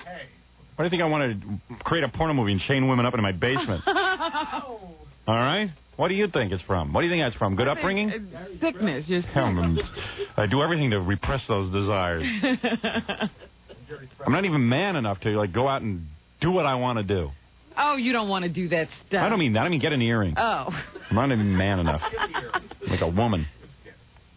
Women, your sister got her ears my pierced. Sister, yeah. Over the objections. My sister wasn't allowed to get her ears pierced. My sister just went ahead and did it anyway. My mother didn't do squat. My sister knows how to treat my mother like a dog. Oh, my sister knows how to step all over my mother. Oh, no. Just so happens I'm an emotional man, and I care about how my mother feels, so I don't go out and get an earring. But my sister, she doesn't care. She just tramples all over the woman's... Now see? into it. Oh, boy. Oh, man. Oh, my sister doesn't care about my mother. She doesn't care about my mother at all. She goes and does whatever she wants. No, that's not true. I'm the only one that cares. And my mother knows that. You don't see my mother calling in because she knows it's true. That she's got no argument with. My sister goes ahead, man. She gets those earrings. Oh, yeah. Right? Both ears. I just want one ear. I'll wait till my mother's like in an old age home, then I'll get my hearing. Hope it happens soon. Oh, stop it. My mother's like 60. She is not? Oh, yeah. Really? Another 10 years, I got an earring. You'll be 50 with I'll be like 75 years old. My mother will still be around. Oh, man. By the time I get one, it won't be cool to have one. Let me just take a commercial. You know, she may have a point. What are you going to do with an earring when you're 75? Well, you take it out, obviously. I mean, it does come out of your ear. Yeah, but still, I mean, she's got a point. Please. You never think about these things. Yeah. You're thinking today. No one's going to be alive at 70. We're all going to be dead from AIDS. Does anybody get that yet? Everyone catch on to that yet? I'm going to be here. No, you're not going to be anywhere. I you're probably won't be here. I don't expect to live that long. You sure don't at the rate you're going. Stop it. Oh, Lord. Woman walks into a bar, knows everyone in there. Oh, God. All right, listen, we got to take a commercial break, and we'll be right back after this. You're listening to the best of the Howard Stern Show on 97.1 The Eagle. 8:10 at the Eagle. This is Brad Baxter. Eagle weather, some clouds today, a 30% chance of thunderstorms, and high of 95. Tonight, down to a 20% chance of rain, a low of 78. Right now, 79 in Fort Worth. It's 80 in Dallas. Checking traffic for Huggins Mitsubishi. Here's Rob Stevens. And we got one we're trying to wrap up heading from Denton County through the Plano area there, southbound I-35, or actually through Louisville, southbound I-35E, just past the Lake Louisville Bridge. The right lane taken away, partial left lane with a multi-vehicle accident. Still waiting on a couple of tow trucks. About a quarter-mile delay through there. In Plano, we have a disabled vehicle legacy at the Dallas North Tollway. Tarrant County cleaned up all the earlier accidents. We still have some slow traffic, though, eastbound North Loop 820 on the ramp over to 183, the Airport Freeway. That's Airport report traffic. I'm Rob Stevens on 97.1 The Eagle. From the Galant to the 3000 GT, Huggins Mitsubishi sports a full line. Northeast Loop 820. Make mine Huggins Mitsubishi. I have a question. Why is the music at health clubs always so lame? I mean, can we please do something about this? Thank you. I mean, after all, if you're going to get pumped up, you might as well come out to the grand opening of New Valley's President's Health Club this Saturday from noon till 2 on West Campbell off Central Expressway in Richardson. Hey, everyone, it's me, Cindy Skull, and I'll be out to flex some muscles at Valley Sports Fest. With Expo booths, there's going to be hands-on demos, fitness testing, pro beach volleyball tournament, free concert at 4 o'clock with Emerald City. Of course, we're going to flex some muscles like this. Oh, sorry. I always do that. I always get so carried away. Anyway, we'll be there with the good tunes and the good times this Saturday from noon to 2 with Valleys on West Campbell with 97.1 The Eagle. Quick quiz. Where's the best happy hour and ladies' night in town? Say Venice Beach Grill. Hey, there's only one right answer. Venice Beach Grill. Tonight, bringing you dollar margaritas, $1.50 well drinks and wine from 5 to 10, plus 25-cent draft beer all night long. And for the ladies, a men's best chest contest with $150 in cash prizes. Venice Beach Grill. It's the newest, coolest restaurant and night spot in Addison. Lunch and dinner featuring a trendy California menu. Live band, big screen TV, lots of room to party. And the best happy hour and ladies' night in town. Venice Beach Grill. It's the right answer. Venice Beach Grill, where the best bands come to play. Saturday night, don't miss Dear John. Tonight and Friday, it's Emerald City, along with the best happy hour in town. Dollar margaritas, $1.50 well drinks and wine from 5 to 10, plus 25-cent draft beer all night long. And for the ladies, a men's best chest contest with $150 in cash prize. Venice Beach Grill at 14775 Midway Road, just south of Beltline Road in Addison. Call 788-5325 for more information. Venice Beach Grill. Surfboards welcome. 41 monthly payments of $199 at 641 APR, $12.50 down. Final payment $79.87 plus license, registration, tax, and primary lender's approval. Prices may vary. $199. It's the payment that's bringing everyone to their nearest Dallas-Fort Worth area Mitsubishi dealer for a brand new 1995 Galant S. $199. Just $199 a month. Put you behind the wheel of a loaded 1995 Mitsubishi Galant S. $199. And it's got air conditioning, tilt wheel, dual airbags, and so much more. You have to see it to believe it. $199 at your Dallas-Fort Worth area Mitsubishi dealers. Plus, every credit application will be accepted. $199. Buy a brand new 1995 Mitsubishi Galant S for $199 a month. Only at your nearby Dallas-Fort Worth area Mitsubishi dealer. Hurry! $199 right now. You're listening to the Howard Stern Show on KGL Fort Worth, Dallas. Quiet. You're heavy, you know. Shut up. She just came into the bedroom. Yeah. She's wearing a bath towel. Yeah. Now she's bending over the TV. Oh, man. Come on, let me up there. You should see what she has on now. What? Comedy Central, the only all-comedy cable channel. Really? Are you kidding me? No, and it's one of those new shows they're premiering in July. Yes. Oh, I don't believe it. What? She just moved right in front of the TV. I can't see anything. Oh, man. Now she's taking off her towel and blocking the whole set. Oh, we should have went to Susie's house. Yeah. What the hell is going on here? Watch Comedy Central's new fall season in July with new shows every weekend. It's just the surprising original comedy you've been looking for. What do you see? Susie's dad, naked, but he's not blocking the TV. Yes. Comedy Central, what the hell is going on here? Every Friday night in July, Comedy Central premieres a new episode of Jocks, an original news show that takes an unexpected look at and makes a lot of fun of the entire world of sports. Jocks every Friday night in July at 9:30 p.m. Eastern Pacific. If you don't get Comedy Central, call your cable company. In the delicatessen business, things are not the way they used to be. Today, there are hams made with scraps and trimmings, and turkey breasts made of assorted turkey parts. That's not the way it used to be. Some roast beef is actually reconstituted. Bologna can be filled with fowl. And frankfurters, well, things are not the way they used to be. At Boar's Head, happily, things are as they always were. Lo and behold, a Boar's Head turkey breast is turkey breast. Our roast beef is USDA beef that's roasted.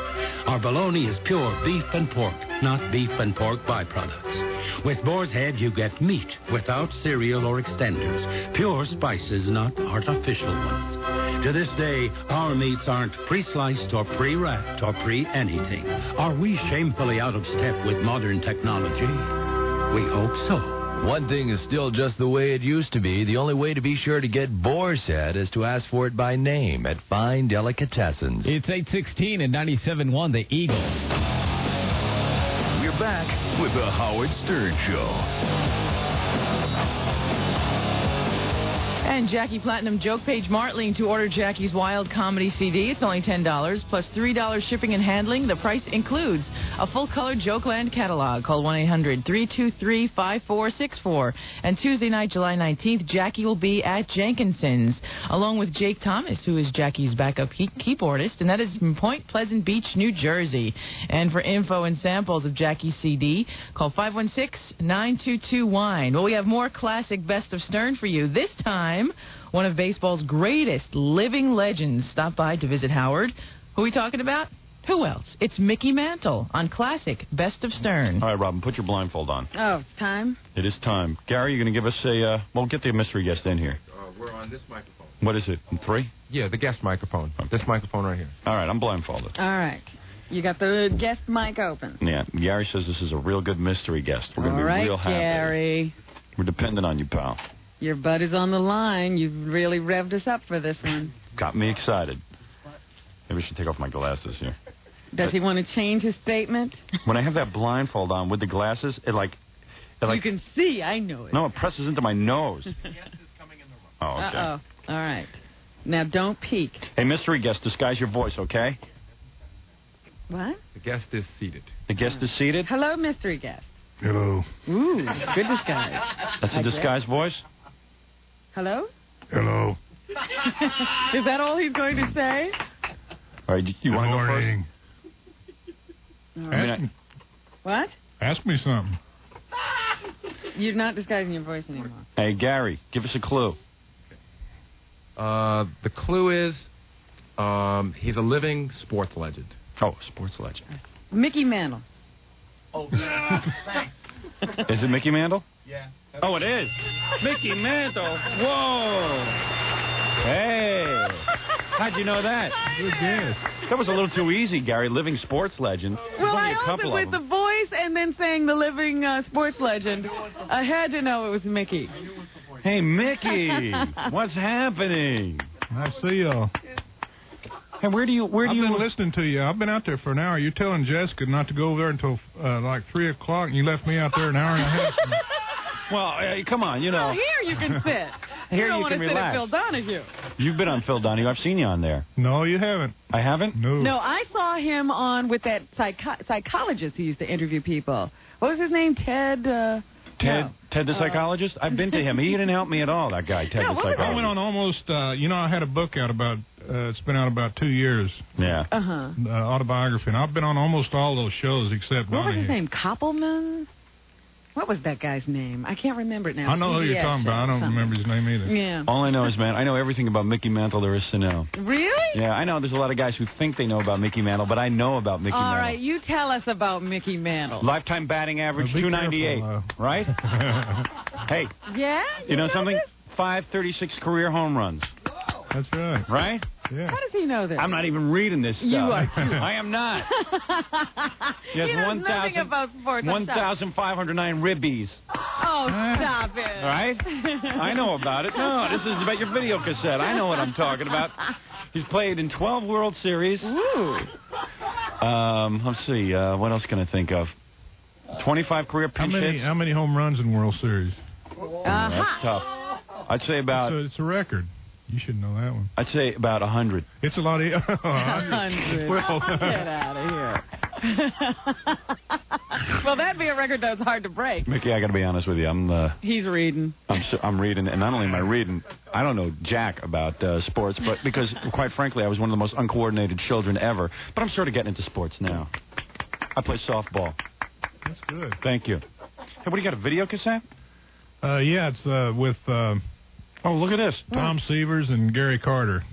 And Tom Seaver, of course, hanging up the career. I thought it was pretty noble that he tried to make a comeback. And he knew when he didn't have the stuff, so he stopped. That's cool, isn't it? Yeah. Yeah, you got to admire that. He could have went ahead and tried to play and make about $750,000 this rest of this year, you know? Yeah. Baseball Beyond the Basics. Play ball with Mickey Mantle. Now, is this designed for kids who are learning baseball? This is over the base. We did one last year with Whitey Ford and Phil Rizzuto for, like, little leaguers. Yeah. And this is more like, you know, for high school kids and coaches. And it's more advanced. It's a little more advanced than the last one, yes. I wonder if I could look. Gary Carter and Tom Seaver are really good. They. Yeah, but can you really teach someone how to hit? They can talk. I mean, you can really teach someone how to hit. Isn't it hand-eye coordination? Mostly. Yeah. If they're afraid of getting hit with a ball, it's pretty hard to teach them. Yeah, that's why. That's your problem. Yeah, I'm really afraid. I won't play hardball. One time, I went out in the backyard with a catch with my father. I threw the ball into his private parts, and he doubled over, and that was the end of it. I never played ball with you again. I think I could have been a decent ball player because my old man never played ball with me. Blame him. I was always afraid of that hardball. Well, you should have been a pitcher. Yeah, really, or something. Nobody would have hit against you. I'm afraid of it. I'm afraid of this stuff. Hey, where are you living now? Do you live in? I live in Dallas. Oh, you live in Dallas. Is that happening or what? It's a pretty nice town. It's growing. It's right now they're really having trouble down in Texas. You know, the oil crisis and everything. Yeah. Fort Worth and Houston and Dallas are all suffering right now, but it'll come back. Yeah. Well, thank God we're not suffering here in New York. No, they're doing good up there. That's all we worry about. But so, like, you live in Dallas. Are you married? Oh yeah. You are? Been married all my life. Man. Same woman? Same woman? Yeah. Oh, good really? for you. Oh, man, you are a real role model. Got a couple of kids, right? I got 4 boys. The oldest one's 34, and the youngest one's 27. Wow. Oh, man. Got them all out of the house. Good for you. Man, thank man. No, they're not out of the house. They're not. They're all still Throw home. them out. Bunch of leeches. You raised a bunch of leeches, huh? You mean a 34-year-old guy still living at home? Well, we have a home up in Joplin, Missouri, and he's up there. You don't kidding. Yeah.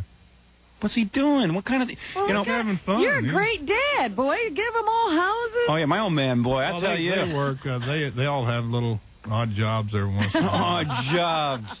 You know, part of me says, yeah, I'd like to have a dad like Mickey Mantle, but the other part of me says, no way I'd want to have a dad like Mickey Mantle, because how do you live up to something like that? In my family, I'm a big star. You don't do anything. You'd live off your dad. Yeah, I mean, so, like, Mickey Mantle's son is a disc jockey. They'd be like, well, big deal. Yeah, right. He's just using his father's name to get work. In my family, it's like, I've surpassed everyone, and it wasn't tough to do. They're all losers. You know, it is hard on the oldest one. I named the oldest one Mickey, but when I had him, I was only 19 years old, and I didn't have any idea that I was going to be that big. That you were going to be great. That's right. So, he wanted to try to play ball, you know, and he went away to play ball, and unluckily for him, he really couldn't hit very good. Right. Did you have to tell Every him? time he'd strike out, you know, they'd say, hey, you're just like your old man, you know. Right, yeah. How can you live up to that? But did you have to sit him down and talk to him and tell him he should not do it? Should not try to play ball? Yeah. No, I figure like it's better off for him to find out, you know. I mean, he never would have known if he didn't try. Hey, Mickey, I'll tell you something. If you want to kick that kid out of the Missouri house, you give me his phone number. I'll call him right now. You think I'm good with Jessica Hahn? You just give me that number. I'll get him right the hell out of that house. Hey, don't you know your old man? He worked hard for his money. What do you think he's going to... 34 years old. What are you, a schmuck? That's how you got to yell at him. You're too nice a guy. You having trouble getting out of that house? You're too much of a legend. Your dad wants you to leave. Well, part of me says, like, but imagine... If my father was Mickey Mantle, had all that money, all that going for him. All that fame. Well, why the hell should I work? I mean, look at my own depraved childhood. Do you know, Mickey, do you know in college, my father made me drive a Dodge Polara? How do you think I got women? No way. Look at my face. Couldn't get women. Didn't have a nice car. Forget it. I bet your kids drive nice cars. Mickey's driving a van that I had. Yeah. But it's customized. It's a customized van. It is. It's probably got Bugs Bunny on the side. Everything. It's got a TV in it. Oh, man, that's not a van. Tape deck. Oh, tape deck. That's a home. That's a home. That's a mobile home you gave that kid. What are you talking about? Saves him about $40 a day on motel rooms. I bet your kids aren't even married. I bet you they just go to parties and say, hey, I'm Mickey Mantle's son. How about it? None of them are married. You're right. Oh, yeah. I'm telling you. Don't you see? Why should they get married? It's like that guy I know who used to go around saying he was Dan Rather's son. Right? He wasn't, but he'd go around saying it, and the guy he'd probably get it 3-4 times a week, Mickey. But what I'm saying is, imagine being your son. I walk around, hey, I'm Mickey Mantle's son, man. Oh, yeah, my dad has a house. Oh, yeah, I live in a house in Missouri. Well, that's one thing about him. He doesn't do that. good for He him. doesn't like for people to call him Mickey Jr. You know, he's Really? Yeah. What do they call him? Kid. Kid? Kid. I'm He likes telling you. to play golf. He's a pretty good golfer. Is he? Yeah. Oh man, if I was your son, I swear to God, we'd have the best time, me and you. Oh man. You'd be it'd proud great. of your dad. Oh, I'd be so proud of you. I'd walk around, my dad's Mickey Mantle. Oh man, it would be incredible. Oh man, we'd have the best time. Do you ever play any country music? No, I don't play any music. I've got too much verbiage. Verbal diarrhea is what it's called. I'm so in love with the sound of my own voice that I'm supposed to play the records. I just can't get to them. Thank you. I played country records for about 2 weeks up in Detroit. I got to be honest with you, Mickey. It was the worst experience of my life. Yeah, it really was.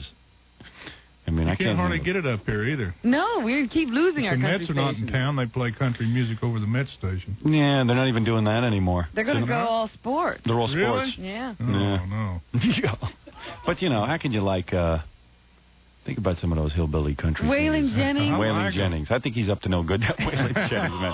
Some of those guys look like they should be in prison. He's an outlaw. I know he robs banks. Yeah, it's hard to respect a Dolly Parton. You know what I mean, musically. It's hard to take her seriously.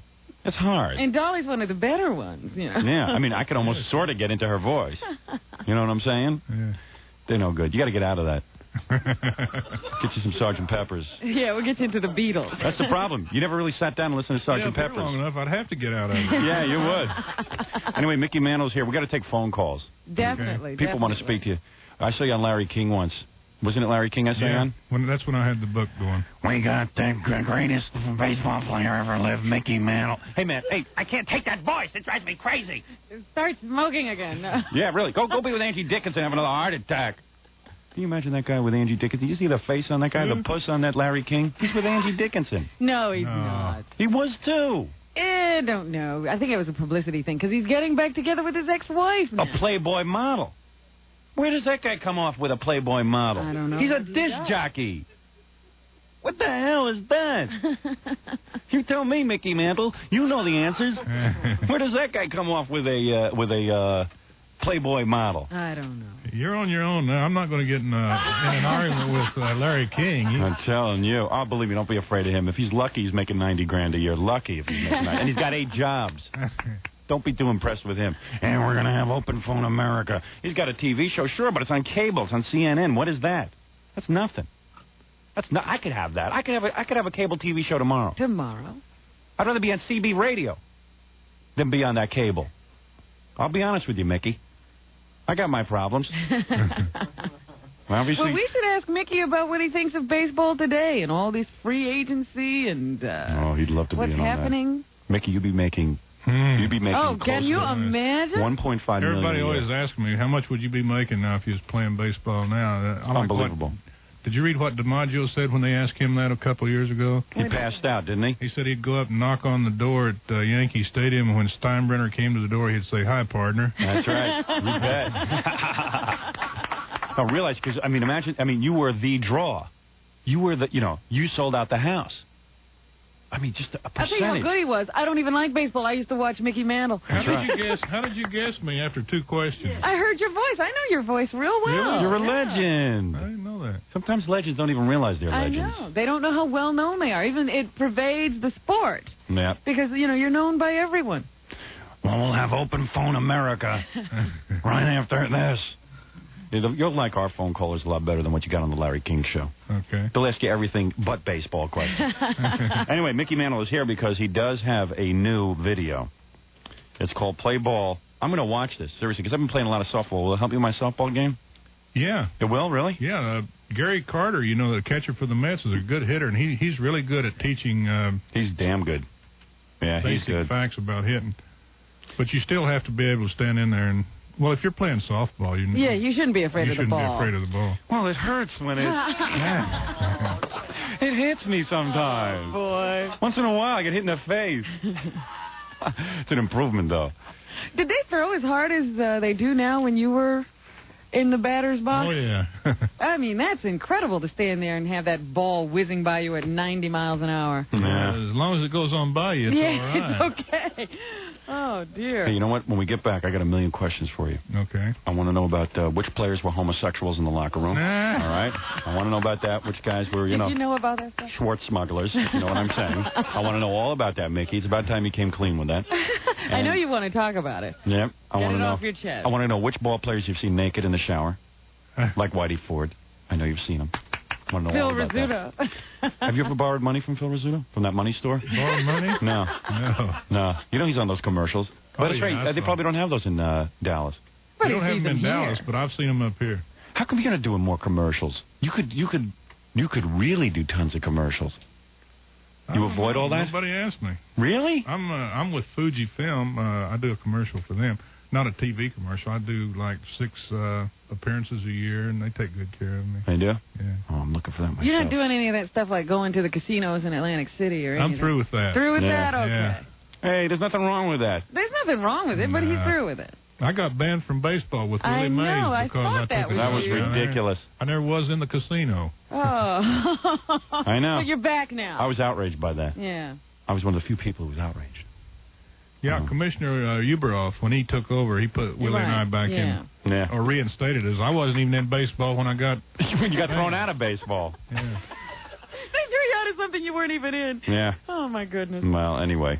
When we get back, let's talk about the video. Let's talk about... Let's get talk to the about phones. the new people in baseball. What do you Let's talk think of about these the old guys? people in baseball, the new Yeah. people in baseball. Let's talk man talk. God, I want to talk man talk. You know, everyone accuses me of not being manly, but Well, you know, I think you can handle it this time, Howard. Mickey Mantle, the greatest baseball player that ever lived, right after this. All right. It's the best of Stern on 97.1 The Eagle. 8:32 at the Eagle. This is Brad Baxter. Eagle weather partly cloudy today, only a 30% chance of rain and a high of 95. Tonight down to a 20% chance of thunderstorms and a low of 78. Right now it's 81 in Dallas, 79 in Fort Worth. Checking traffic for Bob Thomas Ford. Here's Rob Stevens. And we got a new problem in Dallas. If you're heading toward downtown southbound I-35 Simmons, just before reaching the ramp to eastbound I-30 East Arnold Thornton Freeway, and a pickup overturned there loaded with PVC pipe. And that's spilled out all over the place. But so far, only the left lane taken away. That is by courtesy patrol. Backup is not as bad as it could be. That's only back toward Union Boulevard. And still trying to clean up that problem heading through Louisville from Denton County southbound I-35E just past the Lake Louisville Bridge. Right lane at last check taken away with brief slowdowns. Carroll County has cleared up great. So far, we haven't even seen any slowdowns in the last 15 minutes. That's airport traffic. I'm Rob Stevens on 97.1 The Eagle. Would you compare new car prices for $1,000? Sure you would. Bob Thomas Ford will meet or beat any legitimate new Ford deal or pay you $1,000. Bob Thomas Ford in McKinney. What it was. Far out. What it will be. Metallica, Green Day, Rollins Band, Aerosmith, Porno for Pyro, Alice in Chains, Peter Gabriel, Red Hot Chili Peppers, Johnny Cash, and at least a dozen more. You and a friend. Woodstock 94 on us. It's the Eagles' Summer of Glow. To win, pick up an entry form today at Guitar Center, North Dallas and Arlington, and at all Blockbuster music stores. Mail it in. Then listen for us to call your name on the Eagle. After Howard, we'll draw and announce winning names all day long. When you hear us call your name, you have 30 minutes to call back and get qualified to win a trip for 2 to Woodstock 94. Plus, you'll get a key that could start a brand new Harley-Davidson. 2 tickets to Metallica August 5th. A Metallica CD box set. CDs from other Woodstock 94 artists. And a free condo. 1994, the Summer of Glow. Another far-out contest. Can you dig that? From 97.1, The Eagle. Robin, good news. Right now, Canon is offering a $30 rebate on all their printers and scanners. Canon. Canon's a great company. I always bought Canon cameras because they were so good. Canon's full line of award-winning printers are designed to meet the printing needs of anyone running a small office or home office. The Canon BubbleJet 200E, for example, is a black and white desktop printer that offers breakthrough laser quality and full-featured performance without breaking your budget. Then there's the Canon BJC 600 color printer. The award-winning printer produces vibrant color and laser quality black and white at 360 DPI. But no matter which Canon printer or scanner you choose, you'll find it's now $30 less than before.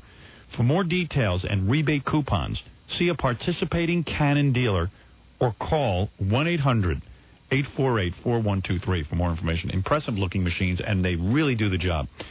Rebate ends August 31st, 1994.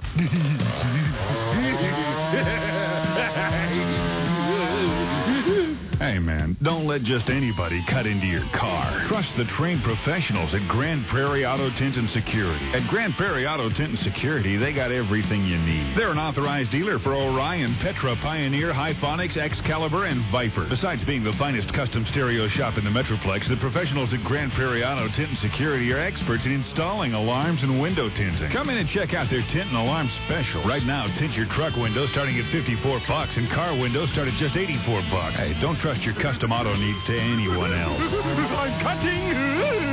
Grand Prairie Auto Tint and Security is at 1418 West Main in Grand Prairie. Call Metro 214-263-6633. That's Metro 214-263-6633. Grand Prairie Auto Tint and Security, the custom car care professionals. Check out Grand Prairie Auto Tint and Security at the Eagles' second annual Rockin' Wheels Car and Truck Show, July 17th at Texas Stadium. I tell ya, I don't know what I'd do without computers. Oh, no. They make my life so much easier. They scare me. Oh. No, I hate the idea of something with a plug being smarter than I am. Mike, an Amstel Light, please. An Amstel Light over here, too, please. Hey, come on, wake up. It's the 90s. I know that. Computers make things so productive. Everybody in my office uses them. Well, they use them in my office, too, to play computer golf, computer poker. Yeah, that's productive. Funny how two people can look at the same thing differently. Computers are so advanced now, they're practically like people. Oh, so I can look forward to a computer borrowing money from me.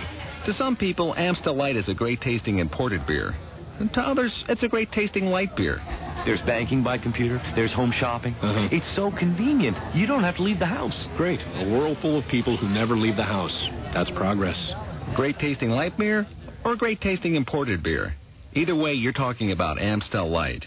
Amstel Light, imported by Van Munching and Company, New York, New York. So you think you're going to do good in this big, incredible universe Crank It Up contest? Oh, really? Huh? Are you speaking English? Say, why don't you, drive away so I can tell everyone about this big Crank It Up contest?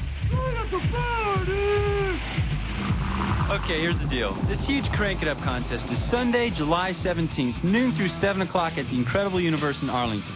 To win some big prizes, just pre-register at the Dallas or Arlington store. It's first come, first served. And for those of you who just want to hang out, there's going to be loads of cool stuff to check out. Like tons of factory show cars, live bands including the Nixons, a one-on-one pavement-pounding loudest car stereo duel, and you can even sign up to win a 1994 GMC Sonoma pickup truck from Buzz Post. So come check out all the free Crank It Up stuff this coming Sunday at the Incredible Universe in Arlington. I-20 at Matlock. It's 8:38 at 97.1 The Eagle. We're back with the Howard Stern Show. And we're back with classic Best of Stern and the conclusion of Howard's interview with the great Mickey Mantle. All right, let's go to the phones. Now the important part of the show. All right. See what Mickey people Mantle. have to say to Mickey Mantle this morning. We never get classy guests like this. This is fabulous. Never. I've always wondered what it's like to be that good at something. Yeah, we'll never know. We'll never know. Yeah, you all are good at what you're doing. This is hard to do. Are you kidding, Mickey? We're going to hell when we die. That's right. That's what our reward is going to be. Our Hall of Fame is hell. Yeah. Satan's got a special place marked for me on his mantle. Really? Hello? Hello, can I speak to Mickey? All right, but let me set the guidelines here for a conversation with Mickey. Mm-hmm. Some of you guys get carried away. Yeah. And you've asked bad questions in the past. Oh, this is a good one. And don't you embarrass gush. me. No, I And won't. don't gush for 10 minutes. Don't tell Mickey how great he is for 10 minutes. He's heard He that knows already. that. Believe me, he knows. Yeah, it's a current day kind of Did question. you buy Mickey's video yet? No, I didn't, but it sounds good. It's available at all video stores. Mm-hmm. Make And sure you- you get it. Did you really have input on the video, or did they just write it and then have you host it? Is no, it really your we, tips? well, especially Seaver and Carter, they just handed them the microphone and they talked for like an hour. Oh, yeah? And then they had to edit it down? Edited it down. So Oh, that's they're interesting. really good. What's your question? Well, back in the 60s, Mickey hit a shot against the Washington Senators, I believe. It was a 536-foot home run. Given the rumors these days about the baseball this year being more lively, do you think you could hit it over 600 feet if you were around this time, Mickey? If you Of were... course he could. Will In you that let little Mickey ballpark answer there. the question? Mickey doesn't want to be embarrassed by that question. What's he going to say? No? I'd like to know what he thinks about the lively ball. What is that? Well, lively I ball? tell you what, I believe, the reason I think for so many home runs are the new ballparks. When I used to play at Yankee Stadium, it was like 480 feet to center field. Now it's 410. So all the new ballparks like Seattle and Minnesota, Atlanta, all the new ballparks are like 400 feet to dead center. Yeah. And they call them homer domes now. So it's a lot easier to hit home runs now than it used to be. Not because of the ball, but because the stadiums. Yeah, and also, there's so many teams now. When I played, there was only 8 teams in each league, and now there's like 26 teams. So I think that the kids. I'm not one of the old timers that don't think the kids nowadays are as good as we were. They are as good. There's a lot of them are better, I mean, on the whole, I think the athletes now are better than they used to be. Yeah, but when you got 26 teams, there's so many of them, you get worse players. It's watered down so bad that there's a lot of guys playing in the major leagues that shouldn't be there. What about that you were talking about? I remember thinking that baseball players weren't very good athletes when I was a kid, because a lot of them were very big and they were kind of slow. And today they seem to, take care of themselves a little better. They work out a little more and they take care of their bodies a little bit better. Well, I think that on the whole, the athletes nowadays are better than they were then, but we just didn't have as many of them. The ones that were in the major leagues, there was only 400 guys could play in the major leagues when I was there, and they were all pretty good. You didn't find very many easy spots. Yeah. Nowadays there's so many that there are a lot of soft spots, especially in pitching. Yeah. That's what I always say. I have said that. Is that right? Yeah, I say, but nobody pays attention to me. All of a sudden, when Mickey Mantle says it, it means something. Says it means something. What's Billy Martin like? You ever? I was going to say, you were quite a hellraiser when you were a baseball player. You were. Not really. I was the good guy. I just hung around with Billy and Whitey. You trying to keep them out of trouble. Yeah. If it hadn't been for Billy and Whitey, I could still be playing. Those guys led to retirement. Well, I was going to say, they give Darryl Strawberry and all those guys such a hard time now when they come in late. Yeah. What about you? Didn't you just almost miss a game once? Oh, we never did miss a game. We had to take a cab from Cincinnati to Pittsburgh one time to make the game. Hey, your question was okay, but Mickey's gotten better questions. I got to move along. Okay, thanks a lot. That was a good question. Thank you. You like him, Mickey? I didn't like him. You're much too nice. Let me take one from Philadelphia, because I know you got to be going. One last question from Philadelphia. Okay. Question for Mickey. As a fan, I get kind of upset when I see guys like Lance Parrish making $1 million a year, and here they are batting like 150, 178 or whatever. Why is it that overall batting percentages are so low?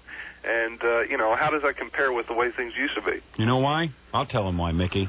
Because when a guy's paid $1 million a year, no incentive. No incentive. If every time that guy struck out, they took away, $1,000? That's what I was going to say. That's right. Were you really going to say that? Yeah. Seriously? Well, I'll tell you what. Cow. People ask me why did I play when I was hurt all the time. Right. I got paid the next year for what I did this year, Really? And who knows, if I'd have had a 10-year contract for $1.5 million a year, I might not have played in a lot of those games. I know I played had a lot of headaches. I mean, you got a guy like Darryl Strawberry, man. He's out. The season is short enough. He doesn't have to be out with 2 blondes on his arm at some hotel till 4:30 in the morning when he's got a game the next day. Do that in the off season. Well, Mickey's not against that. Well, Mickey's not against the 2 blondes. I know that. Or being at the place for 4:30 in the morning. But you know what I'm saying. But you're going to get me in trouble. This is you talking, right? Yeah, right. This is me talking. This has nothing to do with Mickey Mantle, but believe me, Mickey, I'm sure you've said this in private.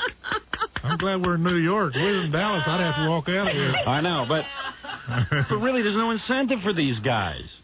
I know. Well, that's one of the reasons I stopped watching baseball so much, especially the Yankees, because they got really ridiculous with those salaries. They were trying to buy a team, and those guys never did gel as a team, and they didn't want to play together, and there was no fun watching a millionaire, lounge around first base or in the outfield and sometimes not hit and all that kind of thing. There's no scramble when, everything's that cushy for you. All I know is, man, if they told me that I could be here guaranteed, and even if my ratings went down, but there'd be no incentive. Yeah. I know the We'd second be out partying. I know the second the ratings go down, these guys are getting rid of me. Who would put up with this crap? Who would do it? Mickey Mantle, you are truly the greatest. You know that, don't you? God, I wish you were my father. We'd be having You a want great another time. son? You had 4 because you used Just give me a key to that house. I got enough, yeah. Give me a key to that house and let me move in. You'll see. I'll add a new meaning to the word mooch. I mean, you wouldn't love believe. you, Joplin. Yes. Howard. Oh, man. Yes. You are to radio what Mickey Mantle was to baseball. Well, Oh, thank you're you. too That's kind. a compliment. You're too kind. Who was that? I don't know. I believe that's my agent on the phone. He says that at all our meetings. All right, anyway, so I'm going to say goodbye to Mickey Mantle. Thank you for coming in. Did you have a good time? That was fun. It yeah. was fun? Yes. That's better than doing Larry King. Poor man out there with Angie Dickinson. I I can heard think of pretty y'all good questions. talking to Jessica Hahn, and I'd like to have you for my agent. You know, if you get something up here... Let me tell you, you see, people don't I'll jerk you listen around, but they're jerking that poor girl around. They really are. They're really jerking her around. I feel bad for her. I really do. But I'll take care of it. Don't worry. Okay. Yeah, I'll take care of her. I want to thank you both for inviting me on, all right? Well, Mickey, you're the best, man. That's an honor. An honor. And be sure to get Mickey's new video. It's available at all video stores. It's called Play Ball with Mickey Mantle with Gary Carter and Tom Seaver. But Mickey really is the one you want to listen to on the video. He really knows his stuff. He had the most home runs. See ya. Bye, Mickey. Take it easy. He's a good guy. Can't believe we were coming on to him, Oh, Robin. stop it. Right away, Robin. She's a famous man. She's right in his lap during the commercials. How old is Mickey? Mickey's about 32. Stop it. I don't know. Good. How old is he? I don't know. He has to be in his 50s now. 50s, 60s. He looks good and he feels good. He feels good. Okay. And all we're going to But call he him can't is be a Mickey private Mantle. part, right? No. That's right. If he looked bad and felt good, then he'd be in trouble. Something else. He'd be something else. But that's pretty good, man. Gary was afraid I wouldn't like a guest like that because he's a baseball player. But he goes beyond baseball. Yeah. He'll be 53? 53 years old. He looks good. Real good. I wanted to ask him some really good questions, but he would have killed me. I wanted to He's ask a him, big guy. I wanted to ask him who had the biggest Louisville slugger. Whitey Ford, Roger Maris, or Elston Howard, the black guy. Well, that would have been a bad question, Howard. Oh, yeah. He would have gotten mad with me. Yeah. I have to maintain a certain amount of decorum, Robin, during these interviews. But he play, he probably was around even when Babe Ruth was finishing up his career. Yeah. We could have asked about him because he was really bad. I wanted to ask him if Babe Ruth had syphilis. Yeah. But I was embarrassed. Yeah, we needed a couple of Babe Ruth questions. Yeah, but I don't think Mickey would have appreciated me asking about the Babe's syphilis problem. Yeah, or how he was portrayed by that. Remember that actor who made Ruth look really bad? That guy who used to play. Yeah. Didn't he play William Benhurst? Bendix. Bendix, yeah, Life of Riley. Yeah, he made him played look the so Babe. bad in that movie. I'll tell you. Yeah, and the Babe. The Babe makes Dwight Gooden look like a choir boy. If there had been coke in those days, I'm sure the Babe would have helped himself. Babe used to didn't he used to take on a whole house of prostitution at once? Yes, he took everyone. Just lined them up and did them all. Yeah. At least that's what the book said. But of course the Babe practiced safe sex. Always used a condom. Always. On his bat. Oh, my goodness. Baseball, the American pastime. Well, you made a good point about guys like Strawberry and everything. I just think that if these guys are paid well to do a job, and their job is to play baseball, not to. They should take it. If somebody was paying me $1 million to play baseball, I think I'd be there on time. Yeah, that wouldn't be too much of a hassle. Yeah. They should take themselves out of the game, and give somebody else a shot. Yeah, like me. But like Mickey said, there aren't that many good ball players around. You got to keep guys like Strawberry. Yeah, they know they have it. They know they have those guys. I'm telling you. I wonder if Mickey bid on the Elephant Man parts. I was going to ask him that, too. Everybody else has. You're a pretty good caller, man. Thanks for the call. Sure. All right, man. We'll speak to you. All right. Hey, we'll give you something, too. You want something? If a little herpes? Want, what do we got? I don't think Mickey left any videotapes, so I could give him, I give him tickets to that play in New York. Radio. Well, he's in Philadelphia. Talk radio? Yeah, well, we'll just send him the tickets. He'll never use them, but at least we send him something. Sure, I'll use them. Except I'll be on vacation for a week, though. But well, I got something here to give you. I'll give you something. All right. All Keep right, up the good work, man. All right. Hold on. What do you got for this guy, Gary? Where's he from? Philadelphia. Philadelphia. I have a prize from Philadelphia for him, a special prize to a restaurant, and I could run in and tell you what it is in 2 seconds. Well, Yeah, tell us later. Okay. But we got something good for you. Okay. Great. Got to reward those good Nice ones. caller. Keep them calling. Because you didn't embarrass us with Can't Mickey believe Mantle. we met Mickey Mantle this morning. Yeah. That's incredible. Yeah, that's pretty cool. He's a cool guy. He reminds me of a guy I know. Like, Who? A general manager I used to work for. Really? Yeah, a whole lot. Hmm. And it was sort of like looking at him. It even looked like him. Yeah? I mean, it was real weird. We'll be right back after this. It's the best of Stern on 97.1 The Eagle. 8:51 at the Eagle. This is Brad Baxter. Eagle weather partly cloudy today. Only a 30% chance of thunderstorms. Still hot. A high of 95 tonight. Down to a 20% chance of rain with a low of 78. Right now it's 79 in Fort Worth. 81 in Dallas. Checking traffic for Huggins Mitsubishi. Here's Rob Stevens. Still got the problem working in Dallas, southbound I-35 Simmons ramp. You go eastbound I-30 East Arnold Thornton Freeway right there before you enter the downtown canyon. Left lane taken away. Trucks spilled some PVC pipe. Your backup, not too bad, really. Rush hour starting to wind down, so your backup's back toward Reunion Boulevard. And we have another accident involving an 18-wheeler. Harry Hines at Royal. A car ran up underneath an 18-wheeler there. Tarrant County's breaking up real good. We haven't seen any slowdowns, I'd say now, within about the last 30 minutes. That's airport traffic. I'm Rob Stevens on 97.1 The Eagle. Gallant or Montero, the selection's great and the price is even better at Huggins Mitsubishi. Make mine Huggins Mitsubishi. 97.1 The Eagle celebrates the second anniversary bash for JJ Sticks. Hey everyone, it's me, Cindy Scullin. This Saturday night, why don't you come out for a wild time at 4814 Greenville Avenue at University at JJ Sticks' second anniversary party. There's going to be live rock from Kenny K and Storm Warning, no cover till 9, and of course we'll broadcast live from 7 to 12 and pack the van full of freebies like Helmet and Rollins tickets, Meatloaf tickets, Soundgarden tickets, STP, King's X Offspring, and Kiss My Ass tribute CDs. We have these new Hot Eagle koozies to give away. And I'll enter you into the Eagles Woodstock 94 Summer of Glove contest to win trips to Woodstock, Harley Davidson, Metallica concert tickets, and CD box sets. That's all this Saturday from JJ Sticks. It's their second anniversary bash with 97.1 The Eagle. Better duck, because it's coming at you. Yeah, it's the Super Shop Super Saver deal on VF Goodrich TA tires. Like the popular VF Goodrich 50 Series TA for as little as $69.99. The 50 Series TAs are yours for as little as $69.99 each. But don't stop there. Super Shops offers high performance and custom equipment. More than 250 product lines. More than 10,000 items in stock every day in every store. Look at the roster. Holly, B&M, Boyd's Wheels, Centerline, Krager Wheels, Edelbrock, Gerson, Hayes, Moroso, Mallory, Hurst, Hooker, and more.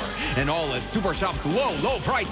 Like those Super Shops TA prices. Yeah, the 50 Series TA for as little as $69.99 at Super Shop stores everywhere. In River Oaks, Richardson, Fort Worth, Irving, Hurst, Arlington, and 2 locations in Dallas. Super Shops offers the greatest in-stock selection of custom wheels you'll find anywhere. Krager, Boyd, Centerline, McLean, Prime, and more at the Super Shop stores. Telephone Warehouse has brand new digital pagers on sale for only $19.95. Yeah, you heard right.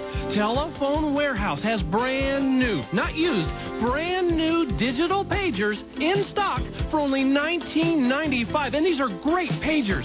A brand new digital pager for only $19.95. You can't buy a new digital pager for less. But there is a catch. This offer positively ends when these pagers are gone, and we've only got a few hundred left, so you've got to hurry. Telephone Warehouse requires no credit check and gives pager coverage from Ennis to the Oklahoma border. You won't find a new digital pager for a lower price anywhere, but you've got to hurry. A brand new digital pager for only $19.95 plus programming and 1 year's advanced service. The best place in the world to buy your new digital pager is Telephone Warehouse. You're listening to The Howard Stern Show on KEGL, Fort Worth, Dallas. I don't know, Doc. Every time it rains, I get really nervous in the car. Go on. Especially around corners. Boy, corners in the rain are the worst. I see. What you're experiencing is classic ambition default syndrome. The corner represents the goal you've never achieved, while the rain symbolizes inner turbulence. Actually, I was thinking it might be my tires. Pardon me? Yeah, I was thinking I should get those new Avid MDH4 all-season radials from Yokohama. You see, Doc, Avid's multiple channels cut through water, even around corners. And Avid dominated a field of competitors in independent wet road testing. I see. So this is what we've come to. I spend my life in advanced education and intense training when all along I could have been prescribing an all-season tire. Avid has all the answers. Is that it? I never. Next caller. I think my breakfast cereal is trying to kill me. Have you tried the new Avid MDH4? The Avid MDH4 from Yokohama. High performance has a new definition. Now available at Bankston Nissan in Irving. I can tell you about the great taste of Samuel Adams Boston Lager in one word. Reinheitsgebot. I'm Jim Cook, brewer of Samuel Adams. And if your German's a little rusty, let me explain. Reinheitsgebot is the German beer purity law which says that beer can only be made from the 4 classic ingredients: water, yeast, malt, and hops. No additives, adjuncts, or preservatives. This law proves Germans care about the taste and quality of the beer they drink. Samuel Adams was the first American beer both to pass this purity law and be imported into Germany. And now, the same robust, hearty taste that has made Samuel Adams the best beer in America has made Samuel Adams the best-selling American beer in Germany. So if you want a great tasting beer that meets the high standards of the great German beer meisters, just say Samuel Adams. It's easier than Reinheitsgebot. It's 8:57 at 97.1 The Eagle. We're back with Jerry Seinfeld's best friend, Howard Stern. And we're back with the best of Stern. Well, Stuttering John went to the Freddie Mercury tribute concert in England and ambushed some of rock's biggest names. It's great. Here's how it went on the best of Stern. Hey, Stuttering John was over in England, and we have tape of that. We have not played this tape for 2 weeks. I don't know why. I just haven't gotten to you. You've been packed, man. I've been busy. Been very busy, so I've left this window of opportunity here. Stuttering John, everybody's here. Stuttering John, hero of the stupid. That's right. Stuttering John.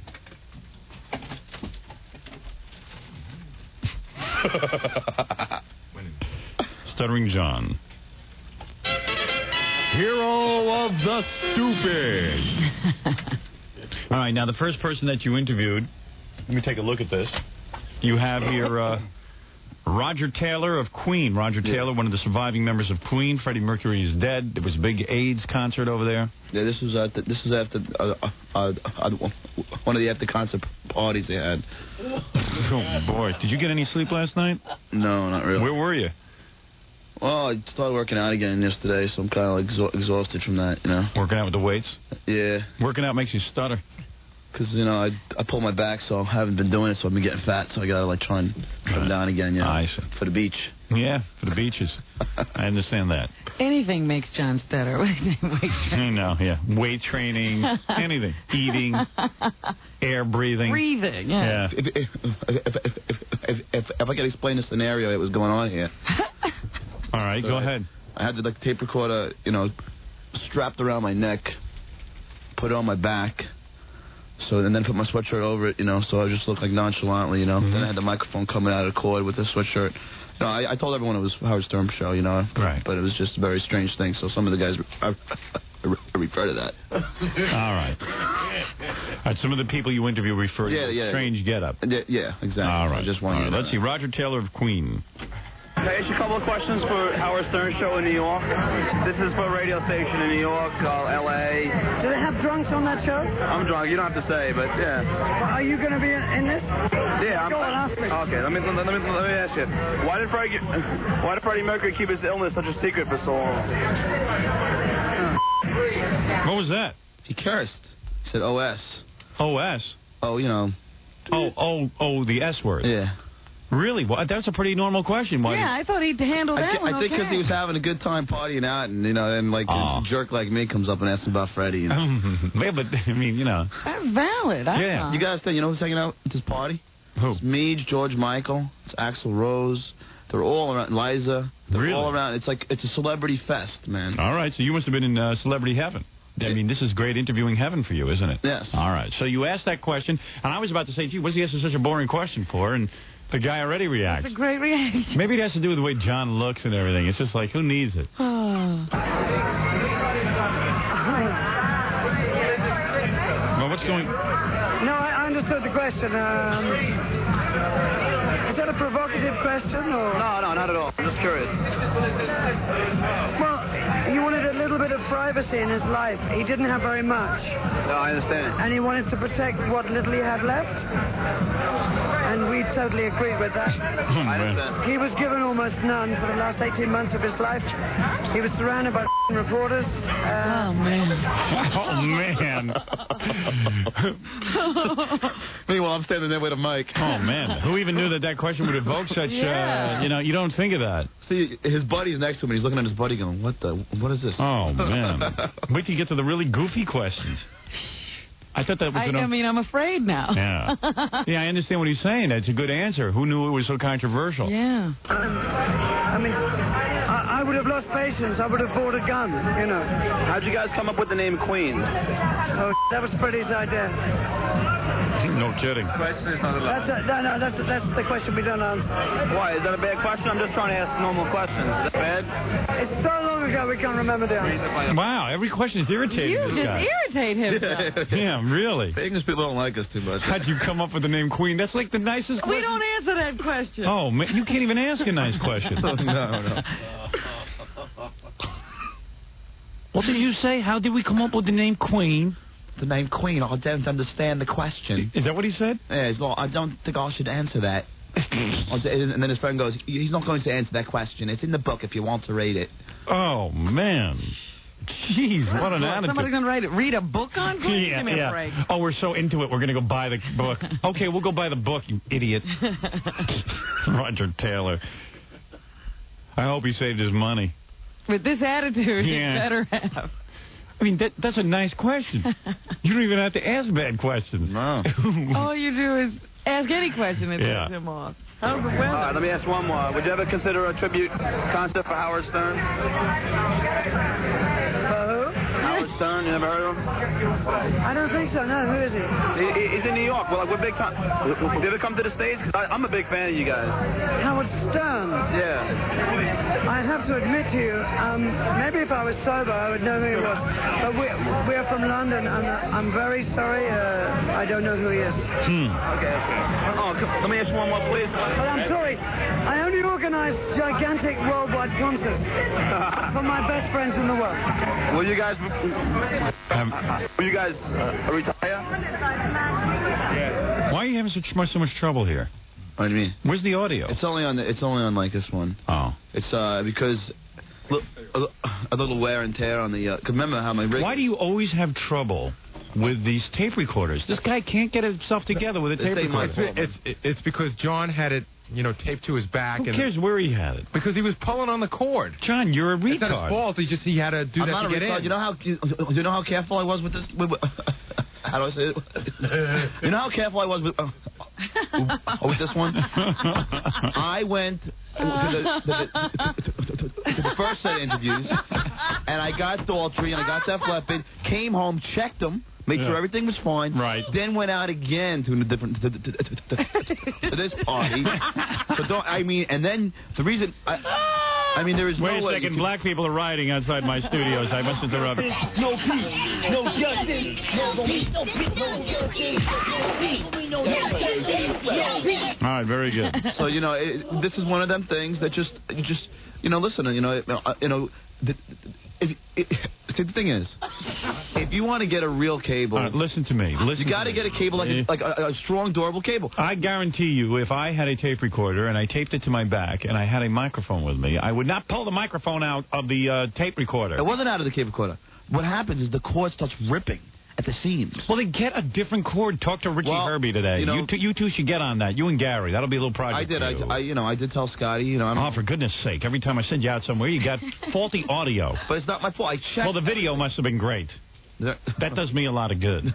There ain't no video. That's right. There is no video. But anyway, all you got to concentrate on is audio. What are you doing, Gary? I'm bringing it to the next one.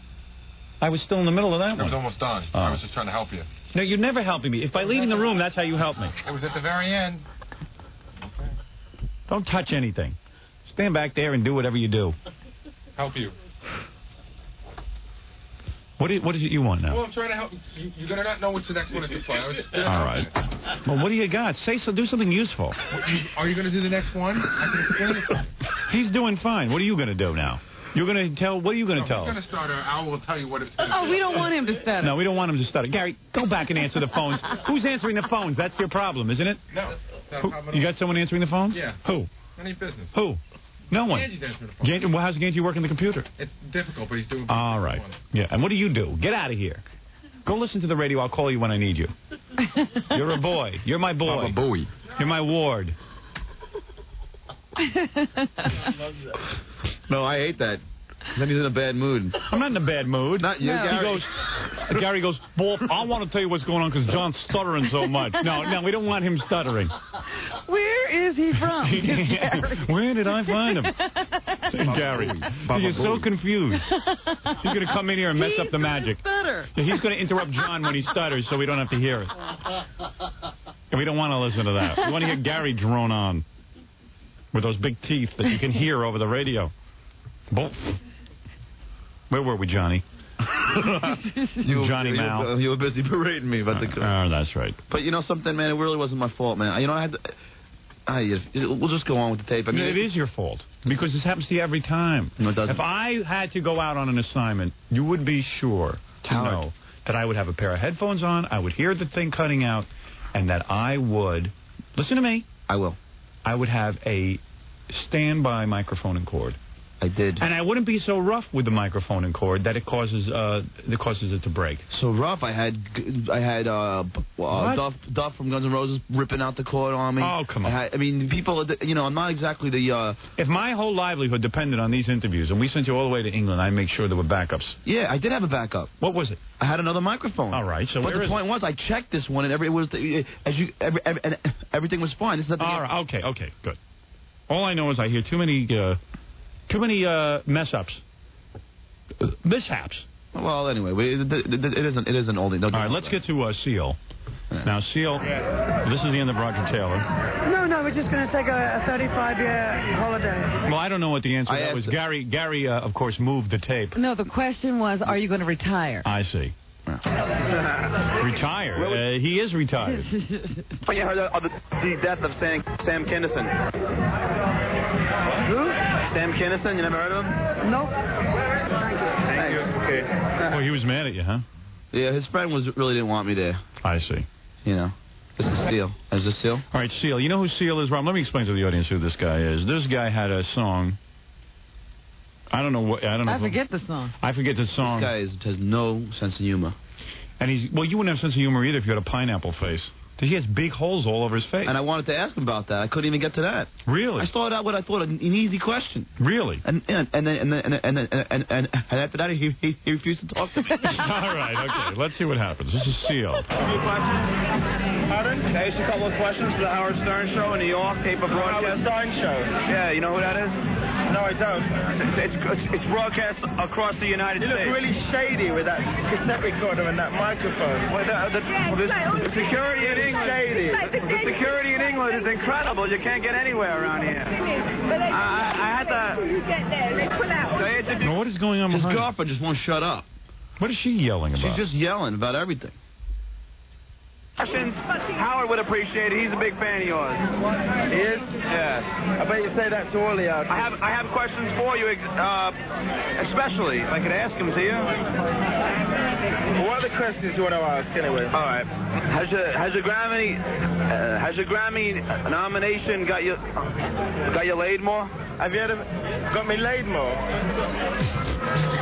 I'm not even going to answer that question. Oh, please. Still, we're big for you. Maybe when I've had a few more to drink, you might be able to get... Can I ask you a serious one? All right, let me ask you another one. No, you blew it with that one. Why is that so bad, Seal? How about a more serious one? Hey? Seal, can I throw you a fish? Look, mate. That's it. What, did he rip it out of you? Yeah, he just, totally just walked away. He went away. Oh, that's funny. Could you believe that would piss him off? I can't believe that. Yeah, I was going to ask him about his acne, but I couldn't even get to it. Right. Oh, man. All All right, let me take a break, and then I'll get to some more. Liza Minnelli next. Oh, boy. All right, everyone's looking Can't forward wait to for that. I got to take a break here, and we'll be back right after these words with more Stuttering John in English. You're listening to the best of the Howard Stern Show on 97.1 The Eagle. 97.1 The Eagle presents Candlebox, live in concert. Candlebox, August 9th at the Bomb Factory with special guest Rob Rule. Candlebox, live at the Bomb Factory. Candlebox. $12.50 tickets go on sale tomorrow at 4 p.m. at all Ticketmaster outlets or charge by phone 373-8000. Listen to the Eagle Cindy Skull to win your free tickets all this week before you can buy them. From 97.1 The Eagle. Hey, Barney, your new stereo system sounds stone-tastic. You said it, Fred. I got a granite shattering system at Earmark Car Radio's Rockathon. Rockathon? Yeah, Fred, Earmark's got everything on sale at Stone Age prices. Like Rockford Fosgate Series 1 amps with massive heat sinks and more fins than a Stegosaurus. Just 99 clams. Or fully competent rocker boxes with 10-inch competition woofers. Only 77 clams complete. That's just pebbles, Fred. My system's near extinction. Maybe I should hot-foot it down to Earmark. Yeah, mine was prehistoric, but that was BC. Before Clarion. Then I went to Earmark and got a Clarion high-power CD player with 3-beam laser tracking and rocktacular sound quality. Even on primitive gravel roads. All for 249 clams. That's mammoth savings, Fred. You mean I don't have to listen to my fossil of a car stereo system anymore? Yabba-dabba-doo! Get stone-tastic savings during the Car Audio Rockathon at Earmark Car Audio, the leader, loud and clear, in Richardson, Addison, and Dallas. Toyota of Irving wants to make owning a new Toyota easy. Toyota of Irving is offering the Toyota Touch Plan. It's the easiest and least expensive way to get the Toyota you want today. With the Touch Plan, you don't have to worry about ownership unless you choose to.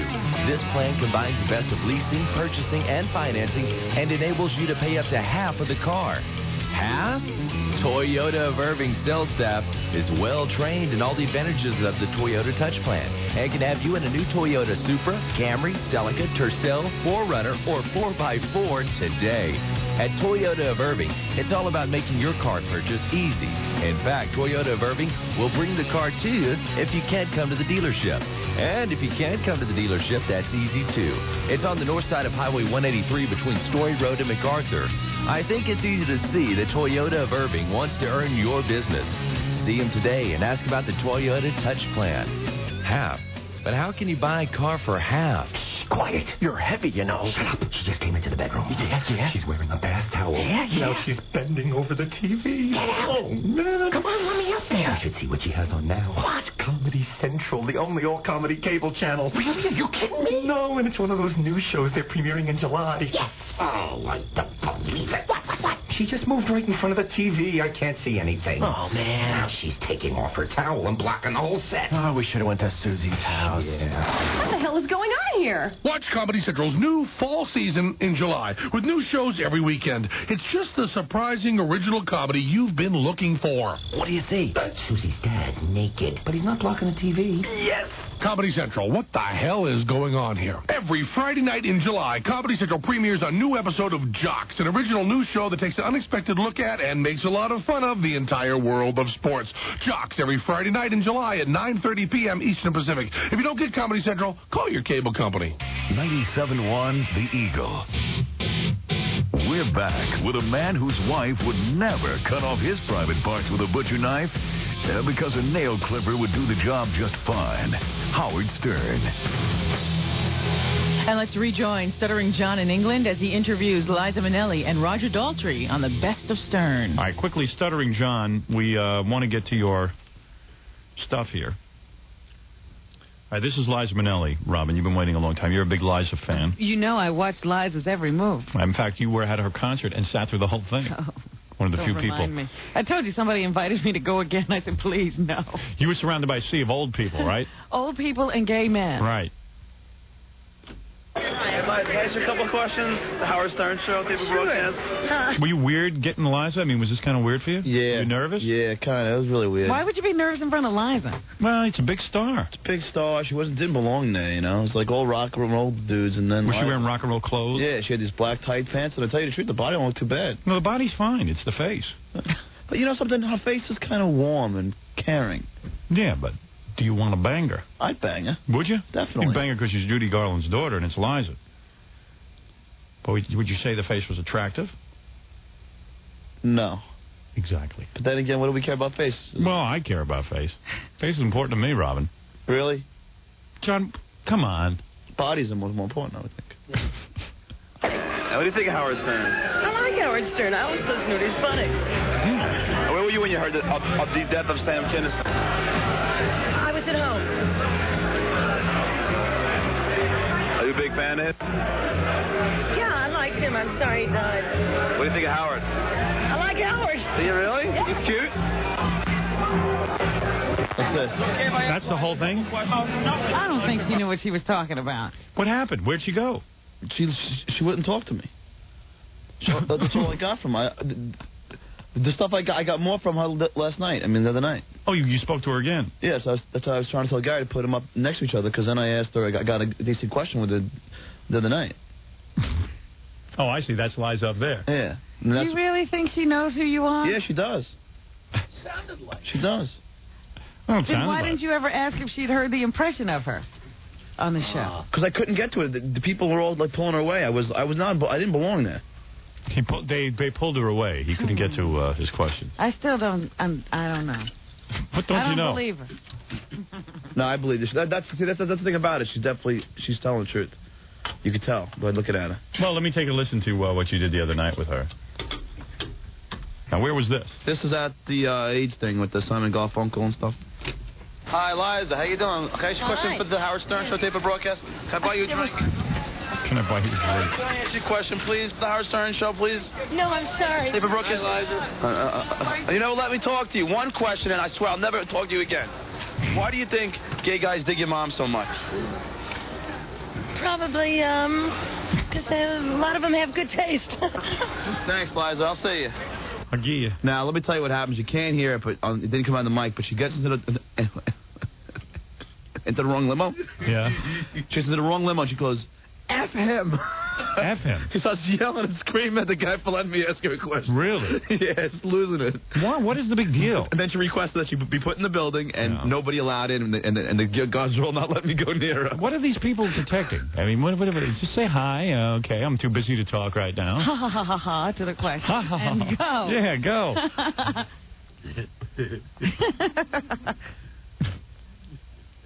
What's with Matthew Broderick? Was he any good? Just asked him a couple of generics, you know. He was right. People were just right next to me, man. I didn't even realize it. Anything stellar here? Penny Marshall, Sigourney Weaver? My favorite was, you heard Chevy. Penny Marshall, just to hear. Well, Chevy was great. I should replay that one. Oh, yeah. And Art Garfunkel's kind of funny, just the questions I ask him. Chevy. I got to find what I did with Chevy. The stuff from England, though, I still got some really good stuff from England. I do? Yeah, you got Def Leppard, and I made a big screw up with Def Leppard, you know. What do you mean? And it's not to be funny. I really made a legitimate mistake, and that I really did. I really was pretty stupid of me. I called him, but I called him by the name of the dead guy. Of the dead guy, because I really didn't know the names. Well, Def Leppard's had some bad luck. Yeah. The drummer lost his arm. They almost are Spinal Tap. Yeah.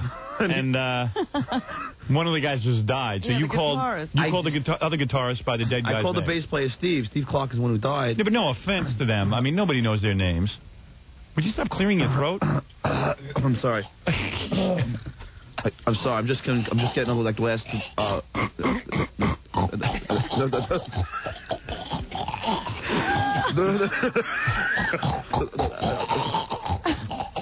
The last thing's out of the cold, you know. All right. Well, let's see. This is now. I don't know where we are on this. I'm on the right place. I had it. For Def Leppard? Yeah. What, did you change it? I might have. Why does he always do that? Why does he do that? Change it, Gary. How come this isn't queued up? So No, I had it all set. I just played Liza. I was ready for Def Leppard. Isn't next. Yes, it is. Who is next, guy? Who's next? John argues for Def Leppard. No, that's not what you want to hear. Oh. Trust me, you want to hear Def Leppard. Okay. So I don't know where we are now. Oh, yeah, I got the big argument. Well, why would you change it if you don't know where we are? Yeah, why are you rolling the tape when you don't know where it is? You don't always shut the tape off when it finishes. Okay, I don't. Never. How would I not shut off the tape? You don't stop. You don't push that button. I have to stop it, or else you would hear it. No, sometimes you just fade it down. I do not. I never do that. You've gone insane, you know that? All right, thank you. I think the pressure of marriage is getting to it. Maybe you shouldn't get married. Maybe you can't handle it. Maybe the idea of being responsible for another person is too much for you to handle. Maybe the idea of guessing what you want in your life is too much. I see. I don't know where it is. So let's see where Gary queued me up to. Steve, can I ask you a question? This is it. Yeah. This is for the Howard Stern Show tape of broadcast. How you guys, man? We're really good, thanks. Did you ever hear Howard Stern? I'm sorry? Did you ever hear Howard Stern? No. Let me ask you a question. Are you using condoms now when you eat your groupies?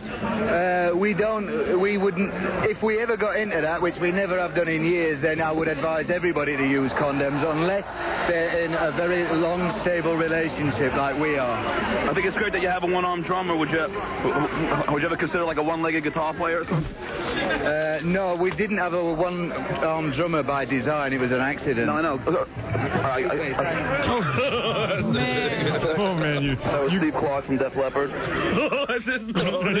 you got balls, man. You called him Steve, and then he asked him the one-armed, one-legged question.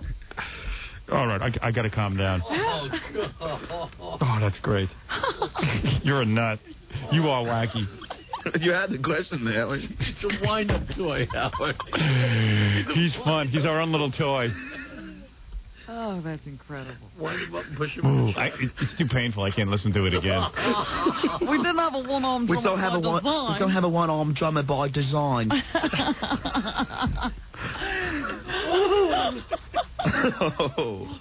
Where's Chevy? I had it, but I lost it. That's somebody, who else do you have up for England, Howard? What? Who else is up for England? Was it that you couldn't say for England that you keep saying up? Yeah, up and away. See, now it's taken on a new animal now. What is that, Gary? You could play John's interview from London with Roger Daltrey, which encompasses the 11-second stutter. No. Ah. All right, I'll take a listen to that. Yes, you know what it is, Howard? Mm-hmm. Now, when I can't get out the word that I'm trying to get to, I stutter on. I keep repeating the word before. All right, I want to do Roger Daltrey. I gotta get on. I can't find the Chevy Chase one either.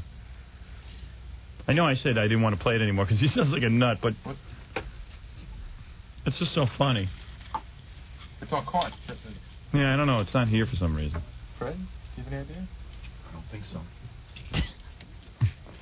Maybe they burned it, Howard. You said you didn't want to. These are the guys who are supposed to keep me organized. Yeah. All right, you ready? Yeah, I think so. Not there, right? Okay. Hi, Roger. How are you? Roger Daltrey of The Who, famous lead singer. What you doing, man? What's the Howard Stern Show tape of broadcast? Who? Howard Stern Show? You never heard of him? Well, yeah, I've heard of him. Of course I've heard of him. Let me ask you, is Pete Townshend a woman? Well, occasionally. I mean, occasionally he knocks on my door in the middle of the night and I have to tell him to go away. But most of the time, no, he's a pretty good guy. Why do you hate Kenny Jones? I don't hate Kenny Jones. I just hate his drumming. Really? Why? Kenny Jones was the drummer who replaced... I can't believe he said that. He goes off on him. He replaced the dead Keith Moon, didn't he? Yeah. That's why that Daltrey never liked Kenny Jones. You know. I see. Well, you knew that, and you asked the question. I didn't know that. I know. So we told you didn't like him. Because I mean, no, he's not. That's wrong. Okay. That's very rude. No, he wasn't the right drummer for the Who. Really? Why? Well, he's it's like putting the wheel of a Ford on a Rolls Royce. I understand. Let me ask you, would you ever play a tribute concert for Howard Stern? Who the f*** is Howard Stern? The guy in the United States. You never heard of him? No, who the f*** is Howard Stern? What does he do? He's like radio and TV and... Well, he just owns a lot of stations. He's one of those rich bastards. Oh, kind of, yeah. Right, well... Rich bastards. Who's richer than him? I'm telling you, Mr. Castle. Yeah, one of them rich bastards. I love these guys. Yeah, these guys. They've got money. This guy's got about $85 million. One of those rich bastards. Well, I mean, if he pays us enough money, we'll play a tribute. Yeah, I mean, like, why don't you call Howard Stern more often? Well, I don't know him. You sure? Because you've been on the show, I think. Well, Howard Stern show in like New York. I don't. What? All right, let me ask you a question. We're making Tommy the movie. Did you ever see Anne Margaret naked? Come on. Well, I did in my mind, but I actually didn't. Come on, you didn't bang it in my...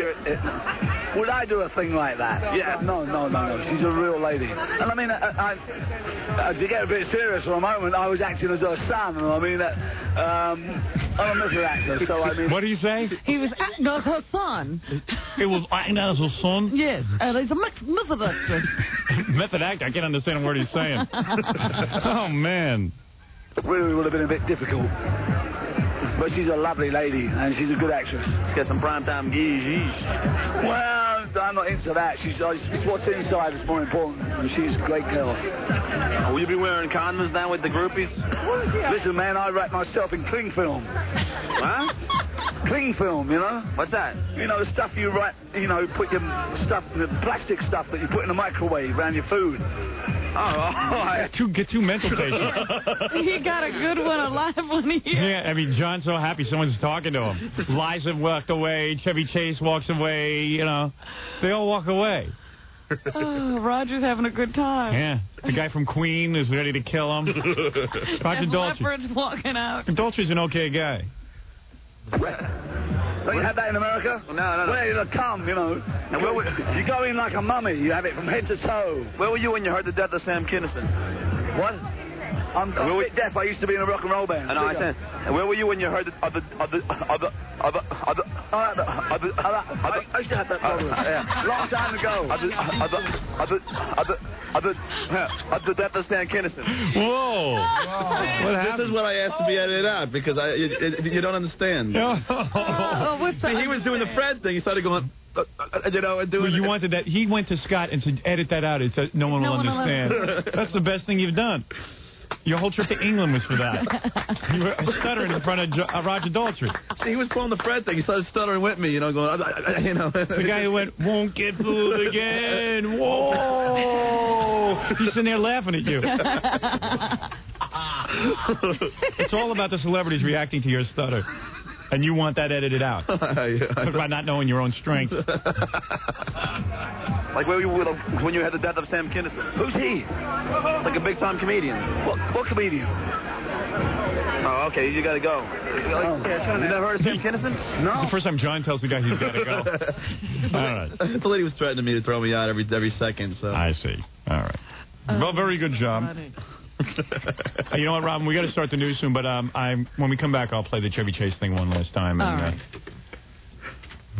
But you hold on. We'll be right back. It's the best of Stern on 97.1 The Eagle. Don't miss the Eagle's second annual Rockin' Wheels Car and Truck Show. Sunday, July 17th in the parking lot of Texas Stadium. Admission is free.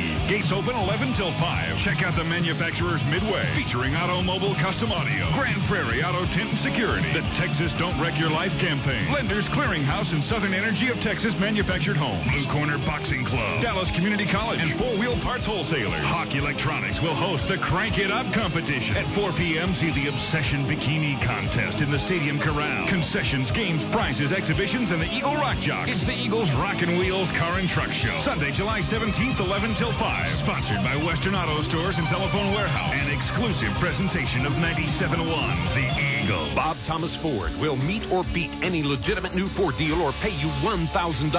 Bob Thomas Ford, just minutes away on Central Expressway in McKinney. Dim the house lights. Settle back in your seat and feast your eyes on the newest sensations of the silver screen. It's the July pay-per-view premiere of The Women of the Men's Club. The Women of the Men's Club is like no video you've ever seen. Erotic, exotic, hypnotic. And throughout the month of July, this stunning new production will air nightly at 9:30 and 11 p.m. on Dallas area pay-per-view. Each video vignette captures the creme de la creme of our 400 gorgeous entertainers doing what they do best while the cameras roll. Best of all, you can see many of our sensational stars again in person, live on one of our 4 stages whenever you visit the Men's Club. The Women of the Men's Club on pay-per-view, nightly at 9:30 and 11 o'clock throughout July.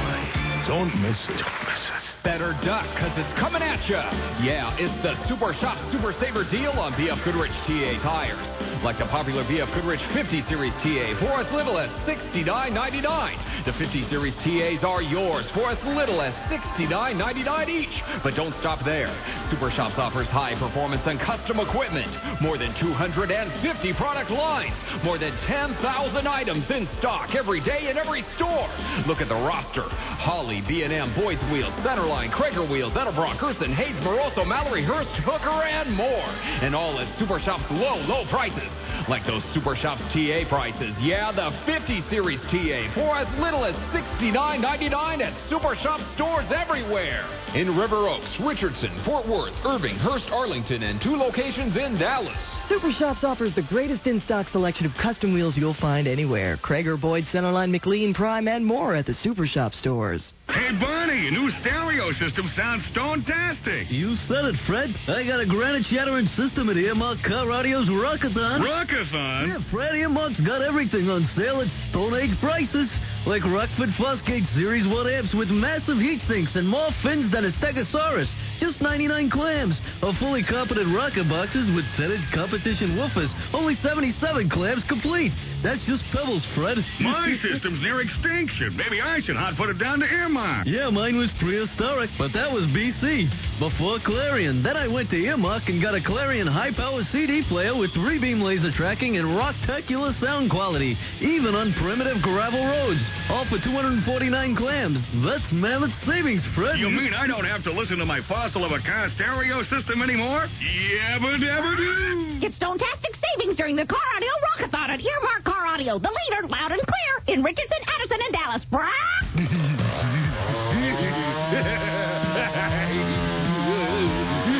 Hey, man, don't let just anybody cut into your car. Trust the trained professionals at Grand Prairie Auto Tint and Security. At Grand Prairie Auto Tint and Security, they got everything you need. They're an authorized dealer for Orion, Petra, Pioneer, Hyphonics, Excalibur, and Viper. Besides being the finest custom stereo shop in the Metroplex, the professionals at Grand Prairie Auto Tint and Security are experts in installing alarms and window tinting. Come in and check out their tint and alarm special. Right now, tint your truck windows starting at $54 and car windows start at just $84. Hey, don't trust your custom auto needs to anyone else. I'm cutting.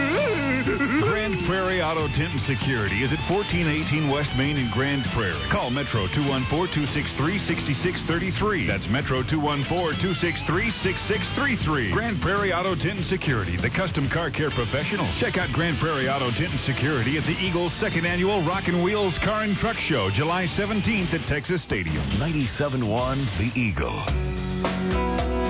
We're back with the Howard Stern Show. And we're back with the conclusion of Stuttering John's interviews from the Freddie Mercury tribute concert in England on the Best of Stern. Robin, before we stop for the news, let's... Stop for Chevy Chase. Yeah.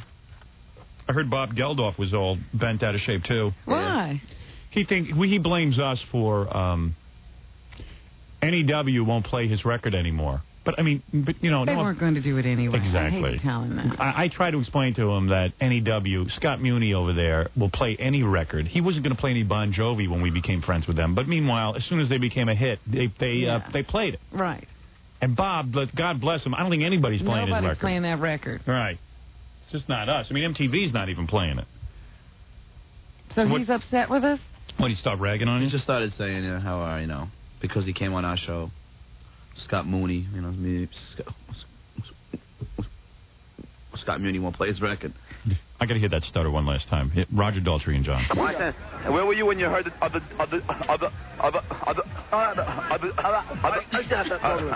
long time ago. Other death of Stan Kinnison.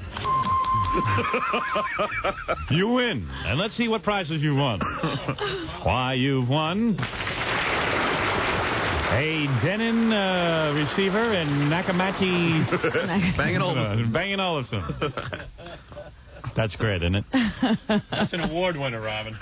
I don't think anybody could match that. No one could.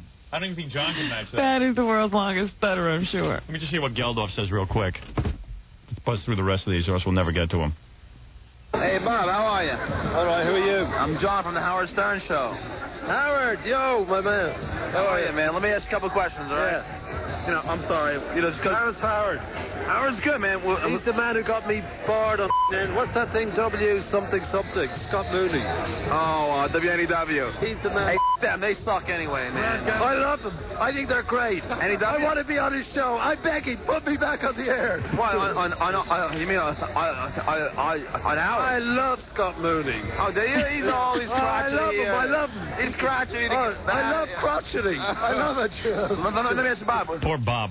Someone at the record company convinced Bob that because he's pals with us, it ruined his career. I love that. I love record company guys. They're such lying swine. Come up with something, right? That's why I ignore every one of them. Rat bastards. I love it. Oh, you're on Stern. You go, oh, that's terrible. So true. You're so right. Oh, yeah. Some lying swine is afraid to tell Bob his record blew. And, you know. Scott Mooney. His wife plays it with the volume off, and Bob thinks it's because of me. His record bombed. All over the country, they didn't play it because I had him on. You're that big. Yeah, I'm that big a guy. I'm a big star. Record swine. Record swine. So right, man. All right, that's right. I am always right. Oh, listen to him. Why are you laughing? What are you laughing like a mental patient? No, I know a lot of these people. No, I'm having a good time when you got a bust on me. All right, man. Rather quickly, here's John with Chevy Chase, just to top off the morning. Hey, Chevy, how you doing, man? All right. Let me ask you a question. This is the Howard Stern show for broadcast. You mind not putting No, I'm not. I'm just trying to get you. Well, you did push me, didn't you? Oh, no, just you didn't recall that? Just trying to say that this is where the camera is. What do you want? Are you still wearing a toupee, Chevy? What? This is the Howard Stern show tape for broadcast. Are you still wearing a toupee? Am I still what? Are you still wearing a toupee? What is wrong with him? What does he want? Does he want me to put his dentist in a higher tax bracket? Is that what he wants? Did you hear what I said? No. Does he want me to put his dentist in a higher tax bracket? I don't understand. Well, it's a joke. Tell Howard to look it up. Let me ask you. Get out of my way. We were issued the following statement. Gary was read a statement by Chevy Chase. Wait a minute. He says you have to go look up that joke. There's a place you go look up. You know that. There's a museum of comedy in Hoboken, New Jersey. Go look up the joke. All his jokes you got to look up. Fox Broadcasting, I think, making the right move, getting a 50-year-old guy to appeal to young people with a talk show. Chevy Chase show. You should have hired me, man. Yeah. All right, John, good job. We were issued a press statement. Please, let me hear that statement. The statement was, as Gary related to me, he wrote it down. It was issued by Chevy's woman. He has a woman who works for her, issues statements. It basically said, I paraphrase now, that Chevy, anyone who knows Chevy knows that as a young child, he had a horrible illness that caused him to lose all of his hair. And that anyone who knows him knows not to ask that question. And he's very always painful. had to wear something on his head, as we know. And, of course, we know him so well, we should have known that. And so the question was very painful to Chevy. Yeah. He's funny. All right. All right, man. Let me just say one thing. I'm going to be in Nichols Alley this Saturday night in Paramus, all right? All right. And then Electric Lady in I don't know, in New Jersey somewhere. Electric Lady. Electric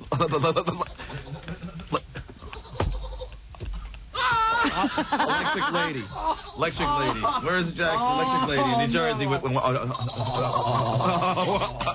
on Wednesday night. Where? Where are you going to be? Seriously, where are you going to be? Yeah. Nichols Alley this Saturday night in Paramus, New Jersey, and Electric Lady in Belleville this Wednesday night. Thanks, man. Kia. Hero of the stupid. Oh, man. He was going off today. Oh. Well, that's because he did some weightlifting. All right, Robin, come on. It's time for you to stop laughing and act like a newswoman. Oh, dear. Wait a minute. I got to get some cards. Man. Fred, you want to take a break? You want want to take a quick break while Robin's Actually, you bringing got a live one right here. I do? All right, let me do it. You're listening to the best of the Howard Stern Show on 97.1 The Eagle. People of Dallas. People of Dallas. People of Dallas. People of Dallas. People of Dallas and Fort Worth and all those cities around. What do you do for fun? Movies, clubs, bowling? Let me tell you something you probably haven't even thought of. Billiards. When's the last time you played billiards? I'm not talking about some old fart pool hall. I'm talking about Clicks Billiards. Clicks. C-L-I-C-K-S. Clicks. Clicks has style. It's a very cool place. Top quality, full-size pool tables, darts, foosball, and really cold beer and great happy hour specials. There are 5 Clicks locations, so you're never far away. How about tonight? When you finally get off work, get off 635 or 360 or whatever traffic you're stuck in, and check out Clicks. And this weekend, when you can't think of anything new to do, remember what I'm telling you now. Clicks is fun. Go there. Clicks Billiards. I need some billiards. Clicks Billiards. Clicks. Go there. What it was.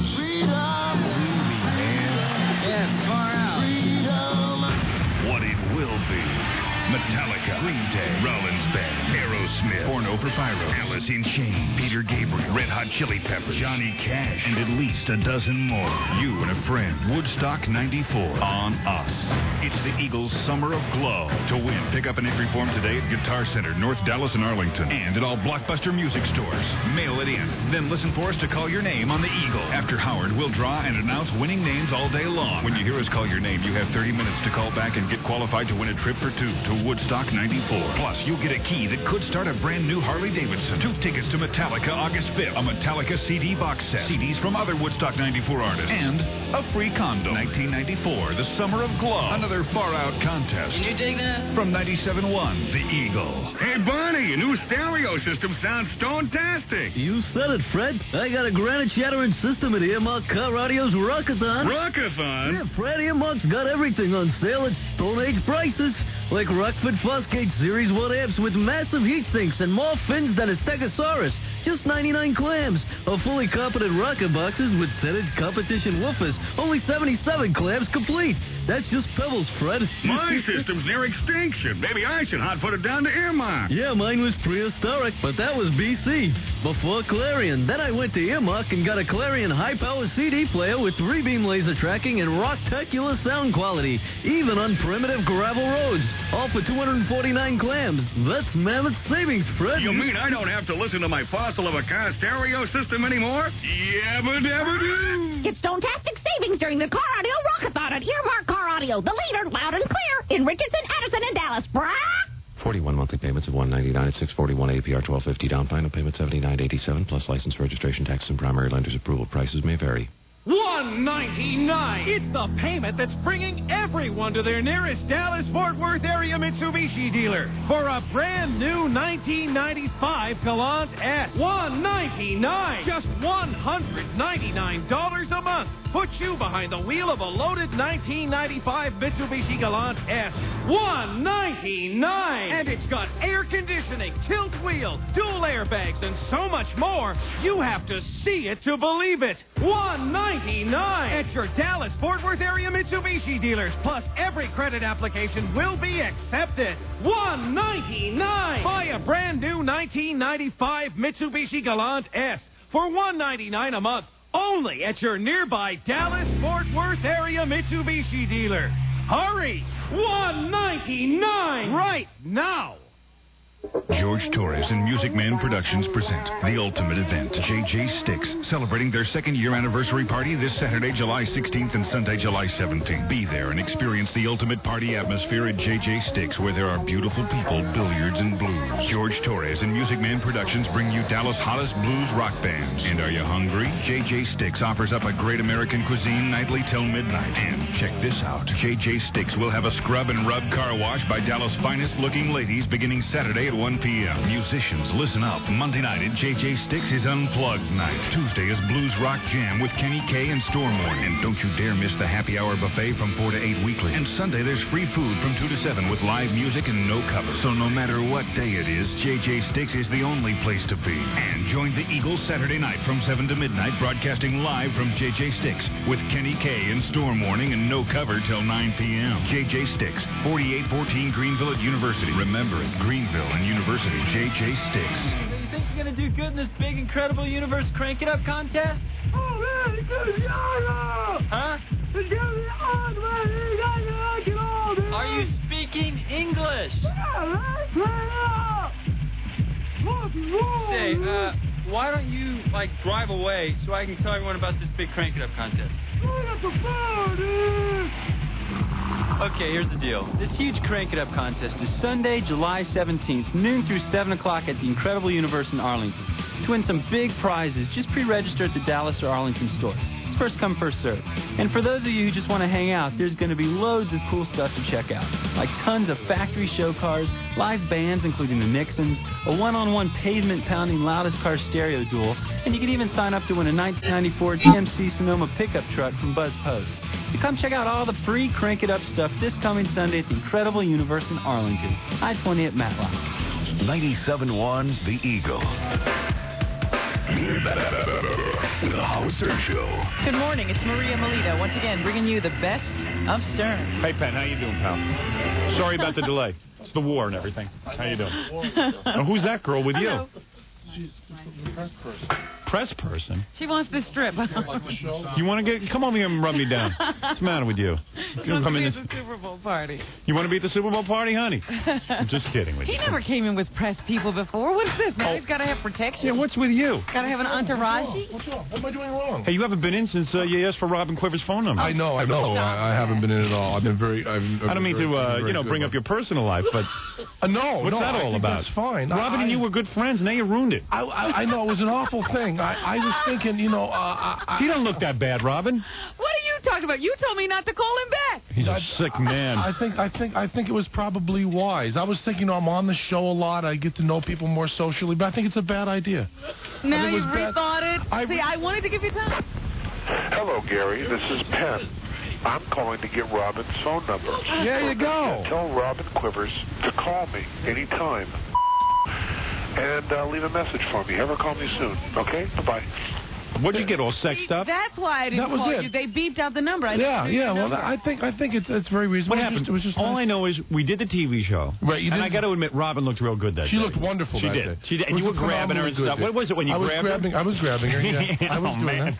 that. She was running away from you. That turned you on. I think we have all this stuff covered. There's nothing to deny or confirm. It was all there clearly. I think we actually have videotape of me grabbing you. We have a tape of me calling for your phone number. But it was a bad idea. Okay. And the reason that you haven't heard from me since is I've been doing this show. I think you would be a great guy for Robin. But Frank Gannon called. Well, she has a boyfriend from the Letterman show. That's what I was going to tell you. For me. Yeah, it's all these guys who were after you. I was in like San Francisco, and out of the blue, Frank calls me. He wanted to asking permission. No, he wasn't. He was just talking about how we were being talked about on the Howard Stern show. Why don't you and Frank go out on a date? Yeah, I think you do. I have actually, although I wouldn't call it a date. I've been out with Frank because you get all the Nixon information, and there's just a lot to learn about that. Story, I actually read. You probably didn't even do this, right? You're like doing him or something. You didn't even bother doing this. He wrote the RN, the Nixon autobiography. He told me was written with. I didn't Did you read the book? No, he just 600 pages. I went through it line for line. Between the two of you, you'll never get a word in anyway. It wouldn't work out. But anyway, so because this was weird, we were all just good friends. No, I was out of town, Howard. No, we were all good friends. I was in L.A. We were all good friends. Robin really likes. I'm speaking for you now, Robin. Robin really likes you as a friend. And then I screwed. She loves you as a friend. I screwed the pooch. How do you know what I dropped the ball. It was an awful. How do I know? Because I know you pretty well. No, you don't. You don't know me at all. Man, maxima culpa. My fault. Screwed the pooch. Had you ever thought of her in a sexual way before that TV show? I thought of her in a sexual way from the first time I laid eyes on her. Really? But that doesn't mean that's the only way I think of her. You can think of her as a friend? It is the only way. Can we trust you? No, I don't think of her as a friend. You're not a friend, Howard. I've only heard you on the air. And how about me? No feelings toward me? I think you're a fine man. No, but what I'm saying is I never suspected. What is this shirt? This is a great shirt. I never suspected that you had feelings for Robin. You never did? No. The fact that I came in the first day and grabbed her and I thought that was shtick. Shtick, yeah, okay. Well, I had no idea. It was shtick, but I also... But it must have been kind of hard to pick up the phone and ask for her number because... ask that you hardest thing I've ever done, Howard. Hard as wearing a gas mask. Because it meant going... Israel. It had... all right, wearing a gas mask in Israel is a lot harder. All right, and relatively speaking. But I'm saying in the United States, it's the hardest thing to do is to ask for Robin's phone number. In the United States, the hardest thing to do? Is to ask for Robin's phone number. So the thing is that you... Boy, that's amazing. If you go through these guys, how about quitting smoking? No, but I'm saying, in other words... It was all along you felt this way, but what made you snap and all of a sudden ask for the number? I just couldn't hold myself back. You got all sexed up on the TV show. I was harder than Chinese algebra. Really? After that show. And you were thinking about her constantly? Constantly. I have some effect on guys. Nothing else in my mind. All of this is just bull. I've seen her naked. I had her a couple of times. She's pretty good. I would imagine. It's worth fighting for. Yeah, he turned me off all men, as a matter of fact. I did her a few times. You know, I was so sad. Jackie, you were saying before that you got the. Am I diverting now? I want you to finish talking about my. You are diverting. Why don't we take a break? And I thought I had something to say about Jackie, but I'm sure if I go off the site for a second, I want her desperately. I have asked you. Don't ask Jackie about because those two are always fighting. Oh, okay. Well, I wasn't interested. But wait a second. Let me just say something. But I wanted to say I have invited you here this morning for a special reason. Okay. Yesterday, correspondent David Lee Roth was here. Yes. And he went over the war and his feelings. Now, today we're going to be doing extensive war coverage. We're about to go into that next. After we play the Quincy Jones tape, though. Don't you think we should play that first? I want to hear that. Okay, there are other things happening. Yeah, you know, once in a while, let's divert with a different story. Uh-huh. But we are going to ask you to be part of coverage, which means you can't monopolize the conversation. Okay, I'll do it. You can come in with a couple of comments. But Robin's anchoring and I'm anchoring, and you are a correspondent. Okay. And we will go to you periodically. Okay. Just to make fun of you and asking for phone numbers and stuff. Stop it. Howard, you yelled at me. You know, this is like having an older brother. Yeah. That's what you're like. I know. I'm like your older brother. You're like Robin's older brother, is that right? Right. Okay. I watch out for her. Okay. Watch out. I told her, man, because you're sick. I am. Did Penn invite you to a Super Bowl party? No. I don't have a Super Bowl party. Yeah, it's going to be 2 weeks. He wants you to come to his apartment for the Super Bowl party. Super Bowl party, just you and me. Don't say just you and me, then she won't come. Oh, you know, I really thought that... Say just you and I? Tell her we'll be there. That bad grammar? No. Are you a sensitive lover? I mean, all seriousness. I don't think particularly, no. I don't think. Do you think you're good in bed? I think I'm probably average. Do you take a lot of time with a woman? No. No. Of course not. Do you get me? Well, you're selling it now. You're really selling yourself now. Why? Why would I bother? You pretty much just do it. Jackie's writing longer things than he used to. I know. One time I was on, he actually wrote a sign that just said pussy and put it in front of you as a joke. You did that once. I was here. The day we It's a resignation letter he's writing. That's all. Now it's no longer. He is writing his plugs. Now, listen, let me take a break. We'll get back to Penn. Yes, well, let's all And I'll try not to monopolize the whole thing because are you going to plug something? Only that we're in Philadelphia. Let me see. Oh, here it is. That's all. I'll do it. But then it's just done, you know. It's just in Philadelphia. Well, I knew you really didn't care about me. That's why I didn't. I'm actually very fond of you. I find you very sexually attractive. But it was a bad idea. It was just a bad idea. It was a bad idea. See, I was just about to call. I was thinking about that. Almost made up my mind. It's 4 months later, Robin. Wouldn't it have been nice when he starts screaming out Julie Brown's name? People build up walls, Robin. You know what I mean? Is that what happened? If you'd call within a week, maybe. But since then the defenses I were up. missed that I didn't window of care about it opportunity. anyways. Guys, I hate to interrupt this little war going on, but Philadelphia. It's not a war. It's not. I feel really bad. Can I make it up to you? You probably could. Why don't you come over here and play Iraq with him? Why don't you play Iraq with him? That'll make it up. We had to. You just pulled on my fader? Yeah, I had to pull down your mic. You were overmodulating. No, it's all right. It's okay. No, I just want to make sure the levels are good. Okay. I always want to make sure that I can be heard, and it doesn't matter what the guest does. He's a millionaire, you know, Robin. No, I didn't know that. You should have said that to me earlier. You said, that stupid magician. How much could he make? Well, you were the one who told me he had no talent. It was all teller. Right. Well, that's pretty true. Admits that. But what does he care? He gets 50% of talent. That's amazing. No, Penn's got all the talent. Why don't you tell him what you told me? I told him this. You're the reason I didn't call back. But he told me this. But all the other stuff, too. What? Oh, come on, look. What are you talking about? You're making this up. No, you... Oh, liar. What are you talking about? He What went did I on a real campaign to keep me from calling. I told her that Teller basically invents all the tricks, which you told me, and that you just get up there and rap a lot. Keep things that you fill up in between. I'm essentially the chirp. I'm just a meat puppet. Right. But he admits I just talk. That's not what I'm talking about, Howard. What did I say? What did I say? About how he's physically brutal and rough? And he's like this big guy who's just going to, like, squash you? What did I say? I don't even remember. You said, oh, Robin, he's a goofy guy. That's true. I had a savor from you. I didn't want because I don't want to ruin you as a guest. If you get involved with Robin, you know you're going to end up hurting her, or she's going to end up hurting you, and then you're not going to come in anymore. I think that you're absolutely right. It's like Robin can't even go with me to Letterman. I think it's Solomonic. Yeah, I know. It was a Solomonic decision. Robin won't even set foot in the Letterman. What's set foot in NBC? Are you still going out with Frank? All right, we'll be back right after these words.